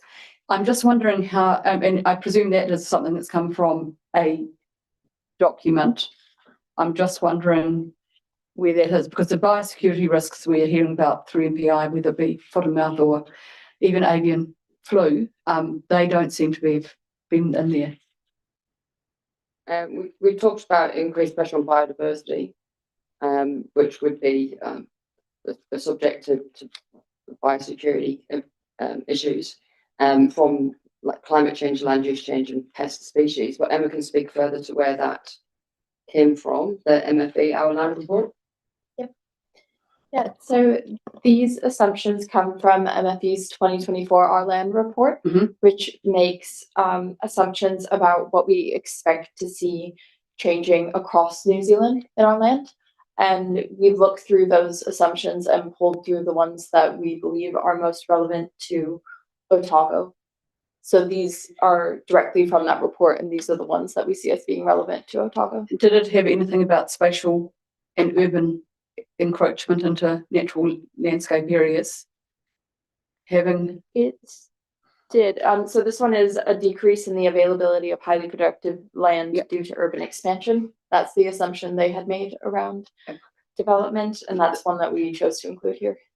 I don't think that it's one that's fairly adopted, should be adopted. I'm just saying that because it's an assumption, and I think we're all allowed to have an impact on these assumptions.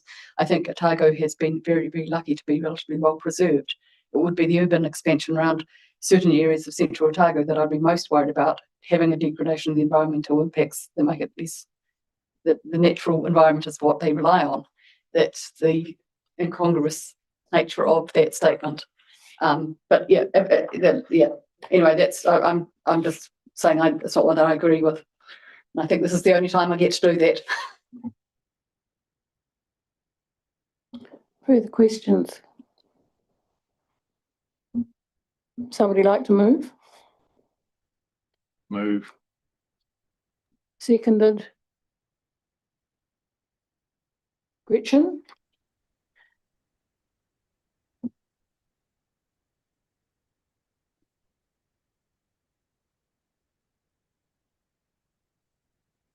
Debate.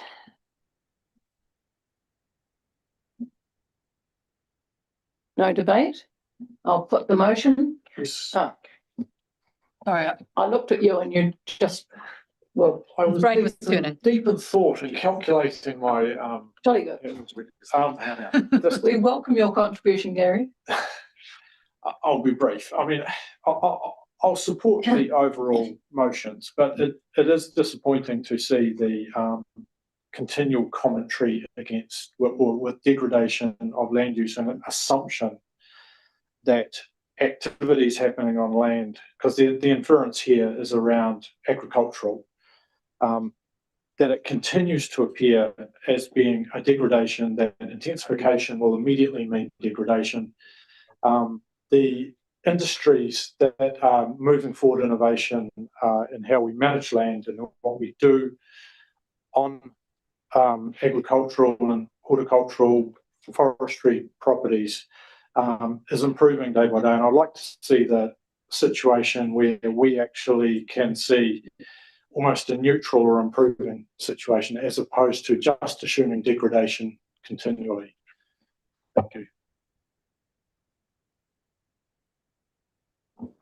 I'm guessing, and this may be an inappropriate guess, but that the factors that will be established later in the year when further data is available allow an opportunity for us to make a suggestion that data is looked at in some areas that suggest not such a pessimistic tone of some sorts of land use. So we'll see whether that note 2 that says when further data is available allows an opportunity for us there.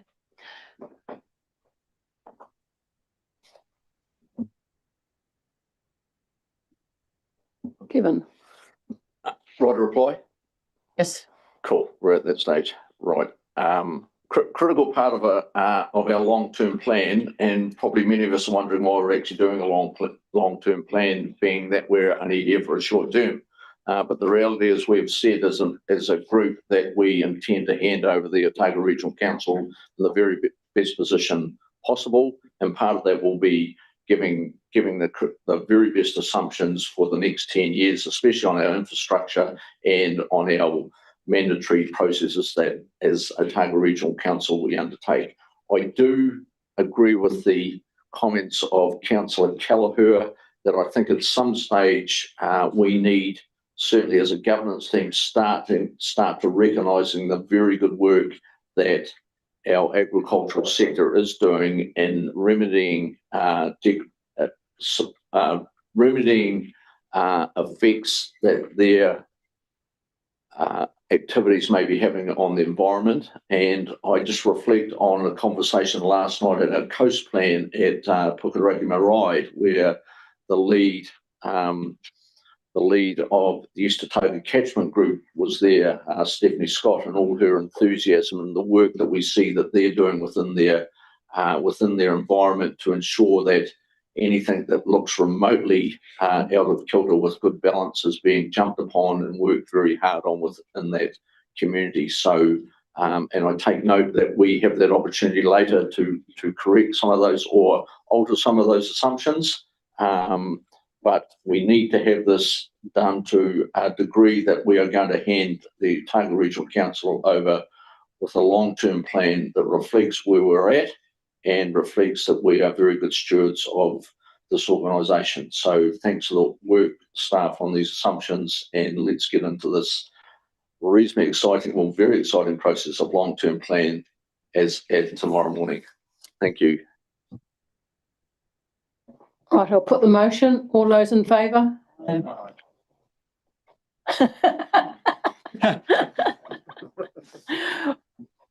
against? Carried.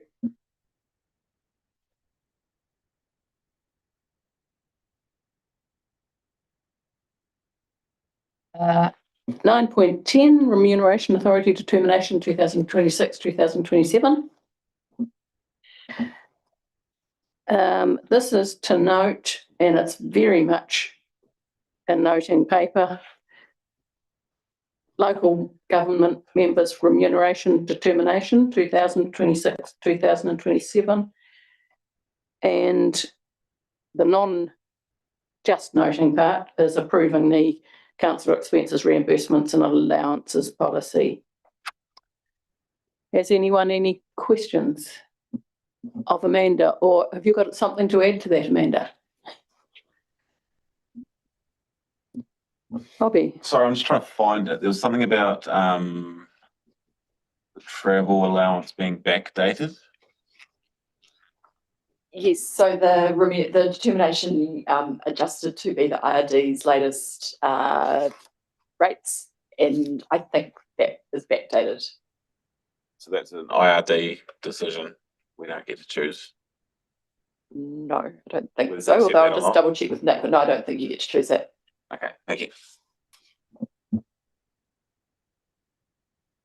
Just in short, not something we generally get to choose. Move. Second.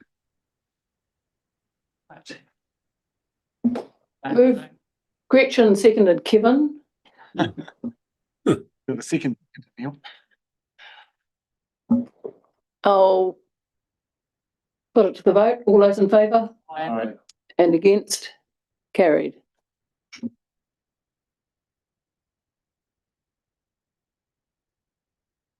Moving on to 9.11, Port Otago Statement of Corporate Intent, 2026-2029. Introduced by Councillor Kevin.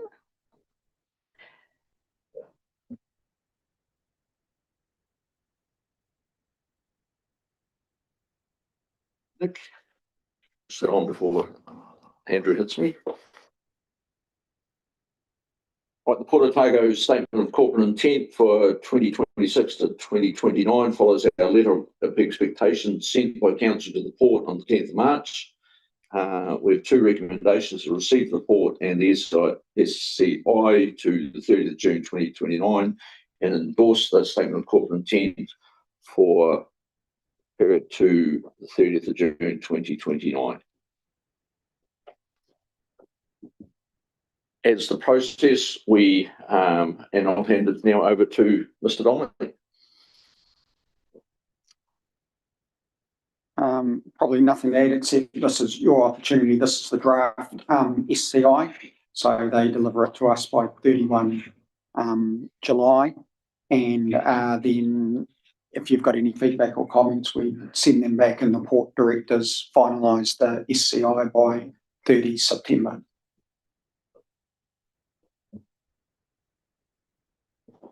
Kerry. Thank you. I just, we've handed some obligations to the port from what we previously undertook ourselves, and that was the rescue helicopter donation, but I haven't, maybe I missed it, but I have not seen that recognised in the SCI, and I'm wondering whether we could have that added, please. It is in there, and it's on page, I'm sorry, I'll have to scan through it. It is on there. It's right underneath the dividend that they've committed to, 20 million, and straight underneath that is the $350,000 that they have committed to my understanding is a three. Page Page 393. Yeah, I'm just flicking through to that.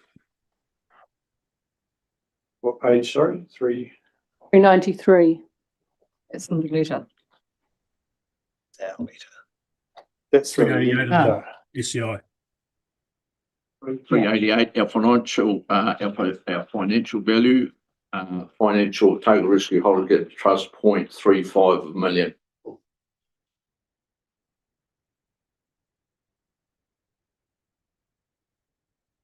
Directly below dividend.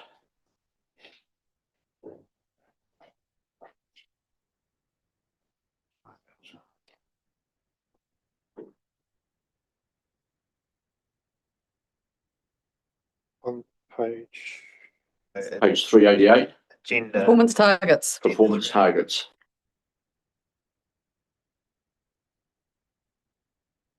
The last one on the first box. Yep, okay, accept that, thank you. Question is whether it should be going up by. My understanding, and the board will report that to us when they come and see us in September, August. It's August. Sorry, it's August. Yeah, is that is for a 9-year term reviewable every 3 years. That's my understanding. Yep. Thank you, Matt and I both apologise for missing that. Back to your numbers. Thank you coming from Matt, Gary. Gretchen. Probably the most crucial one for us is the dividend, obviously. So, just in terms of the best timing, because I know that the board prefers indications from us of a lift in dividend. Not that I'm proposing that here today. That's a question. When's the best timing for that? After LTP for the next SCI or this SCI, that's really it. There's a timing lag. That is typically what we do is, as we're developing the long-term plan, we look at what's going to be in there for the 10 years. So that's what's reflected in this SCI is what was set with the last LTP. So really it'll be in this period, leading up from here to Christmas would be to council to work out what the funding requirements are for council, consider whether there should be any change in the dividend, and then have the discussions with port. So it would get set once it's in the LTP. Generally, they reflect what's in the LTP in the SCI. So we tend to do it first and give our indication in the LTP to them.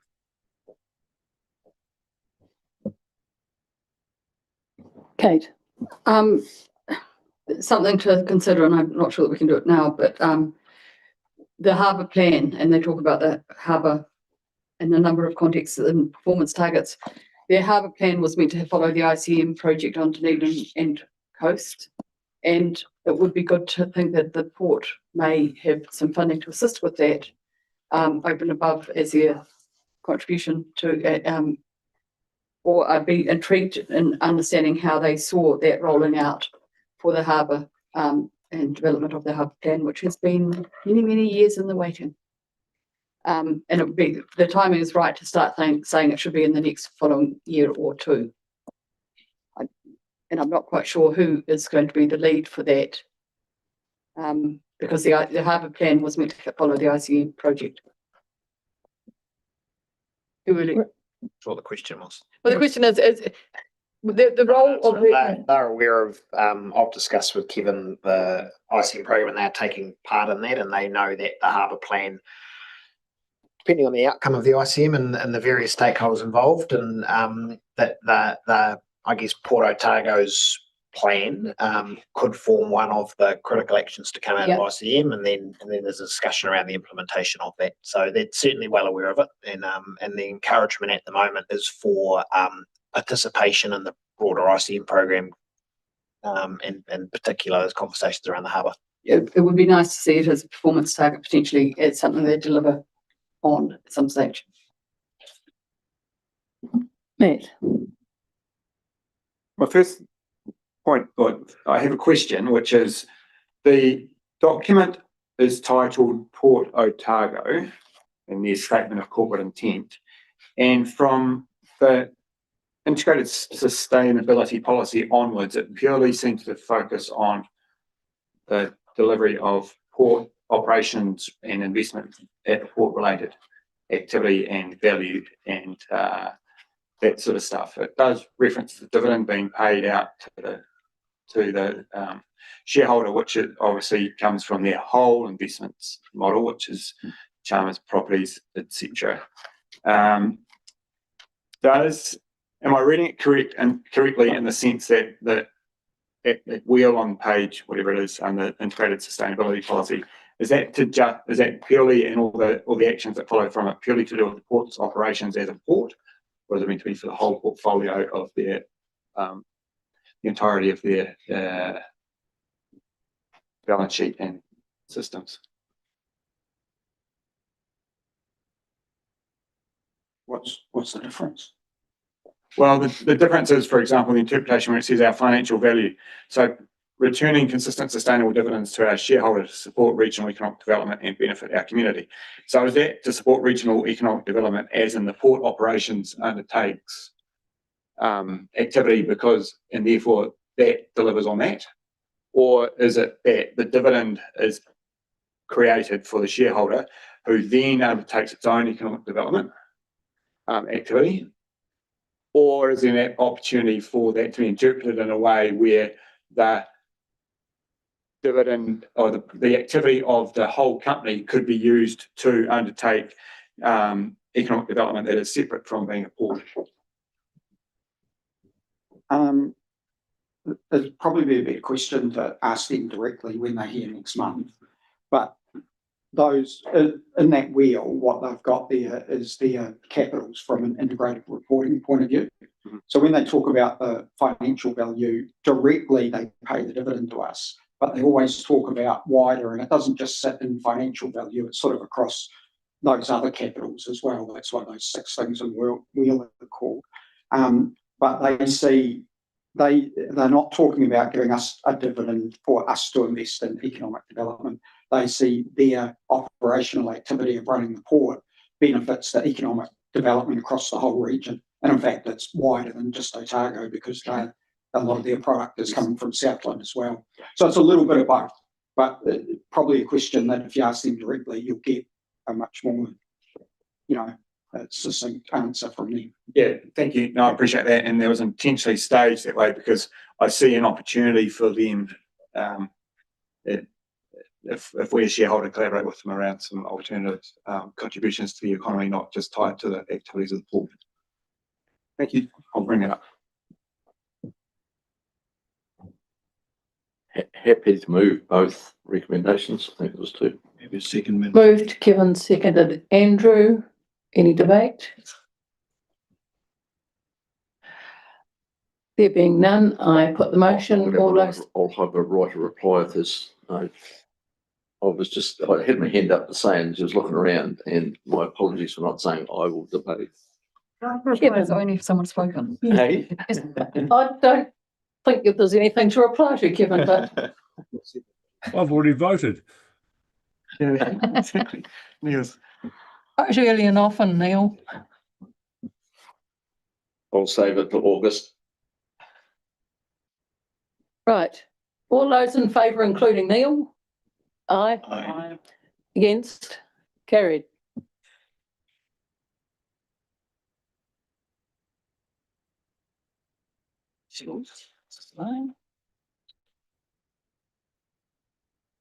Now we're into the riveting stuff. 9.12, Regional Software Holdings Limited Statement of Intent 2026 to 2027. Fighting for the opportunity to introduce this would be Kevin and Chanel. Who would it be? Kevin. I'll hand this straight over to my very, very worthy staff member over here, Mr. Nick Donnelly, who is the absolute lead in this sphere and will explain the importance of the Regional Software Hardware Holdings Limited Statement of Corporate Intent and what that does for us.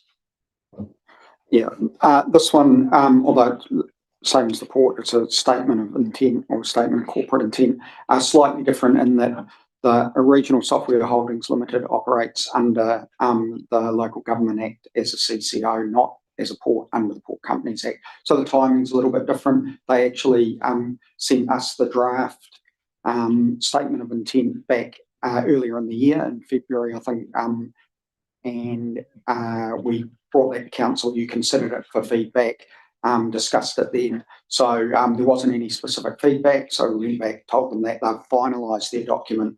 So they have to have theirs finalised under the Local Government Act by 30 June, which they've done. So this is now the final version, just been given to you as council so that you can formally see it and receive it. But there's no action for you to do on this. Moved Kevin, seconded Chanel. Any debate? All those in favour? On the contrary, carried.